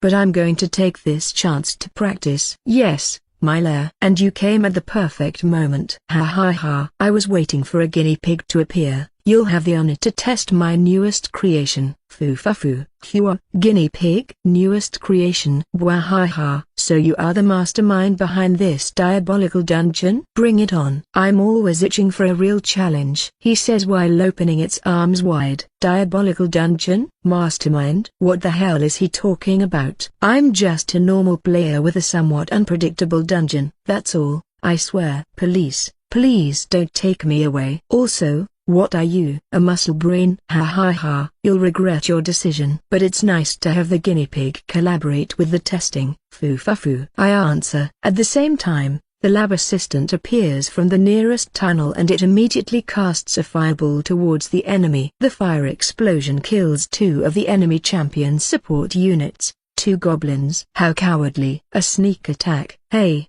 What was I expecting from someone who stays far away and only looks while we fight a broken bar, says the orc. Cowardly? I took the trouble to warn you, so don't complain. Ha ha ha. I stay where I am, watching the fight that's happening below. There's one fun thing, though, and it is that the enemy orc didn't properly look around. It's currently standing very close to some poison mushrooms. So if the combat actually takes place in this tunnel, he's going to receive large amounts of damage from the poison. The fight earnestly starts when the enemy champion and the remaining mob, another orc, engage in melee combat with the lab assistant. And sure, they do start fighting surrounded by the poisonous mushrooms, which make them all, lab assistant included, start taking poison damage. And the poison stacks start to accumulate. You can only accumulate up to 10 stacks. Since they last 10 seconds and only 1 per second can be obtained. But still, 10 horsepower per second is a lot. The second fireball that the lab assistant throws only hits the support orc, and its innate skill activates. Wow, even with the dwarf's higher defenses and the innate skill that reduces damage taken, the assistant is taking quite a lot of damage from simple basic attacks. Orcs are true brutes. When the assistant's HP goes below half, the frosty retribution activates and immobilizes both of the orcs. The enemy champion still has a decent amount of HP left, but the support orc gets killed with the following fireball. Now only the enemy champion remains, but its attacks are even stronger than before, since the innate passive has activated. When he manages to kill the lab assistant, he has very little HP remaining. Only a few more seconds inside the poison cloud released by the mushrooms and he is going to die. Clap, clap. Foo-fa-foo. To think you could beat my greatest creation, a broken bar. I underestimated your strength, I say, mockingly. I don't forget to clap for the 8 champion. Ha ha, you understand the joke, right? Bwahaha. You call this a fight? This was only a warm-up, the orc responds, making a flexing pose. His muscular arm makes me envious. My arms are sticks in comparison. Well, a broken bar if you say so. Broken bar. Foo-fa-foo. But I recommend that you look at your current status. See you again. Ha ha ha, I say. Then, I wave him goodbye while laughing maniacally and walking away. I didn't even need to personally fight this time. Why do I go back? you ask? I made him waste enough time with this short talk. Wait. Don't run away, you coward, shouts the orc. Then, I suppose he actually looks at his status screen, because the next thing I hear is him shouting out of despair. No, not this again. Am I really going to die only because of the fucking poison? Fuck. My HP is going to reach 0 before the poison runs out. Then he starts spouting nonsense. Ha ha ha. So this was all again planned, huh? I couldn't do anything again. A broken bar. I'll return another day and beat all your evil machinations. Just wait and see. And he dies. What was he talking about? I don't understand what he was talking about at the end. A broken bar, evil machinations? Everything planned? It was you who didn't look around and started the fight inside a poison cloud. I just appeared here to try and roleplay my persona. Well, whatever. It did go quite well this time. At least I think so. Thanks to the orc, I could start acting my role in an actual conversation, unlike with the human jerk. It still feels weird to interpret the Mad Rat's persona, but I hope I'll get better and more used to it in the future. PFFFT. Ha ha ha. But how could he be so blind to not see the poison cloud? If only he moved a few meters away, he could have survived. If you ever hear a high-pitched maniacal laughter, run away, and don't look back. Never. Better yet, if you can leave the dungeon, do so. It is probably the Mad Rat coming towards you to test its newest creation. And believe me, you don't want that. First thing written in a How to Stay Sane in the Mad Rat's lab, even before the guide's index. Now that I've finished what I wanted to do, trying and testing the Mad Rat's persona, it's time to look at the player level up rewards. The 500 CP is self-explanatory. In fact, I've already spent them to create the mines and farms. And the same with the 2 stasis chambers. I just need to put them in the laboratory and everything is done. The other 2 rewards, for broken bar. The first is unlocking the creation of new champions. This means that I can now create a new champion that has the characteristics that I want. But I still need everything that a normal unit would need. This means it costs the same CP, and also consumes the bodies of the units needed for the creation. But at least for now I'm going to stick with the Mad Rat, so there's no reason at all to create another champion. More importantly, I remember the game telling me about the possibility of upgrading the champions in the future. A broken bar. And the second one is unlocking the dungeon battle challenges. This means that from now on I can send challenges to other players, and in the same way, I can start receiving the challenges from other players. To send a challenge, you need to know the player's name of the target, or at least the dungeon's name. In the challenge you can also specify the battle rules you want the match to have, or leave as much as you want blank, and then the other player can set them before accepting the match. Of course, you can decline challenges from other players. Maybe it is blocked until you reach level 2 so that noobs don't get dragged into trolls' schemes. Anyway, I'm not in any hurry to start sending challenges. Apart from sending a challenge to Ricard, I don't even know to whom I could send a broken bar. After reviewing the rewards, the only remaining thing is to put the 2 new stasis chambers in the laboratory, together with all the others. Okay, enough gaming for today. I still have to do some work for tomorrow's classes. I say as I exit the game. When I take out the VR helmet, I receive a message. It is a warning I have set for when somebody comments into one of the videos I've uploaded. You know, the It's Alive. It's Alive. And the Awaka zombie videos. It is a lot of coincidence that the alarm sounded just at the same time that I disconnected from the game. So I opened the comments screen and see a broken bar that there isn't one comment, but a continuous stream of them. Wow, isn't it a bit crazy? The AWAC video has more than 100k views. I only uploaded the video the day before yesterday and I'm not famous nor have thousands of followers. A broken bar, how can this be? I start reading through some of the comments. Ha ha ha, gotta whack 'em all. It's a nice way to farm some CP. Who cares about CP? The whacking streak is the important part. A nice streak there. But I'm going to get a better one.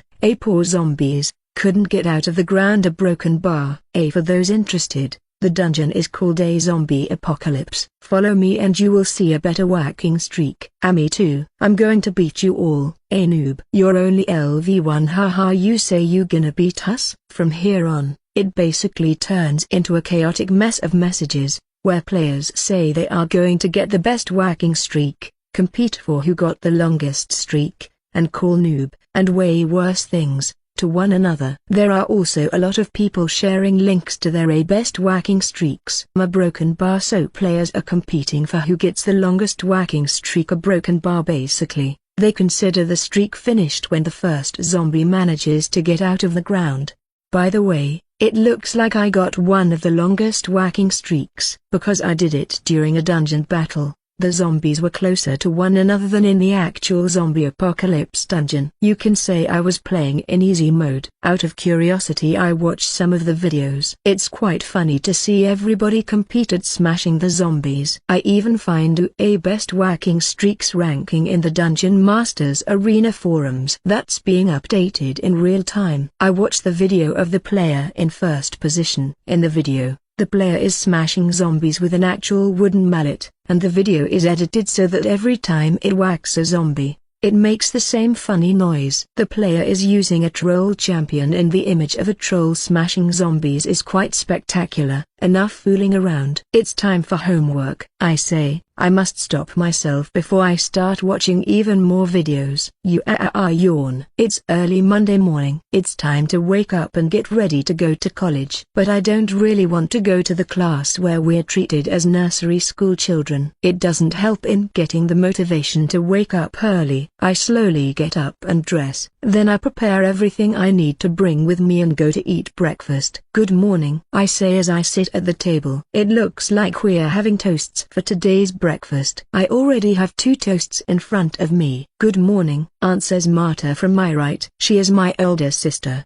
1 year older. We have been very close since we were kids, but nowadays it's more like 50% love and 50% hate. I didn't get insulted first thing in the morning, so it seems that right now is the 50% love part. It's funny that we both have always played together, arguing over who was better in games, because we liked the same types of games. In fact, she is, too, playing DMA. But she started playing in the beta version of the game, and is now one of the top-ranked players in the Dungeon Battle rankings. You know what? I uploaded a video 3 days ago of me playing DMA, and already got 200k views. I'm going to be famous soon at this rate. Ha! As if a single video will make you famous. She replies, well, maybe a single one, no. But if this continues with my next videos, a broken bar. You know how hard it is to get noticed in a game with so many players. Unless you reach a place like mine in the rankings, you aren't going to get many followers. It's true that she has a lot of followers,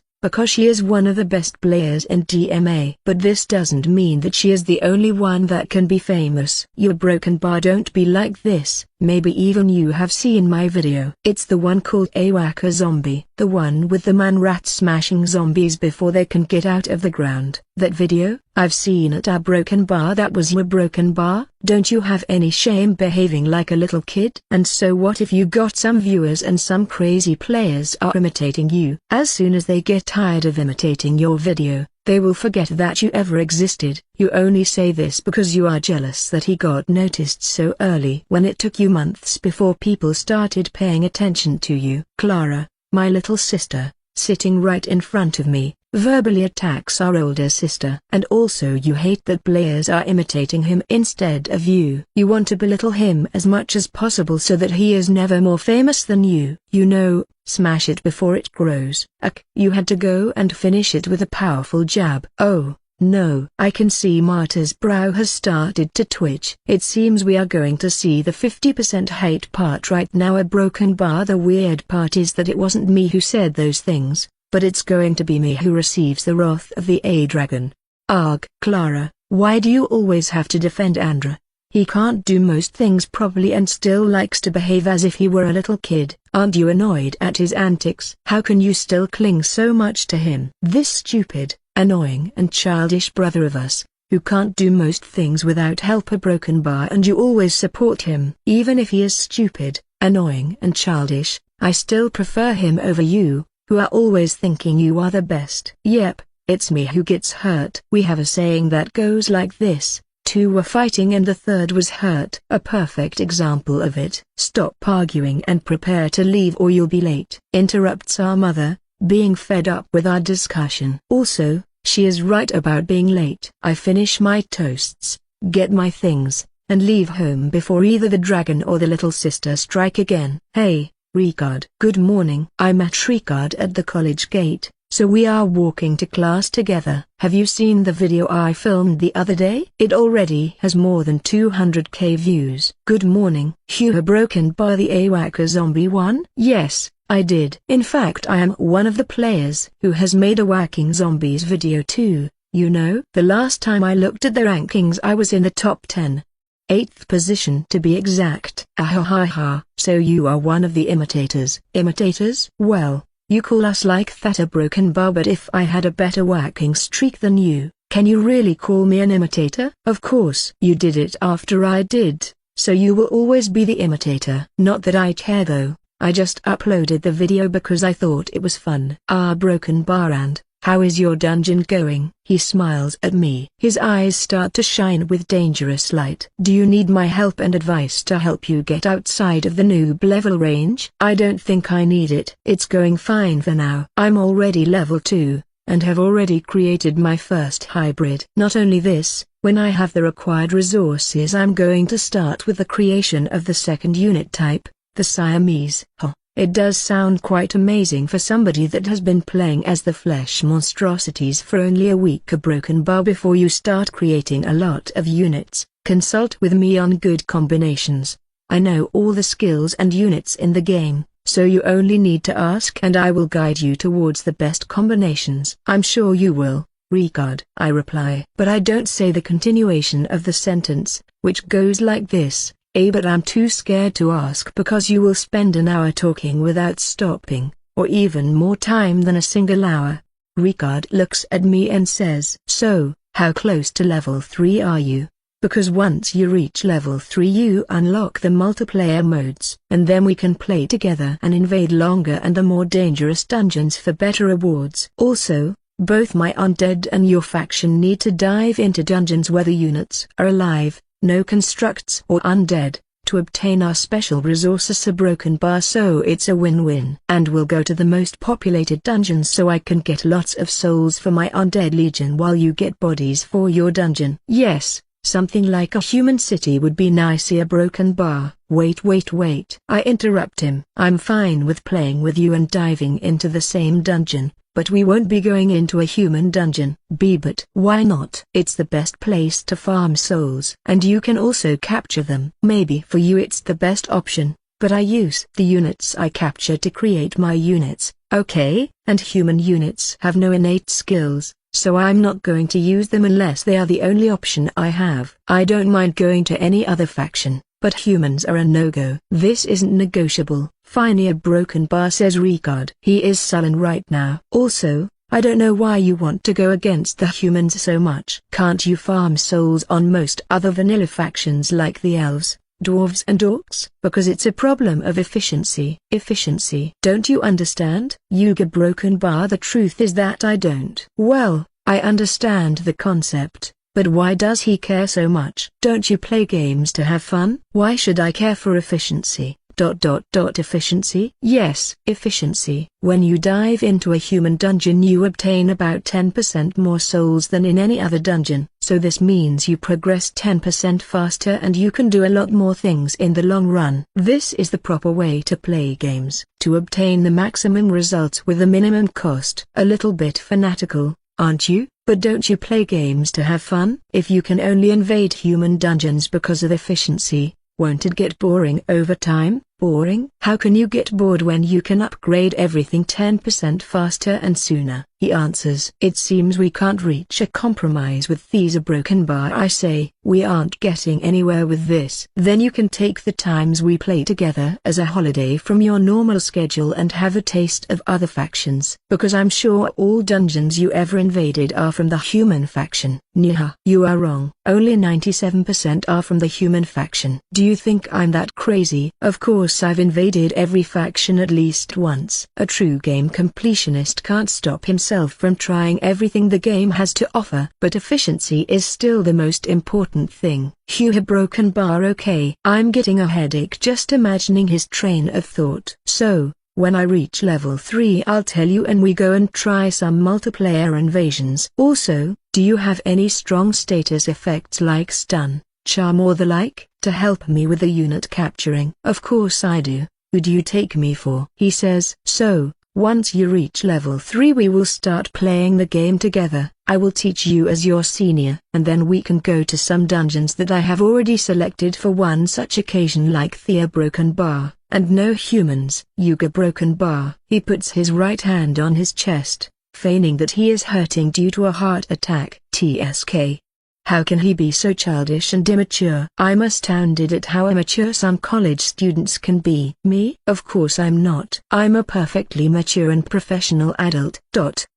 And did you know how the attack and defense works in the game? After the damage of each skill is calculated, the game looks at the STR, con or SPI/will of the attacker and defender and calculates the extra damage or damage reduction. They make it work in a very realistic way, in my opinion. For example, in an arm wrestling tournament, all of the participants have similar strength, and the difference between winning and losing is done by a very small difference in strength. Even with only 1 point extra, you win and the other loses. On the other hand, even if I participate and try to win in the tournament, it doesn't matter if the arm wrestling pro has 10 or 20 times my strength, I will be crushed anyway. In a similar idea, the game increases the damage by 5% if the STR or SPI is higher by 1 point. The extra damage increases to about 22% in a 5 points difference, 40% at 10 points, 60% at 18 points, 80% at 32 points difference. It more or less stops growing around the 80 points difference, and never reaches but gets infinitely closer to the 100% extra damage. Double damage. As you can see, the higher the difference, the lower the effect it has on the extra damage dealt. In case the con or will are higher, then the damage is reduced instead of multiplied. The value starts at 3.75% damage reduction for the first point, and 17%, 30%, 45%, 60% and never reaching 75% at the same difference in points as the ones I said for the extra damage. Some after class A knowledge drilling done by Ricard. It's your favorite crazy rat's comeback. How are you? Ready for more action? I say while raising my arms. Nothing happens, and nobody shouts in response. I can't hear you. I'll ask again. Ready for more action? Still no response. Better. I nod, satisfied with the audience's clamor. Why am I doing this? Because a week has passed since the last time we talked, and I was worried you were starting to miss me and my monologues. I've done a lot of things this last week, but they are of little interest by themselves, so a resume is going to be enough. Otherwise it would have been boring. So, let's start from the end because it's the most logical way to explain things. I've managed to reach level 3, furious clapping sounds. Thank you, everyone. I am glad to see you so enthusiastic, I say while continuing the furious clapping. This is the window that popped yesterday in front of me after reaching the new level. Reached player level 3. Multiplayer unlocked. Champion upgrade research unlocked. Received 2x stasis chamber. Received 1.000 CP. It seems like the game makes sure you don't get too far behind the other players by giving you some free stasis chambers each level up. Which makes sense, because it's difficult enough to obtain the bodies, and then find after the dungeon invasion that you can't bring them back because you don't have enough storage for Thema Broken Bar. Now let's go back in time, no, not literally, and start with a flashback, because everyone loves flashbacks. No, I don't. I complain. You don't? Well, me neither. A broken bar, but I'll still make a flashback here. Broken bar. After the talk with Ricard about playing together, this past week I've been focused in upgrading the dungeon and playing as much as possible. Homework, who cares about that thing? Now I'm going to explain the changes in no particular order. I'm going to start with the dungeon layout and new dungeon zones. At least for now, I've kept the parts that I already created more or less the same.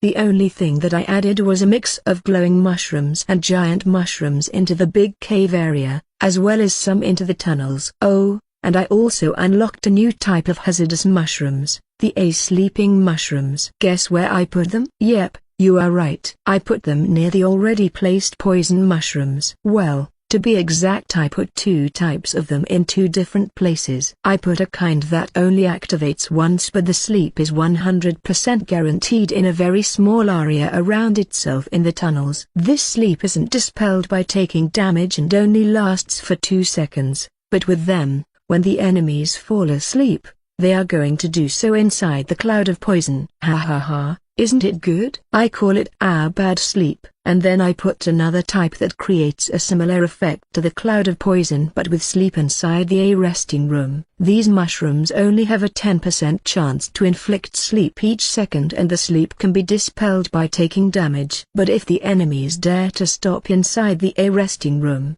they might fall into an infinite cycle of falling asleep. And since there are no dangers inside the room, they would never wake up. I've baptized it with the name of the Eternal Resting Room. Don't worry about their mental health. Even if the champion is asleep, the player is still awake, only that it can't move the champion, and can still surrender and abandon the dungeon. Only that they will be considered as killed, and lose a lot of the reward, increasing my own reward. Slurp.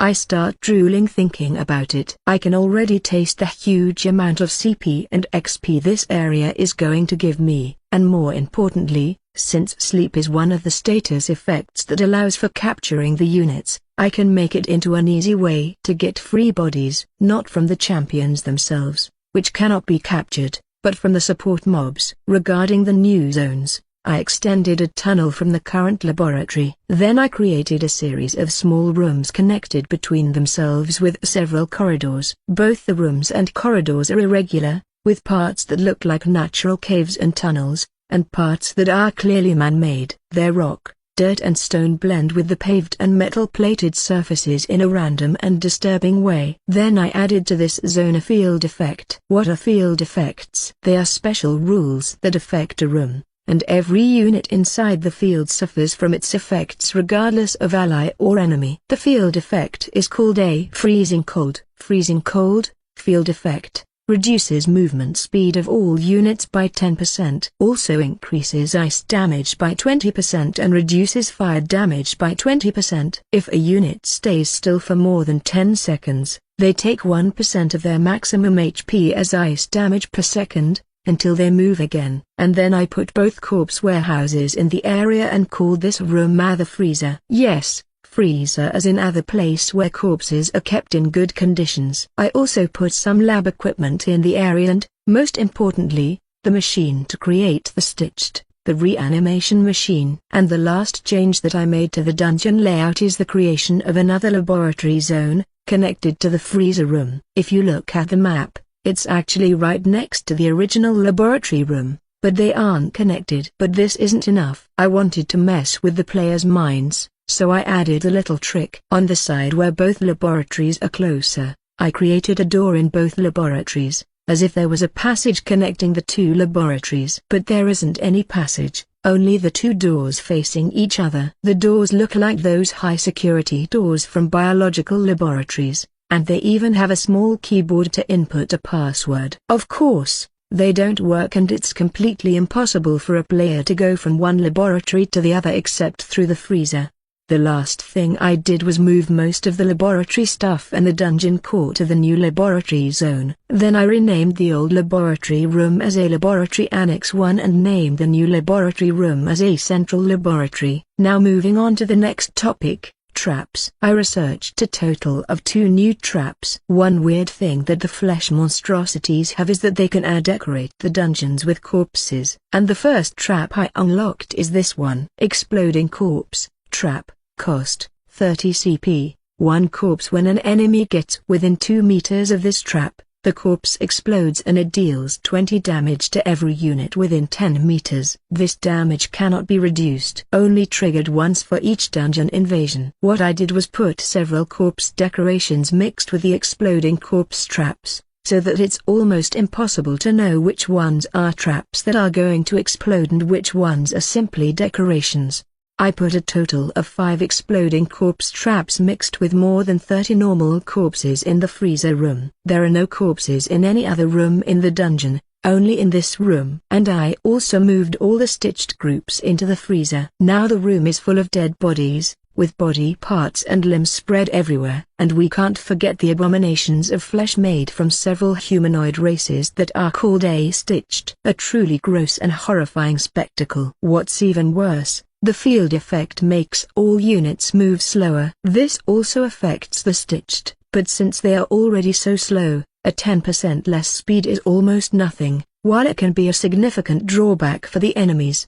So again, everyone wins except for the enemies. For the second trap to work, I actually needed to create a horrific generator to supply the traps with electricity. I put the generator in one of the corpse warehouses and I'm going to make sure that it's permanently filled with 30 corpses to maximize the amount of electricity provided. This is the second trap that I created. Lightning rod, trap, cost, 100 CP, 50 metal. Activation cost, 5 electricity strikes a random enemy within 10 meters with electricity every 2 seconds, dealing 10 damage. This damage cannot be reduced. The trap can be destroyed by hitting it 10 times, or dealing more than 100 damage with a single strike. This is a very funny and simple trap. If the enemy gets close, it is going to be continuously blasted by electricity until the trap is destroyed. The activation cost indicates how much electricity is used by this trap when activated. This means that with a single horrific generator I can have at most 6 of these traps. But for now I've only built 2 of them and put one on each of the laboratories. Of course, the lightning rod is more effective in large numbers close together. But I don't want to create a dungeon that focuses on killing everybody. What I want is an unpredictable dungeon full of unexpected turns and stupid gimmicks, so that the invading players' plans are foiled before they can even make them. Ha ha ha. Suffer the madness contained in this genius mind. I imagine myself saying to the poor players that dared to enter my dungeon. Oh, and regarding new technologies, I researched the collectionist tech to be able to bring 10 bodies with me during invasions, and also built a few more stasis capsules and small stasis capsules to compensate, making it a total of 20 normal-sized and 10 smaller ones. Now for the last thing that I researched during this week, and also the most important one, the Siamese. You know, the units that were literally half and half units, 2 units in one. Sharing passives. Incredible price. It's 2x1 in units. 2x1, pick 2 units, and I will turn them into only 1. It's the best discount ever. Pay for 2 and get only 1. I shout. Okay, let's stop fooling and continue with the flashback. So as I was saying, I researched the Siamese, and also created a bunch of them. In fact, I created a total of 8 Siamese, all of them using the same 2 units. The Elvish Scout and the Dwarvish Miner. The Scouts have a very interesting innate skill called Nature Attuned.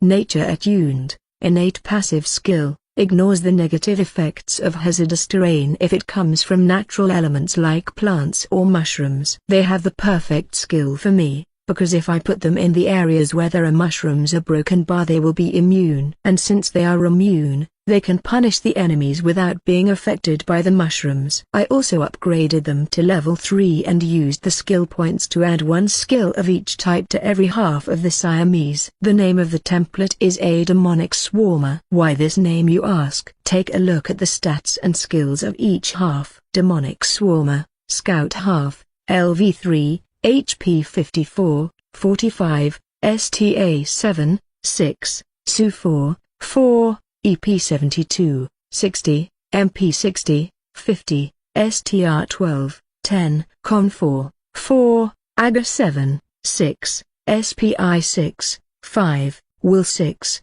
5, Dex 6, 5, SPD 6 INT 5 Com 1 Skills active, dash triggered, Demonic Revenge passive, Nature Attuned, innate, Stone Skin, innate, Strong, Commander. Demonic Swarmer, Minor half, LV3, HP 78, 65, STA 6, 5, Su 4, EP 60, 50, MP 48, 40, STR 13, 11, Con 7, 6, Ag 3, 3, SPI 4, 4, Will 7, 6, Dex 6, 5, SPD 6 INT 5 Com 1 Skills active, Bash triggered, Demonic Revenge passive, Nature attuned, innate, Stone Skin, innate, strong, Commander. The speed is automatically set to the highest of the two, for obvious reasons. Can you imagine half of the unit moving faster than the other, and the 3D model stretching because the halves move away? Ha ha ha. Also,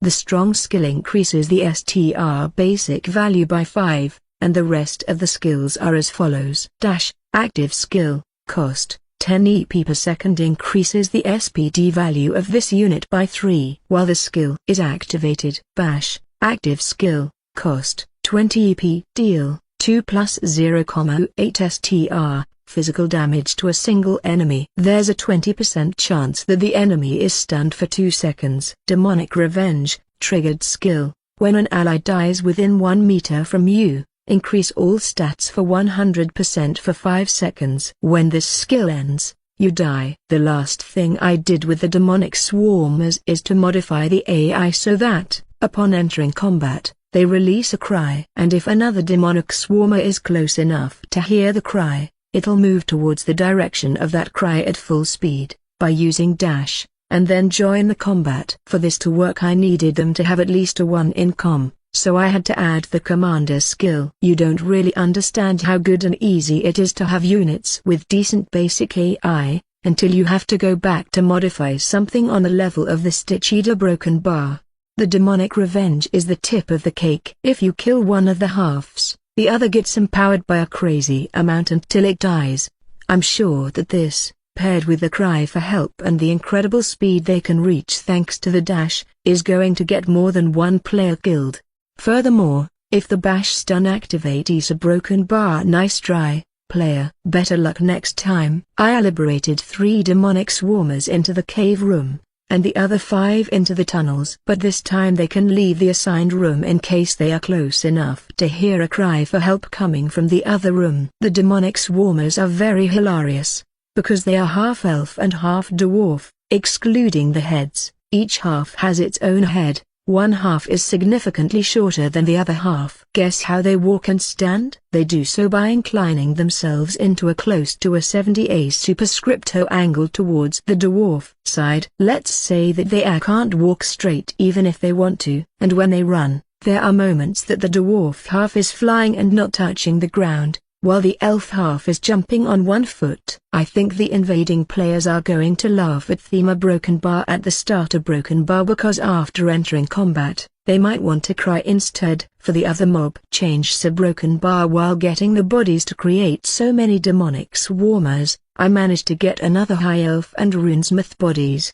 and created a second lab assistant, which is currently stationed in the new laboratory. So 1 assistant in each lab. I also managed to obtain the bodies to create 2 more death butterflies. Currently there is 1 of them assigned to the cave, 1 to the tunnels and 1 to the freezer. Why put them all together when I can make the players more paranoid if they are spread out? And now that we are talking about the creepy, I also created a new creepy type. I used a fly and a fire spark to create it. The fire spark is a critter from the Primordials faction, a faction that basically uses elementals. Elementals are considered living units, so I can actually use them to create my own units. As with the death butterfly, I leveled the creepy, this time to level 3, and added special skills to annoy the players. I called the new unit a fiery fly and managed to get enough bodies to create 4 of them. These are the skills that the fiery fly has. The fire elemental comes from the fire spark's innate skill. Death burst. Fire, triggered skill, after dying, explode and deal, 10 plus 10 level plus SPI, fire damage to all units within 3 meters. This damage isn't increased or reduced by having higher or lower stats. Fire elemental, innate passive skill, negates fire damage that deals less than 10 level damage. Fire damage higher than this amount is reduced by 50%. In flames, passive skill, deal 10 plus SPI, Fire damage each second to yourself and to every unit within 5 meters. This skill is deactivated until there's an enemy in the same room and within 30 meters. It's funny how almost all the damage the flies are going to do is from the basic values of the skills, because they have the lowest possible SPI value, a 1, and the inflames will deal no damage to themselves, because of the fire elemental passive. This time I didn't modify the AI, because I simply wanted to annoy the players with them. And you know that flies are already pretty annoying by themselves, so they're going to do a perfect job without me having to touch anything from the AI. I put all the fiery flies into the cave. I'm sure they are going to be the first thing that the invading players get annoyed with. The funniest part is that if the fireflies get close enough to each other, they can create a devastating chain of death burst explosions as one explosion makes the other flies explode. And these are more or less all the changes in the dungeon in this past week. Returning to the presenter broken bar. Oh, and I almost forgot. One of the level 3 rewards is the possibility to upgrade the champion, though I first need to research it, so I'll need to wait to be able to do it. The current technology will allow me to add a third body to the original mix with the same conditions as before, keep innate skill and some ore stats. What am I going to give to my champion next? Should I look for only stats, or for a good innate skill? A broken bar? Oh, wouldn't it be good to shoot lasers from the eyes? What about invisibility? It's a shame that I can only use humanoid bodies, because it would be awesome to add a spider into the mix. A broken bar, you know. All that shooting spider webs and climbing walls thing. A broken bar, though I'm not sure if it'd work in the game. Beware the eternal sleep zones. I've already said before, but no zone is safe in this damn dungeon. If you see a place where there's literally nothing other than mushrooms and plants, meaning, no traps, no mobs, no critters, no boss, no lab equipment, a broken bar, nothing. Don't enter. Simply do not enter, unless you want to stare at your champion while it sleeps for all eternity, that is. If you want to do so, feel free to ignore my warning. Extract from the chapter A: Unexpected Dangers from A: How to Stay Sane in the Mad Rats Lab. So, now that everything I did this past week has been explained, there's still something that I need to do. And it's upgrading the units that were already created, my champion included. The player level 3 allows for units to be upgraded up to level 4. It's always up to 1 level higher. But I don't have enough CP for upgrading every unit, so I'm going to focus first on the champion, and then on the rest of the units until I'm out of CP. The Mad Rat is currently level 2, so to reach level 4 I need to upgrade it twice. 25 CP for level 3, and 45 CP for level 4. A total of 70 CP. It isn't a very high amount, but it quickly adds up when upgrading a lot of units. After the upgrade, I now have 2 skill points. And since I already have 1 non-innate skill of each type, I can either choose to add new skills or to upgrade the ones I already have. A broken bar. I'm very interested in the upgrades for the maniac skill. A broken bar, please. Keep the secret between you. A broken bar, but this last week I died twice more because of this skill. Yep, the 10% cost as HP seems nothing the few first casts, but when you are taking damage from enemy attacks at the same time, a broken bar, it's not that easy to prevent the suicide from happening. So I look at the upgrades for the maniac skill. There's only 3. And all look good. But no way I'm going to take the extreme upgrade. It would go in the exact opposite direction to what I want to achieve. Maniac, passive skill. Skills that need MP to be casted deal 30% more damage, and the chance to inflict status effects is doubled. When using those skills, 10% of the MP amount used is also reduced from the current HP. This skill can kill you. Available upgrades: Expert, reduces the HP loss by 5% of the MP cost. Extreme, increased damage by another 15% and the HP loss by another 5% of the MP cost. Unpredictable, the chance to inflict status effects increases by 3 times instead of having a double chance. With the Expert upgrade, I will reduce the amount of HP lost by half, which is exactly what I want. So it's a no-brainer to pick this upgrade. Maybe, if it was a mob from the dungeon, the extreme upgrade would be more interesting. A broken bar, but I need to survive or whatever I'm doing is lost, so no thanks a broken bar. The unpredictable upgrade is nice too, a simple upgrade, but it's not what I'm looking for. And having the expert upgrade as an option, I would never pick the unpredictable upgrade.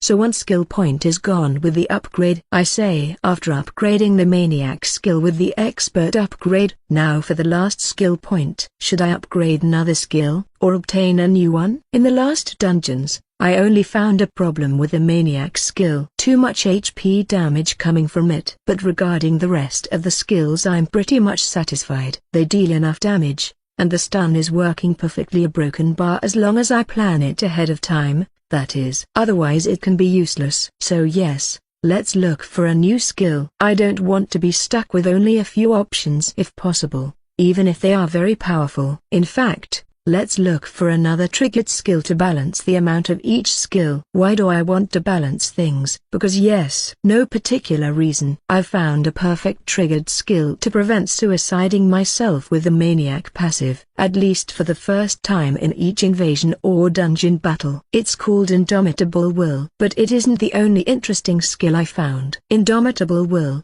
triggered skill, when you are reduced to less than 10% HP, recover 20% of your maximum HP. You can't be killed until this skill is triggered. If you would be killed, this skill is triggered instead. Can only be triggered once per dungeon invasion or dungeon battle. Lightning Shield, triggered skill, cost 10 MP per activation when you receive a melee attack.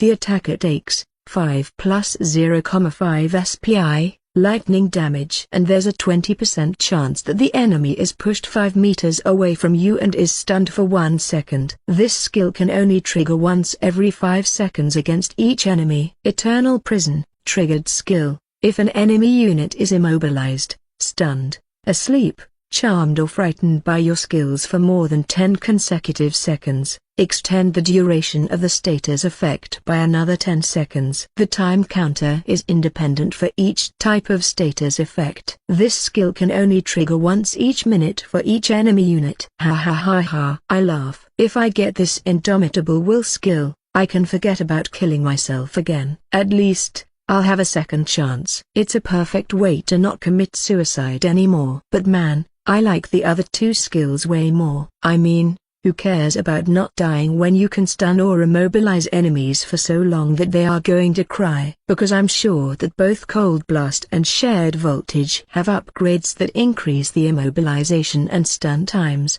respectively. And the Lightning Shield, a broken bar, my drool starts dropping, metaphorically, because this is a game, and I can't actually produce drool, except for the drool that's continuously dropping from my character, but this and that are different things. Free extra damage, deterrent to attack in melee range against me. It's affected by the extra damage and double status chance from Maniac, and can also trigger Shared Voltage, a broken bar.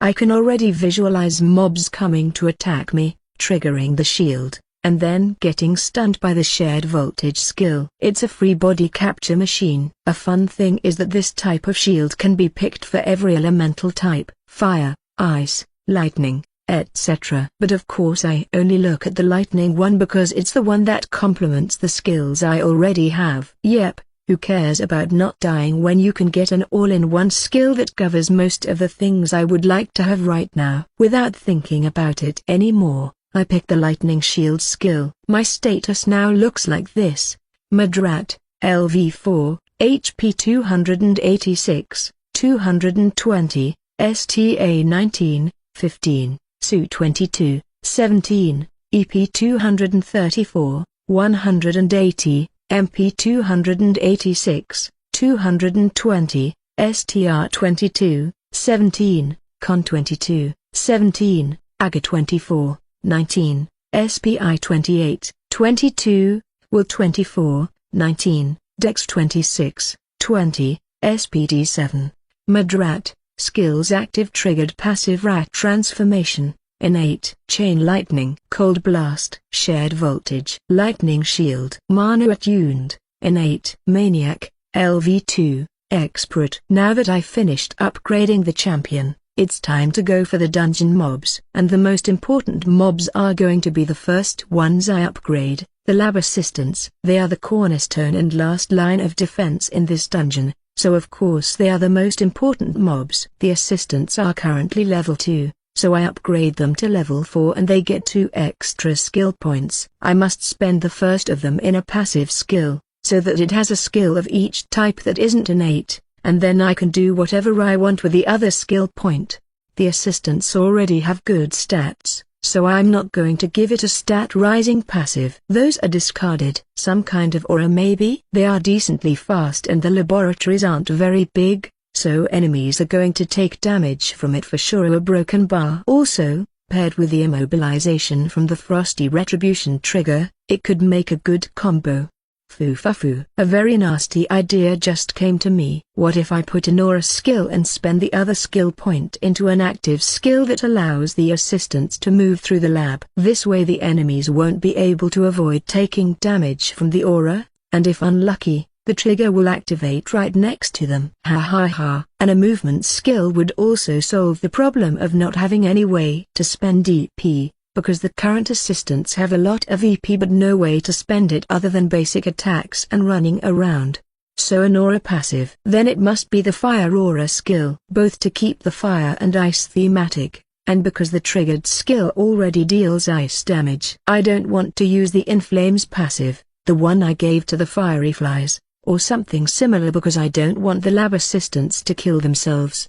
Fire aura, passive skill, cost 1 MP per second, cannot be deactivated during combat. Deal 2 plus 0,1 SPI, fire damage to all units other than yourself that are within 5 meters. The cost of the fire aura is something that you need to balance with the unit's stats, because if it doesn't have enough MP regen, it's going to be a constant drain that won't allow the unit to use any other skill.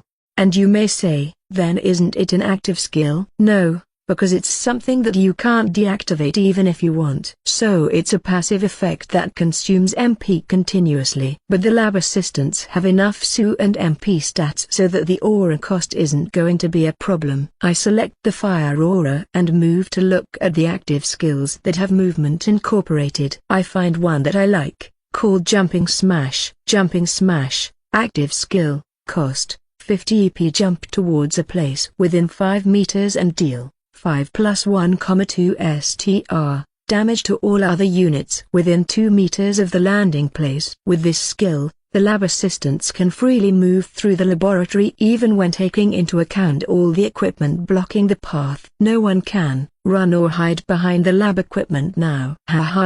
This is how the lab assistants look right now. I'm envious of their high stats. A broken bar. Lab assistant, LV4. HP 442, 340, STA 29, 23, SU 32, 25, EP 312, 240, MP 364, 280, STR 33, 26, Con 41, 32, AGA 24, 19, SPI 41, 32, Will 44, 34, Dex 49, 38, SPD 6 INT 5 Com 3 skills active, Fireball, Jumping Smash triggered, Frosty Retribution passive, Mana attuned, innate, Stone Skin, innate, Fire aura. Regarding the rest of the mobs, the demonic swarmers are already level 3, so I'll leave them like this for now. But the Stitched are level 1 except for the leaders, who are level 2 right now. I think I can upgrade them all to level 2. Maybe the ones that will come with me to the dungeon invasions can be level 3? I can now bring up to 300 CP value units with me when I start a dungeon invasion. Also, I don't have enough CP to upgrade them all to level 3. A broken bar. For now, I upgrade all the brain-dead mobs to level 2 and then the same skill I gave to the brain-dead leaders, Toxic Spit. In this way they will blend together and it's going to be more difficult to differentiate them. Braindead Mob, LV2, HP 66, 60, STA 5, 5, SU 3, 3, EP 55, 50, MP 33, 30, STR 5, 5, Con 7, 7, AGA 2, 2, SPI 4, 4, Will 4, 4, Dex 1, 1, SPD3 INT1 Com0 skills active,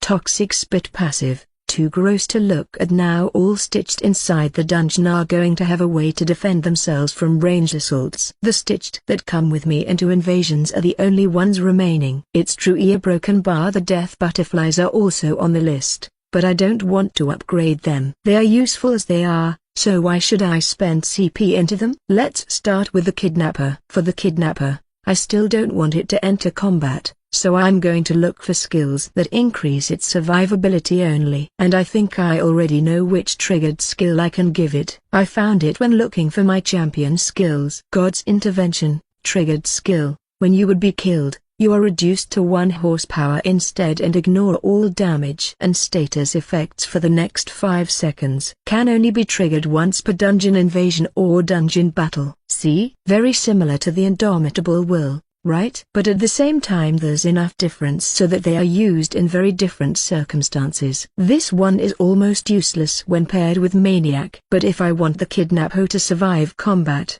it's actually way more useful. Without doubting anymore, I select the God's Intervention skill. With the last skill point I must pick an active skill. Ideally a defensive skill that can be used both outside of combat and during combat. Fortify, active skill, cost 20 EP. Reduce the damage from the next attack or skill by 5 plus 2 con points. Simple, but effective. It only works for one attack, so it's a little flimsy. But it can be used outside of combat and lasts until it receives damage, so it's a nice skill to add to the Kidnapper since I wanted to survive as much as possible.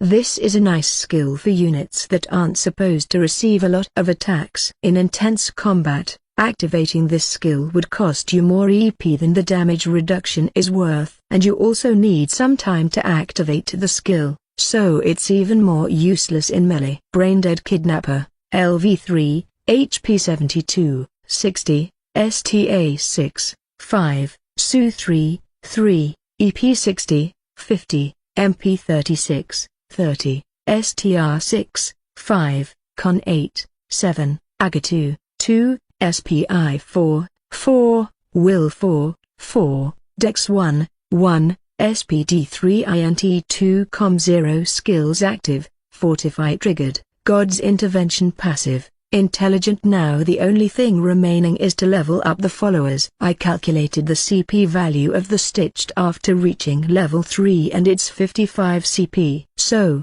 including the cost of the Kidnapper, I can bring exactly 5 other level 3 stitched with me in invasions, which is 1 more than the amount I was already bringing. Nice. I can create 1 more stitched, and can level them all to level 3 and still bring them with me. This time, again, I don't bother looking for another active skill and select the Toxic Spit. Why change what I already know it's working? Only the triggered skill is missing. I mostly use them as a meat shield, so I select one that will help them to do their work better. Survival Instinct, triggered skill. When you have less than 30% HP, regenerate 1% HP per second. Again, simple but effective. Now I won't need to be so preoccupied about them dying to weak mobs. This skill is incredibly good against weak opponents, but utterly useless against strong enemies that can deal more with a single attack. This makes the skill very good for invading dungeons, which are usually filled with weak mobs but utterly useless for defending dungeons and dungeon battles,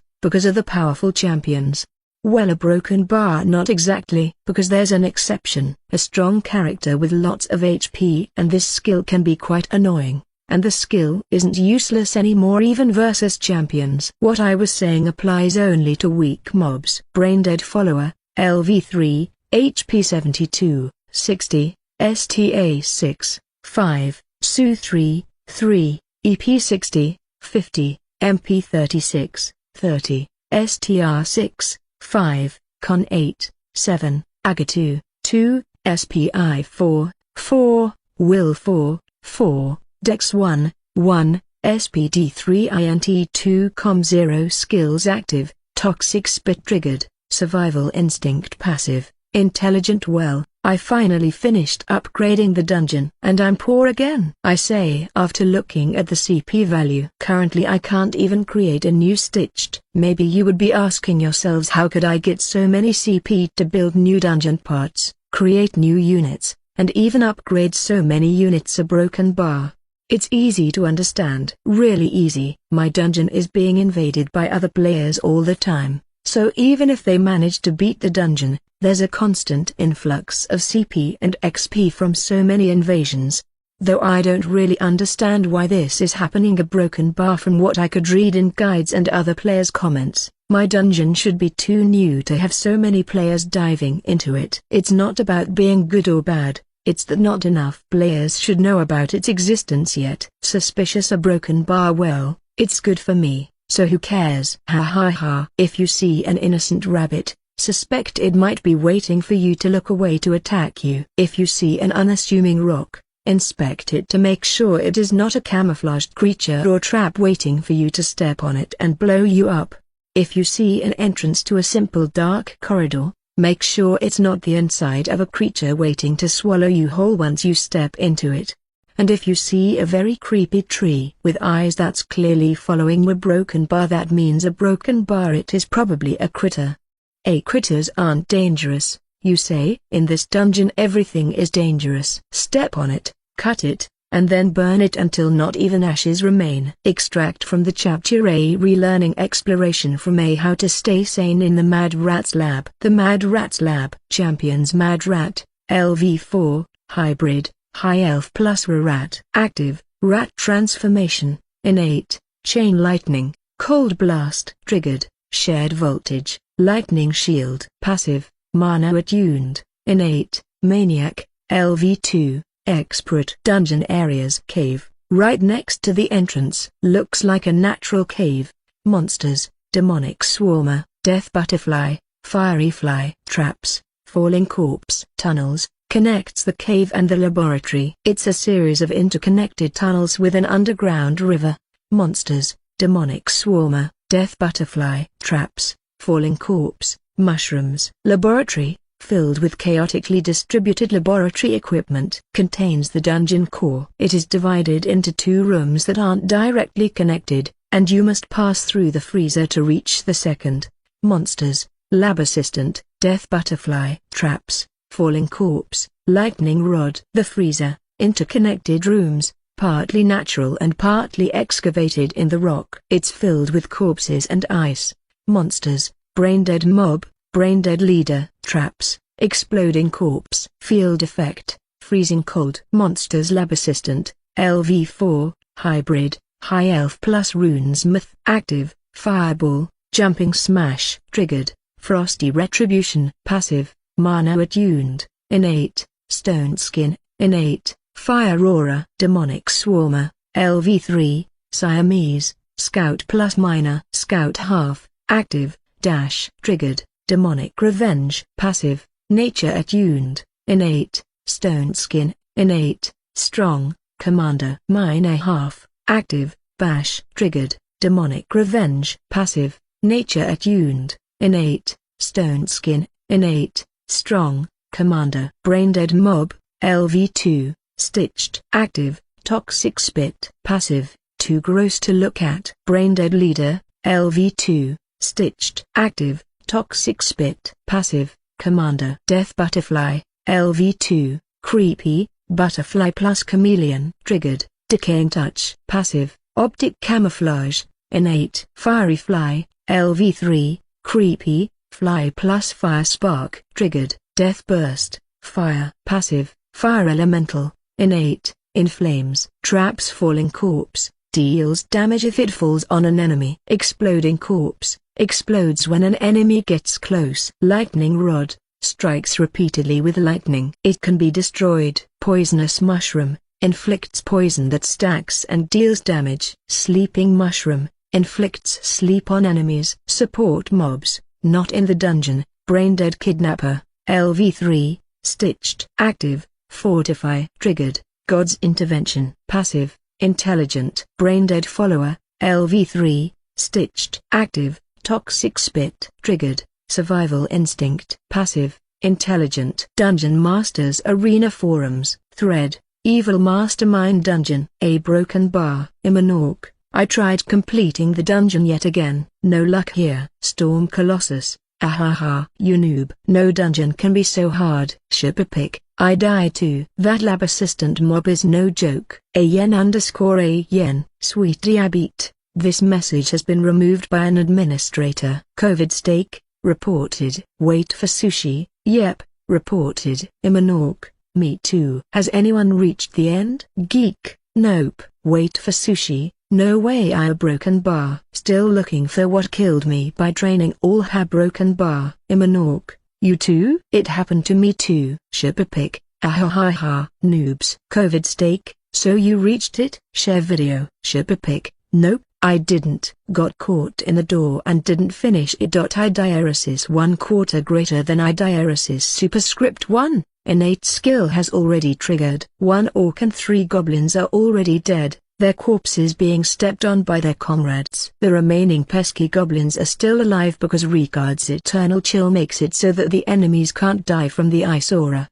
I'm coming. Please don't kill the 2 remaining orcs, I say as I run towards the melee taking place in front of me. I cast chain lightning. As usual, the lightning strikes the first goblin and immediately jumps to the closest one. Then it continues to jump until it has already hit all the enemies, which are all clumped together. But things start to turn crazy due to the shared voltage skill. Because they are very low on health, every time that the chain lightning strikes an enemy, it triggers the shared voltage skill and creates another lightning streak, effectively multiplying the amount of lightning chains. By the time the original chain lightning disappears, for each enemy, there is an extra lightning streak that keeps jumping between the enemies, stunning them again, triggering shared voltage again, and again, and again. They are locked in a never-ending stunning lightning chain. Now, the whole battlefield looks like a lightning field, the electricity jumping from one enemy to another without stopping. I must save this replay and upload new video called A Everlasting Lightning Chain. This is too good and crazy to not save the replay, because a broken bar with a single cast of the chain lightning skill, I managed to permanently stun 8 enemies. And I'm sure that if another enemy came close enough to the lightning chain, it would join the ranks. Wow! I can't see the amount of damage accumulated in the shared voltage triggers a broken bar, but I'm sure that if I could add all of it into a single attack, it would deal more than 1.000 damage. Ha ha ha. I say, exhilarated. Leave 4 of the goblins alive, too. I'm going to capture them. You can kill the rest if you want. I say, okay. Then I'll kill them right away, Ricard says in response. After managing to capture 2 orcs and 4 goblins in only the first battle, we proceed to move forward. Ha ha ha. Already have half of my objective in only the first battle. I'm looking forward to seeing what else I can capture. I merrily say, "Ah, broken bar, good for you." Ricard talks in an indifferent tone. But then suddenly his expression and tone change and he says, "See what I was telling you? It's thanks to me that you got so many bodies. Now, praise me and call me your master. You need to respect your teacher and superior. Please spare me from talking about this again." A broken bar. When playing against the Savage Horde, don't forget to bring area of effect skills. As the faction's name suggests, they tend to flood the enemy with a constant barrage of melee enemies because they sacrifice magic and ranged options in favor of numbers and strength. They tend to clump together and the O skills are king versus them. But if you don't have any O skills, you're going to face an unending horde of enemies that will slowly but surely whittle you down, and if they manage to surround you in melee range, you'll feel in your own skin what the word a savage means, as you get pummeled to a pulp. Basic DMA knowledge every player should know. How a broken bar. With this last one, how many goblin and orc groups did we defeat? Isn't it the 10th? I don't know. I didn't count a broken bar, but I think it was more than 10, answers Ricard. After the first battle, we continued the dungeon invasion and found more groups of goblins and orcs. The further we go, the more orcs and goblins we find in each group. But even with the numbers increasing, Regard and I are still in good shape. This really seems to be a farming dungeon. We have been repeating the same procedure for quite some time already. Regard takes the front and I cast spells from behind. I managed to capture a few more orcs. Now I should have 5 orc bodies. Maybe some goblins too if the kidnapper captured them during combat. I'm not sure. Oh. Here they come again. It's 20 goblins and 6 orcs this time, says Regard from the front. It's 4 goblins and 2 orcs more than the last pack. Regard's champion rushes to meet the enemy head-on, followed by the 2 specters, and another battle starts again. From the repeated battles, we've found that the best timing for me to cast Chain Lightning is when the majority of goblins have around half HP remaining. In this way, the damage dealt to both goblins and orcs is maximized with the shared voltage triggers. It leaves most goblins stunned, and the damage from the excess damage is accumulated into the orcs, which leaves them at less than 1/4 horsepower. Low enough for Regard, the specters, and the skeletons to finish them easily. So I wait until most goblins are at half HP and cast Chain Lightning. When the lightning shots from my hand, Regard turns around to look at me and shouts, "No, shit." It was too early. There are too many enemies in this pack. And sure enough, when the chain lighting and the extra lighting jumps from shared voltage disappear, there's still a few goblins doing fine, and what's worse, not a single of the 6 orcs is stunned. Since I generated so much aggro by dealing that amount of damage with a single skill, the orcs and goblins set me as the target. Ignoring the front line, they start running in my direction. Somebody save me, I shout, imitating a feminine voice the best I can. It's not like I'm afraid, but I always wanted to find a situation where I could shout it. Broken bar, kill me, I'll never surrender to you, I say towards the running orcs. Again, with feminine voice. I'll rather die than suffer this humiliation. I always wanted to say this too. Regard and the specters try to stop as many orcs and goblins as possible, but even with this, 3 orcs and 2 goblins are coming my way. Time to earn your keep, I say to the demonic followers. As soon as the first talker gets close, the 3 of them pounds on the orc. At the same time, I join the fray with my staff and by casting cold blasts. The first attack I receive is from a goblin. It triggers the lightning shield and a blast of electricity shots towards it, leaving it stunned. I have mercy and kill it with the staff, so that it doesn't suffer. Soon, the rest of goblins and orcs reach us, and a chaotic melee unfolds. The melee is going pretty well, because we overpower them one-on-one. But there's a problem. One of the demonic followers is being attacked by 2 orcs, and both have the Bloodlust skill activated because they have less than half HP. I try to open a path by furiously striking with my staff. As soon as I have enough MP, I cast more cold blasts. But by the time I reach the Siamese that was alone, the elf half has already died, which causes the demonic revenge skill from the dwarf half to trigger. A dark aura slowly spreads through the dwarf half, until it completely hides its original appearance. Its stats rise to double its original amount. It currently has more strength than me without the champion's buff. The Siamese starts attacking furiously. With the buff and the damage reduction passive, it deals more damage to the orc than the damage it takes in return, even taking into account the orc's bloodlust skill. Wow, first time I see the skill working. And it's stupidly powerful. It's a unit that costs 20 CP, but it is dealing the same damage as a 200 CP unit right now. Once the Siamese kills the first orc, it immediately switches target and starts attacking the next one. The demonic revenge only lasts for 5 seconds, and you may say that it's a very short time here, broken bar, but in the middle of combat, 5 seconds are a lot. By the time the 5 seconds have passed, the Siamese has managed to kill the 2 orcs. LV 340 CP unit, technically 2, 1 unit each half, has managed to kill 2 LV 7 100 CP units. And they are one of the strongest 100 CP units in melee. Even if they were at half HP when the battle started, it's still a ridiculous feat. The most ridiculous part is that the demonic swarmer isn't a unit designed for dungeon invasions, because both its AI and skills are for defending the dungeon, especially in the mushroom areas.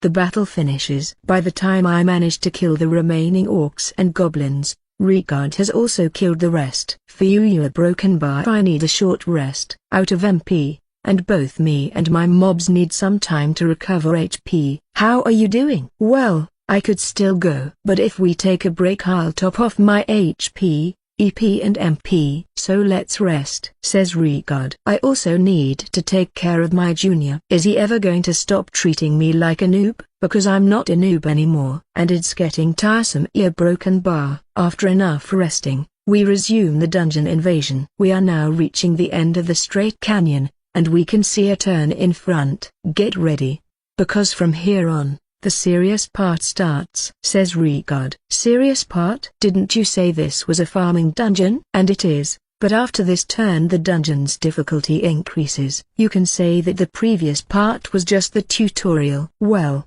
if you say so broken bar, I'm not very convinced. But I don't want to go back, so the only option remaining is moving forward. After the turn, we'll encounter a wooden palisade with watchtowers. I need you to take care of the archers stationed there with your spells. Do it as soon as possible, because the goblin archers use elemental arrows and my specters aren't very suited against them. If left alone, both specters are going to die pretty quickly. Hugh broken bar. Okay, he is the dungeon expert, so I'll follow his orders for now. And I haven't admitted him as my superior, okay? I need to make sure, so you don't get confused. Immediately after turning, I can see the wooden palisade with the watchtowers. And sure enough, there are goblins on top of them. Let's go, says Ricard as he starts running towards the palisade. There's a gate in the middle, protected by several more goblins and orcs. I follow him from behind. As he gets close, the goblins and orcs rush forward in an unorganized mess. Meanwhile,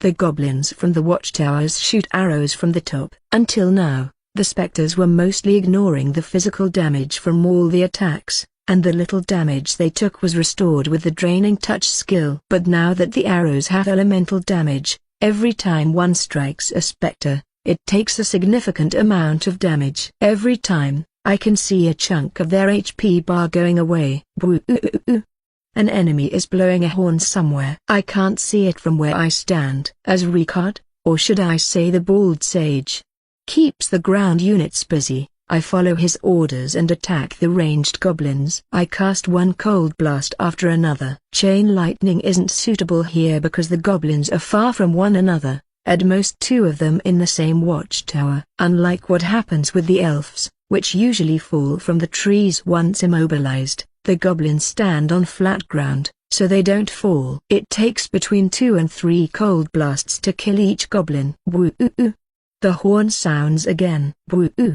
After the third time, the wooden door opens and a lot more goblins and orcs pour through it, immediately joining the fray. Ha ha ha. Come to me, you weaklings. I'll exterminate you all, and your souls will feed my legions. I hear Ricard shouting while surrounded by all sides in the huge melee. There's so many enemies that some of them slip through the front line and come in my direction. But there are 2 demonic followers to protect me, and the enemies come alone, so it's not an issue. When a new enemy reaches us, the previous one is already dead. When one gets close enough to us, we jump on it like voracious hyenas and swiftly eat it. By the time I finish killing all the goblin archers, there's already a mountain of corpses near the gate. Still alive, Ricard's champion keeps killing everything in its sword's path. With almost every strike, a new corpse is created. And with the help of the Soul Feast skill, he and his undead are recovering from the wounds suffered during the battle. Soul Feast,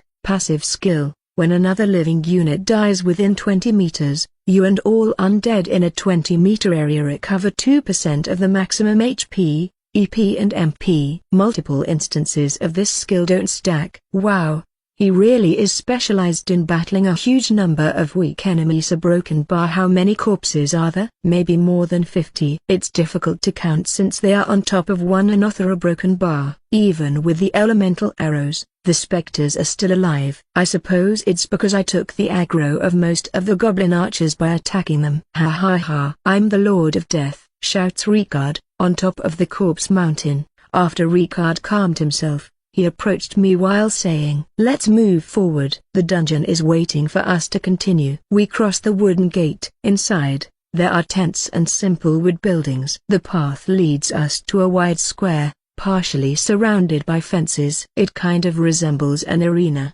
Get ready for some more action, warns Ricard. And this time, stay close to me while outside the aura's range. We have to survive for 5 minutes under the assault of a constant stream of goblins and orcs. And this time there are going to be advanced orcs, like the orc warrior. Even more enemies? Isn't this like we are fighting against a whole army? Yes, it is. Don't you think it is awesome? 2 vs 200. He excitedly says. I'm going to focus on dealing with the higher rank orcs. You need to protect yourself from the rest.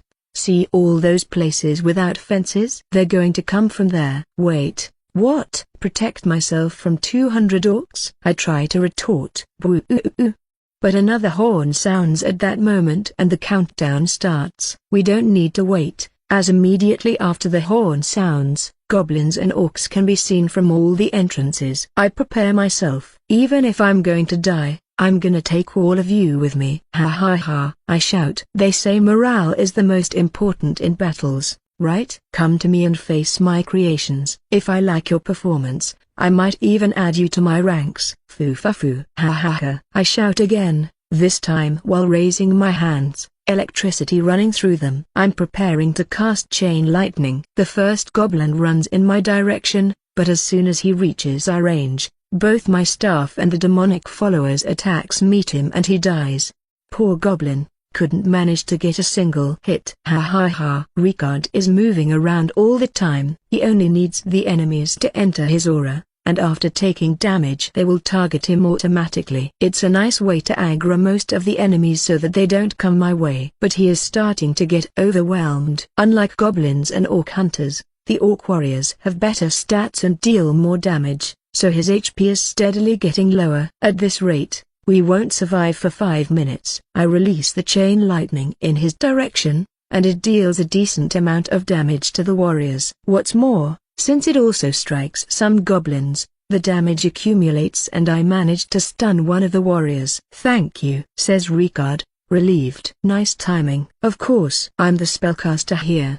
If you need damage, call me and I'll nuke them. I must demonstrate my usefulness. Though in reality I can't nuke them a broken bar because I can't kill them. With lightning damage a broken bar. Ricard keeps moving through the arena and I run towards the stunned orc warrior. Ha ha ha. You'll make a nice hybrid after I capture you. As it gets close, the kidnapper starts the capturing process. Now, protect the kidnapper with your lives. You must prevent the enemies from interrupting him. I shout to the 2 Siameses. Of course, they don't react in any way. I'm worried if I'll manage to capture it or not. I don't want to waste this precious opportunity. A few enemies jump at us, but with my incredible skill and perseverance, we manage to kill them and the kidnapper properly finishes his job. Non-embellished version. Only 3 goblins reach us and are insta-killed. Nice. A new body for my future experiments, I say, rubbing my hands together. Hey,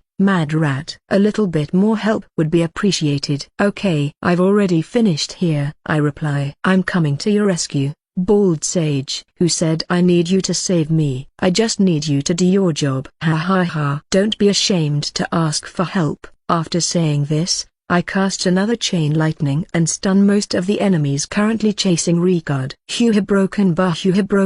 I know this is a VR game but I got tired after so much running anyway, complains Ricard. What are you saying? I'm perfectly fine. Because you haven't been running for the last 5 minutes, he shouts, enraged. You haven't either. I've seen you stop a couple of times a broken bar here. And the 2. I taunt him. I just want to pay him back for not stopping the jokes about him teaching me and about him being better. What? How dare you? A broken bar. Ricard starts to shout. But he gets interrupted by another horn. This horn sounds a lot louder and lasts for a lot more time. After the horn sound stops, the ground starts to shake in a rhythmic way.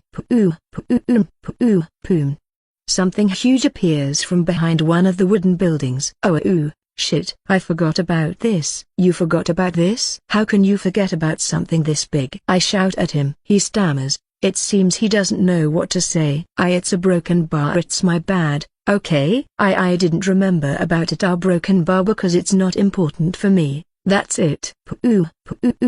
It's a humanoid figure bulging with muscles, about 3 meters tall, and wields a huge club. Well, more than a club. It looks like a tree trunk. Not important. You fucking with me? That thing is enormous. A broken bar. It's a troll, a broken bar, a troll boss at that, a broken bar, and it's going to be very hard for you, a broken bar, because we have very little single target damage. A broken bar.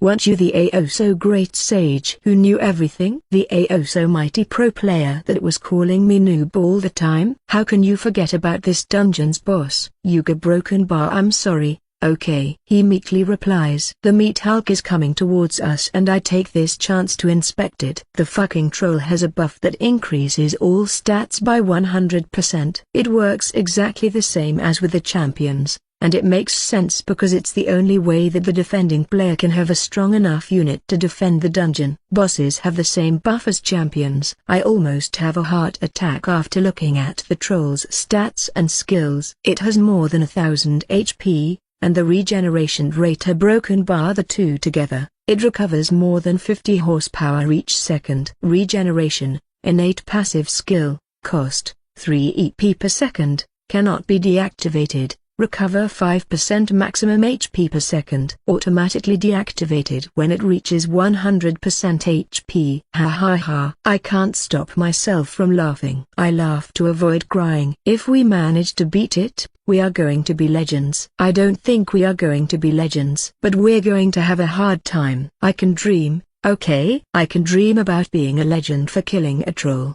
okay? The troll has already entered the arena, and it immediately switches to attack mode. Don't come near me, I shout. You can have him as a snack. This undead has a lot more meat than me. Hey, don't use me as bait. After Ricards says the word bait, I have a crazy idea. Wait, I have an idea. If we use the kidnapper as bait, he will be able to hold the troll for 5 seconds. If we time it right, we can use this time to pummel the troll into oblivion. Ricard nods at my bait tactic. Nice idea. Let's try it. I get close to the troll, but just before I'm inside its attack range, I run away. Now the troll is following me, but since the kidnapper is a damned stitched and it moves abysmally slow, he soon is left behind. It's the first time I'm glad that the stitched are so slow. When the troll has the kidnapper in melee range, it swings its huge broken bar club.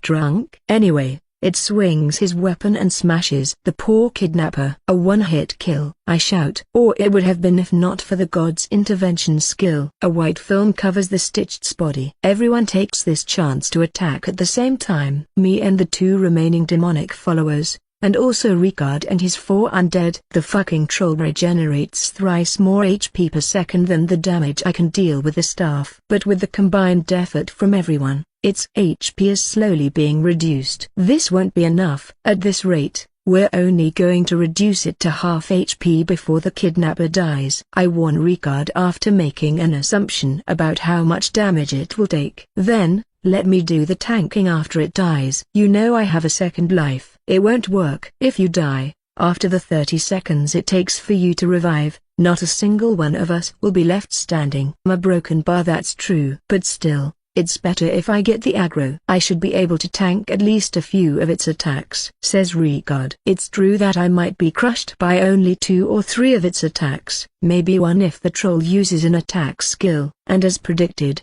when the troll's HP was below half, the white barrier from the kidnapper disappears. With the next attack, the troll smashes the stitched. The tree trunk has so much force that, if this weren't a game, not even the corpse would remain. The troll finds its next target and immediately swings again. This time, it strikes one of the specters. Even with the 50% damage reduction they have, the specter takes more than half its maximum HP as damage. Attack me, you dumbass, shouts Ricard. It must have activated a taunting skill, because the troll's next attack goes towards him. I slowly walk away while continuously casting Cold Blast. It seems like bosses have resistance to status effects, because after casting more than 10 times, the immobilization hasn't activated a single time. Every time the troll swings his club, a chunk of Ricard's HP bar vanishes. By the time that he is almost killed, the cold blast finally applies the immobilization and the troll stops attacking. Yes, it finally worked. During the immobilization, we focus everything on the troll again. But it lasts less than expected and the troll soon moves again. Maybe another resistance towards status effects? Almost there, I shout. The troll currently has less than 50 HP. One big hit and it's going to die. I cast chain lightning to finish the troll. But at the same time as the lightning leaves my hand, the troll strikes Ricard once again, killing him. Then the lightning reaches the troll, and it is left stunned with 1 horsepower. Even as the regeneration keeps going, the mobs take this chance to kill it. Finally, the troll boss is dead. That was close. A little later and we would all be dead. I say, yep. Really close, answers Ricard in its phantom form. He now needs to wait for 30 seconds until he is resurrected by his skill. No more surprises after the troll, right? Because if there are, I'm gonna kill you again, this time in real life. No, the troll was the last enemy. A broken bar. Hope so, answers Ricard. Okay, then let's wait until you resurrect and leave the dungeon. And I'll never call you our master or anything of the like, especially after you forgot the most important part of the dungeon. Ricard feigns to be crying while saying, "No, a broken bar. My title and reputation have disappeared because of a single mistake." Title, reputation, you never had any of those. What? You demon. I had to leave things clear. And what moment could be better than after he made such a big mistake? You must capitalize on others' mistakes. Create bosses that fit the theme of your dungeon. Sure, if you put that unit you like so much, because it is X skill, you can make a challenging boss. But players won't remember your boss because it was challenging. Compare a dragon inside a volcano, surrounded by lava waterfalls while breathing fire into the enemy invaders, and the same dragon inside the sewers, infested by rats and slimes. It's the same boss, but it's evident which one is better. Now put a gigantic slime that fills the whole sewage tunnel, from which the players must run away unless they want to be swallowed and digested. Better, right? You should find a balance between challenge and aesthetics for your bosses. 10th point from A: 10 things to do to improve your dungeon. Hello everyone, I'm back. Today I'm going to spend yesterday's reward. After the dungeon invasion with Ricard, I obtained a lot of CP, resources, and bodies, and I'm going to spend them in new dungeon stuff. I check the dungeon status and the CP and resources available. It looks like the amount of players diving into the dungeon is slowly but steadily increasing, so I have some passive income even if I do nothing. First of all, I must unlock some new technology. I mutter as I open the dungeon technology menu. When reaching level 3, I unlocked the tech to upgrade the champion. But I still need to research it. I start by looking at the unit's technology tree, where I can find the champion upgrade technologies. I'm only interested in the upgrades to the hybrid champions, as I don't have any intention of creating new champions. Also, after researching the Siamese, I got some options for new unit types. Champion upgrade, hybrid. Research cost, 1.000 CP. 300 food, 300 metal. Research time, 4 hours. You can modify an existing champion hybrid by adding body parts of 1 extra unit, up to a maximum of 3 units total. The modified champion will have the new unit's stats and innate skills added to the current ones. The CP cost for the upgrade is the same as the new unit used, and the champion's CP value increases by the same amount. You will use the champion design menu to modify the champion's aspect so that it shows the new unit body parts. This tech can be researched more than once and the cost will increase each time. This upgrade will basically allow me to upgrade the Mad Rat by adding a new unit's parts, stats and innate skills. Of course, I am the one that needs to provide the body, so I first need to get it from a dungeon invasion. Only in the first champion creation I could use anybody I wanted. I start the research for the champion upgrade, hybrid technology. I'm not going to upgrade the champion yet, but it will be soon. And at that time, I don't want to have to wait for 4 hours for the research to finish. Also, I need to think about it in more detail, because by upgrading the champion, It will also increase the CP value of it, limiting what options I can take during dungeon battles. If I spend too much CP for the upgrade, it will reduce how many traps and other units I can bring with me in the dungeon battles. But if I get too short, the champion won't be very powerful and die on away our broken bar. After starting the champion upgrade research, I take a look at the rest of the available units. Because the flesh monstrosities work by using units from other factions, and can have more variety depending on what units they use, they have a smaller pool of available unit types compared to the other factions. So they obtain more flexibility, but have less unit types. Still, there are 2 new units I can currently research, both unlocked after the Siamese were researched, the Fleshling and the basic Chimera.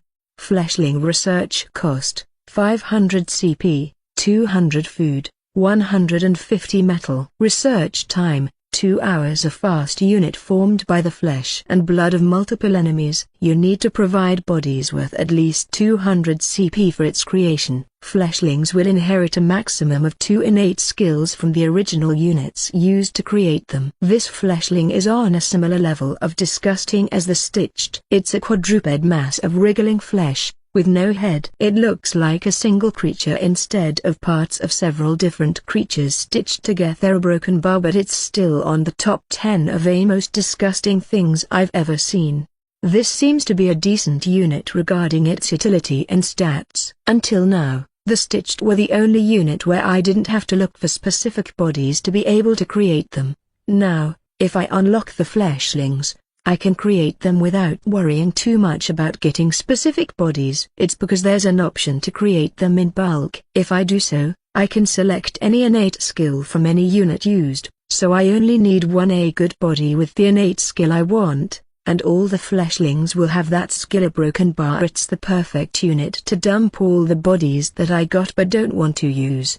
And believe me when I say that I've started to get a few of those undesired bodies. Also, the fleshlings have the same stats regardless of what units are used in their creation. I can already imagine the enemy invaders being swarmed by a pack of fleshlings, and then being a broken bar bludgeoned to death. A broken bar, because they don't have a head, so no biting or tearing. But the real interesting stuff comes with the other unit, the basic Chimera. Since it's called a basic, I assume there's going to be better versions unlocked later on. A broken bar. Basic Chimera research cost, 1.000 CP, 300 food, 200 metal. Research time, 5 hours. Abominations of flesh composed of parts of 2 non-humanoid units. Chimeras are naturally resilient to pain, because of the eternal torment they suffer for simply existing. Every chimera inherits the innate skills of its original units, and their stats are the sum of the original units. Also,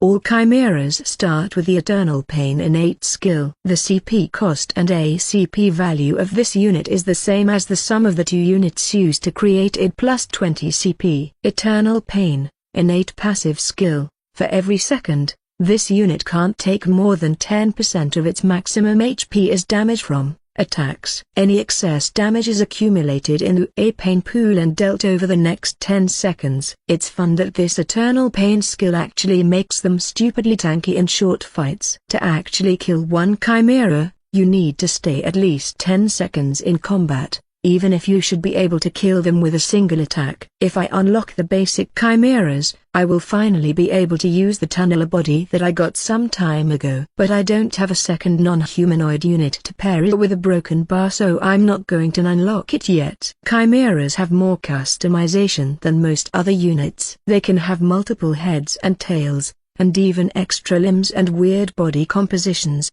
like having one head in front and one head at the back.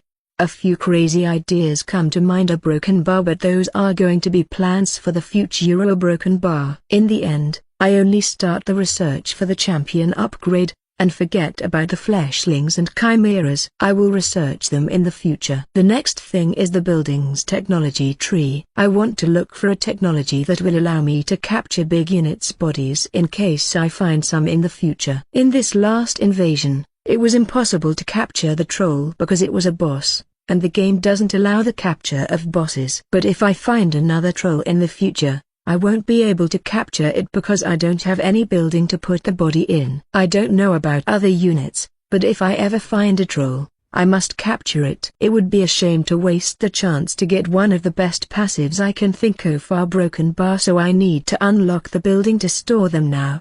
Foo. Ha ha ha. I imagine a giant monster with both defensive skills and regeneration, and the players facing it getting annihilated. It won't be a simple troll, it would be an already extremely dangerous monster, that has both regeneration and any other crazy innate skill I can think of. Luckily, it takes no time to find such a building. In fact, it's right next to the small stasis capsule that I already researched. There's also another tech for storing even bigger bodies. Giant stasis capsule research cost, 600 CP, 100 food, 100 metal. Research time, 1 hour. Unlocks a bigger version of the normal stasis capsule. In the giant stasis capsule, you can store bodies of units bigger than humanoid size. Units bigger than 5 meters won't fit inside. Colossal stasis capsule research cost, 15.000 CP, 5.000 food, 5.000 metal. Research time, 10 hours. Unlocks a bigger version of the normal stasis capsule. In the colossal stasis capsule, you can store the body of any unit. Ha ha ha. The colossal stasis capsule is absurdly big. It takes the same space as a normal-sized house would in real life, and can literally hold all units in the game. Obviously,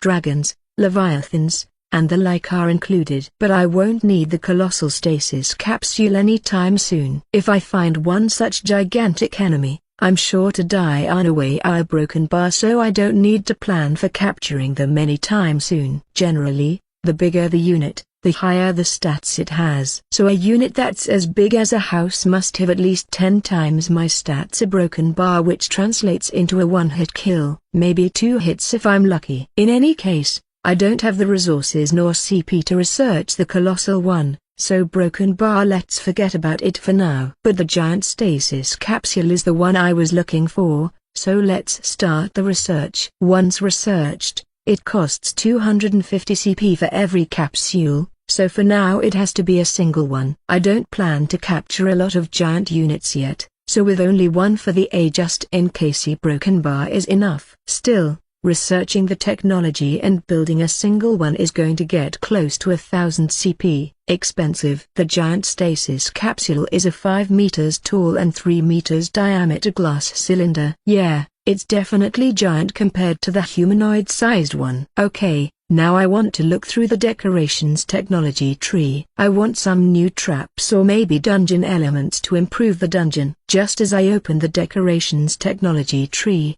I hear a game's notification sound. Piring. I have received a message from someone. I stop what I'm doing and take a look at the message. A little demoness. Hey, hi there. I've read about an especially dangerous dungeon that's currently the talk of a lot of low-leveled players, so Broken Bar, which happens to be your dungeon, and I decided to take a look at it. I must say it's decent for a new player, but it definitely doesn't deserve the attention it receives. So I challenge you to a dungeon battle to demonstrate I'm better than you. That is, if you don't go hide away like the rat you are. Foo. How dare you say I'm a coward? Of course I'll accept your challenge. A Broken Bar. You a Broken Bar, what was your name? Oh, yes, a Broken Bar, of course I accept your challenge, a little demoness. Ha ha ha. How dare she? Because with that nickname I suppose it's a she. Send me such a message. Hide like a rat. I might have a rat's head, but that's the only rat-like thing I have. And I myself don't really understand the reason why my dungeon is getting popular, but this doesn't give you a reason to mock my dungeon. You don't understand how much blood and tears, virtual, I had to spill to get to this point. What are you, a demon? Ugh. Oh, well, a Broken Bar. From the nickname I should assume she really is a demon. A Broken Bar anyway. A Broken Bar, fuck you. You'll see, I'll make you eat your own words and demonstrate that you are the one that has its ego inflated. And then I will dive into your dungeon and use your own units to create new flesh monstrosities. Ha ha ha ha. In the message, It doesn't say anything about the time for the match or even the battle rules. So it's up to me to choose. What should I do? Send her a challenge with the dungeon battle rules set by me, or be a gentleman and let her choose the rules? I still don't have too many options for customizing the dungeon mobs and traps, but I do have enough units to cover at least the 1.000 CP mode with easy broken bar. Yes, let's send the challenge with the 1.000 CP budget and let her choose the rest of the rules. But first, I send a message in response. Disguise Koala. A runaway, you say? Who would run away from a challenge like this? More so if the challenger is so desperate for attention. I'll show you that it isn't that I was lucky. The reason why my dungeon is popular. When do you want the challenge? Is right now okay? Because I don't even need to prepare to beat someone like you. That is, unless you chicken out. Ha ha ha. Maybe I got a little too incensed because of the challenge broken bar, but I don't regret sending the message. It's only a few seconds later that I receive the reply from the other player. A lil demoness. Now's fine by me. I'm the one who challenges you, so feel free to send the dungeon battle challenge when you're ready. And I'll send you to your eternal sleep. But don't worry, you won't feel any pain or broken bar other than your pride being shattered. That is. Oh ho. Now she sounds as incensed as me. Well, it's fine if we are both as motivated for the battle, or it won't be as fun. I don't waste any more time and send her the challenge. As I already decided,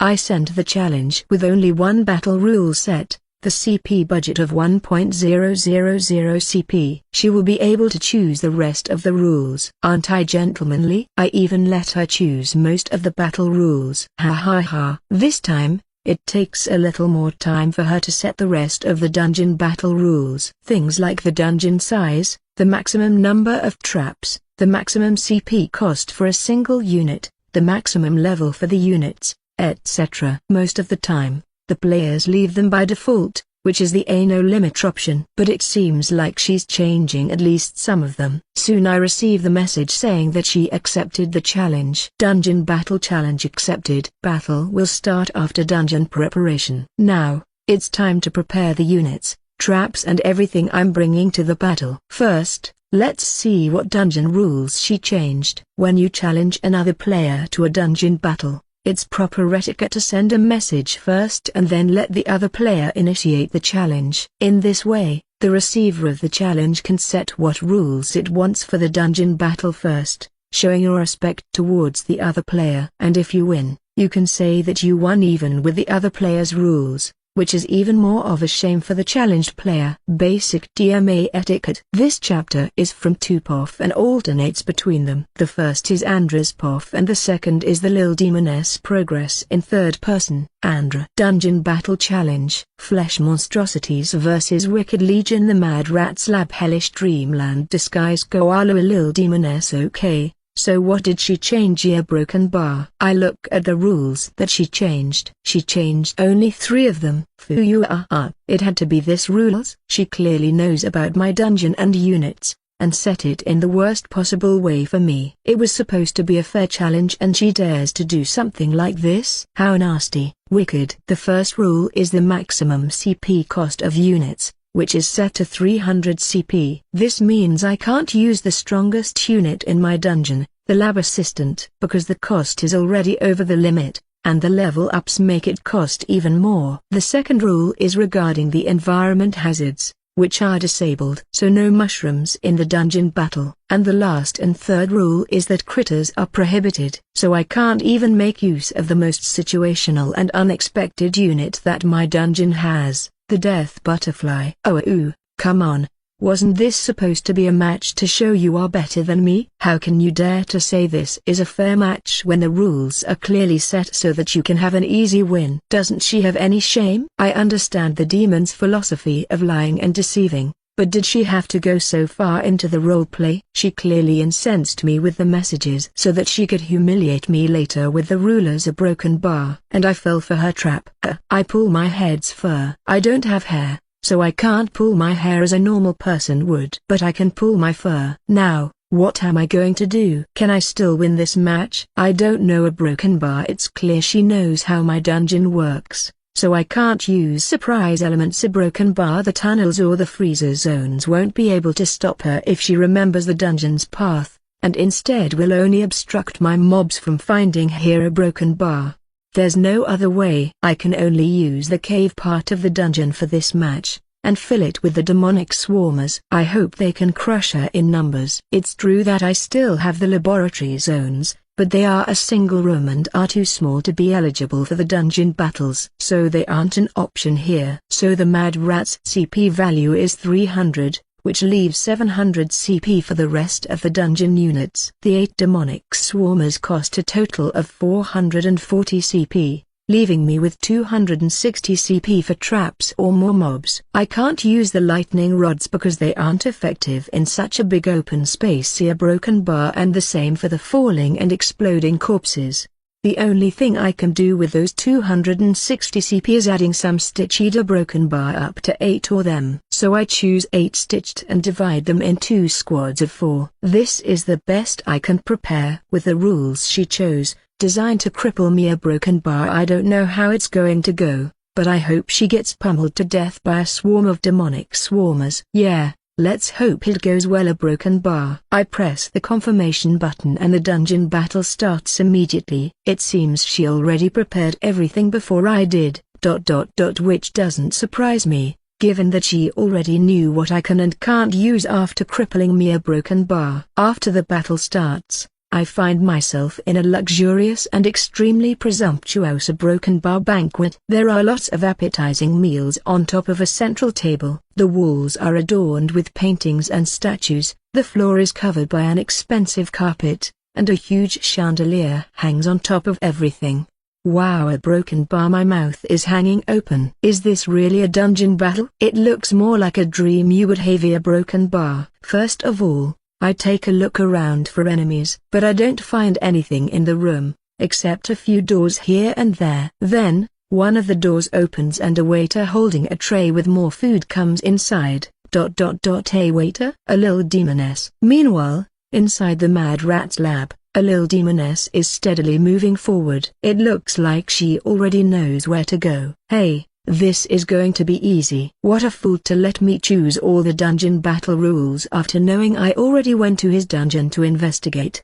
I'm sure he was crying after seeing the limits I put to prevent him from using his best units. Ha ha ha. A feminine and glamorous laughter echoes through the giant cave. Following her lead, 2 more voices can be heard laughing. They come from the 2 imps that are following the player. Nasty and treacherous creatures specialized in magic combat. Even if they are weak, they can get pretty annoying with their high numbers and hit-and-run tactics. They are the core unit of the Wicked Legion faction, also called the A-Demons. Oh, here comes the first enemy, a weird humanoid with 2 heads, which looks as if somebody put together half an elf and half a dwarf comes attacking.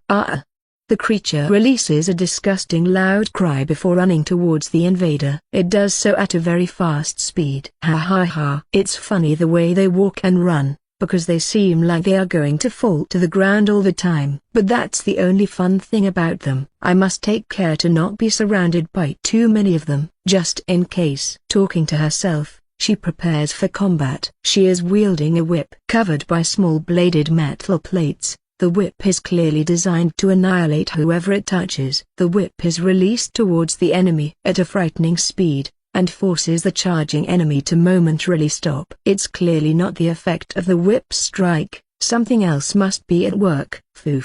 What's up, little guy? Are you afraid of coming closer? Don't worry, I'll keep you company with my whip. Are you enjoying my whipping? She says while continuing to strike the deformed creature again and again. A nasty smile adorns her face. It doesn't take too much time until one of the halves is killed. Then, the other half gets covered in a dark fog and its stats increase a lot. The whip is no longer enough to keep the enemy at bay, and it gets closer to the invader. At this moment, her eyes start glowing pink, and the enemy stops again. Yes, that's it. Happy dreams. Foo. She says. This is the effect of the Charming Eyes skill, an innate skill exclusive to a very specific kind of demonic creature. Charming Eyes, innate active skill, cost 10 EP and 10 MP per second, Cost increased by 10 every second. It's active. Charm a single enemy for as long as you keep this skill activated. This skill can only charm enemy champions and bosses for a maximum of 5 seconds. The timer resets 1 minute after the charm ends. After a few seconds of being charmed by the intruder, the weird enemy falls to the ground, dead. The dark aura not only increased its stats, but also consumed his life. Now it's 2 of them. Q had broken bar. While the fight was going on, some time has passed, and 2 more of those half and half enemies have appeared. They are running towards the place where they were fighting until now. Each creature releases its own cry when it gets close enough, and then they rush towards the invader at maximum speed. Needless to say, the same scene as before repeats again, only that this time, the 2 imps also join the fray. Andreu. A waiter? No, something's amiss. It has the same proportions as a normal human, but its skin is charred and instead of normal veins it's covered in a web of red strings that resemble magma.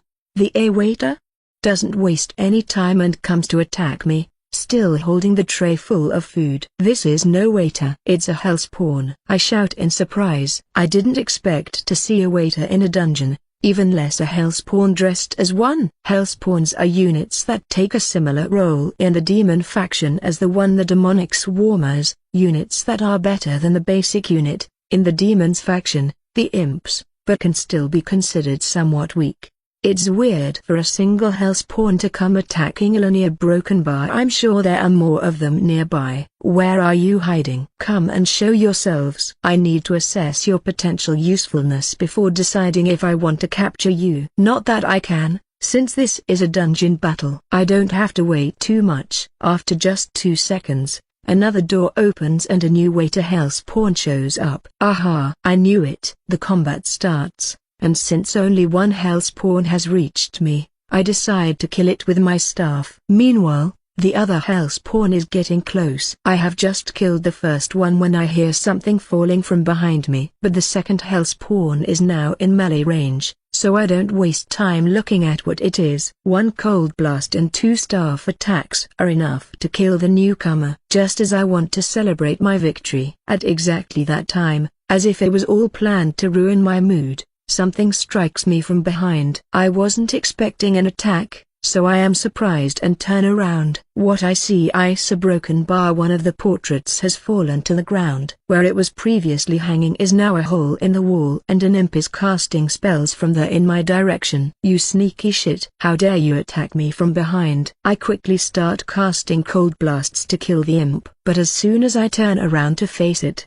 I hear the sound of more objects falling to the ground. Don't tell me a broken bar. And sure, I look around the room and several more portraits have fallen to the ground, and more imps hiding in holes start casting spells in my direction. What's even worse, the remaining doors are also open and more waiter hellspawns come into the room. So you decided to come all at the same time, huh? Fine by me. You made a mistake there, lil demoness. If you investigated me so much, you should already know that I'm actually stronger against multiple weak enemies than if they come in waves. I start trying to kill as many imps as possible until the hellspawns get close to one another. Luckily, the huge banquet table is obstructing them from coming at me from all sides at the same time. Ha! Ha ha, broken bar. I am out of breath after the battle. After seeing that I neutralized the hellspawns, the nasty imps were playing a hide-and-seek game with me, waiting for me to expose myself to start casting again, and hiding from my spells when I was facing Thema broken bar. I'm gonna take a short break. Luckily, there are luxurious chairs around the table, so I can be comfortable. I sit on the closest chair. But suddenly, from the chair I've just sat on, I hear a click. Sound. Shit. A trap. Immediately after the trap is triggered, sleeping gas comes from the chair and I'm put to sleep for some time. It says for 20 seconds. I wasn't expecting gimmicks or traps since the environmental hazards are prohibited. A broken bar, but it's true that the traps were allowed. A broken bar. I am stupid. Stupid. Stupid. Stupid. I say while pulling on my fur again. Mentally, because I can't actually move my champion while asleep. Well, the damage is done. so I have no other option than to wait for the sleep to end a broken bar. Let's take a look at the progress from the other player. Meanwhile, I open the screen to show the other player's progress. Holy cow. Her name is a lil demoness, but I don't find anything that's small. Definitely not her chest. My enemy is playing as a succubus. She is decently tall, has huge horns on her head, nicely grabbable buttocks, and oh my god, a broken bar. Those breasts that jiggle with every movement she makes a broken bar. I'm mesmerized by those jiggly masses for a short while until I manage to snap myself awake from those hypnotic movements. Don't lie to the people. Don't call you a little when you have nothing little. It seems she has already killed most of the demonic swarm. A broken bar, of course. Why should it be different from what I've seen until now? A broken bar. Even her champion is designed to counter my dungeon. With the charming eyes she can neutralize the demonic revenge skill. A broken bar, she only needs to time it right and they will self-destruct after the skill's buff expires. Shit. As soon as the sleeping effect disappears,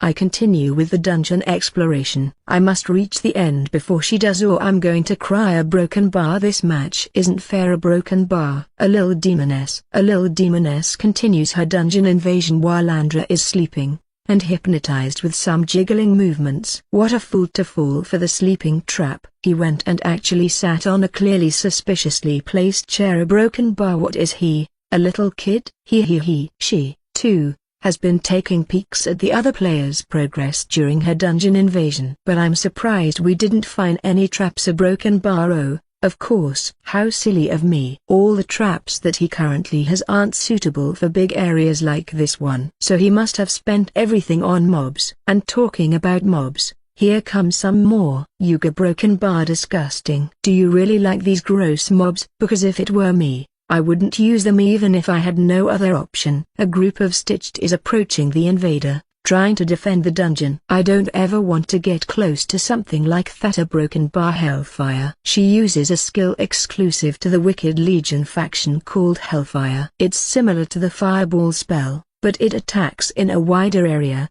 and can be kept active for as long as you want to deal continuous damage. After the initial burst damage, shortly after, the area where the Stitched are is engulfed in dark flames that consume everything, and the Stitched are immediately killed. A broken bar. Without being able to enter combat mode, I must be close to the dungeon core already, maybe 1 or 2 more minutes maximum. Oh, there it is. She has reached the end of the cave, and sees the dungeon core at the furthest point from the entrance to the dungeon. How easy it was. I didn't expect it to be so easy even with the crippling rules I set for him. A piece of cake. While laughing, her chest goes up and down a lot. If Andreu were watching this scene, he would surely be hypnotized again. She then grabs the dungeon core and immediately shatters it on her hand. Andreu. Dungeon battle lost. Winner, Wicked Legion, Hellish Dreamland. A lil demoness. Rewards obtained. She won. I am ashamed of this loss. A broken bar. Even if she crippled me, it was too easy. Am I really that bad at dungeon battles? Though it's true that I'm skilled towards normal dungeon invasions instead of dungeon battles with those no-killing skills. A broken bar. Shit. This can't end like this. I must have another match. This time a fair one, and I'm going to show her I'm actually better than her. Disguise go Ala. You may have won this match, but it was clearly to your advantage. How can you claim to have won a fair match against me? Are you proud of winning a match where you clearly put the rules to your advantage? I demand another match, this time with all rules set with default values so that no one has a clear advantage. That is, unless you are a shameless succubus that only fights when the win is already decided. A lil demoness. And what if I'm a shameless succubus? Would you like to come play with me tonight? Foo. You should have taken into account your own limits and not be playing the gentleman if you can't face the consequences. But I can't leave my client unsatisfied, so if you want a rematch you'll have. How about tomorrow at the same time? I send a message saying that okay, that we will have the rematch tomorrow at the same time. At least this time, it's going to be a fair match. A broken bar. I hope so, or maybe not. A broken bar. How about us Tricard, and maybe even Laura about tips and ideas to make her have the nastiest experience ever? A broken bar. Foo. Ha. Yes, Let's do it. Our broken bar. Ha ha ha. Evil laughter escapes from my mouth. It's a shame that it went so bad. A broken bar through. Not absolutely everything is bad. At least I can save the battle replay and keep those hypnotic pattern movements for later private use. Broken bar, yeah, for private use. You know what I mean, right? There's one status effect that clearly beats all other status effects in terms of usefulness, the charm status. It's easy to understand why. It makes the enemy absolutely unable to do anything. But it also isn't broken by taking damage like the sleep status, doesn't make the enemy run away like the fear status, is easier to apply than the stun status, and in some cases, you can even make the enemy attack its own allies while charmed. The only problem is that there are only a few skills that can apply the charm status. This is what makes Incubus and Succubus two of the most dangerous units to look out for when playing against the Wicked Legion. They innately can apply the charm status with their Charming Eyes skill. A tip from a professional DMA player to newer players: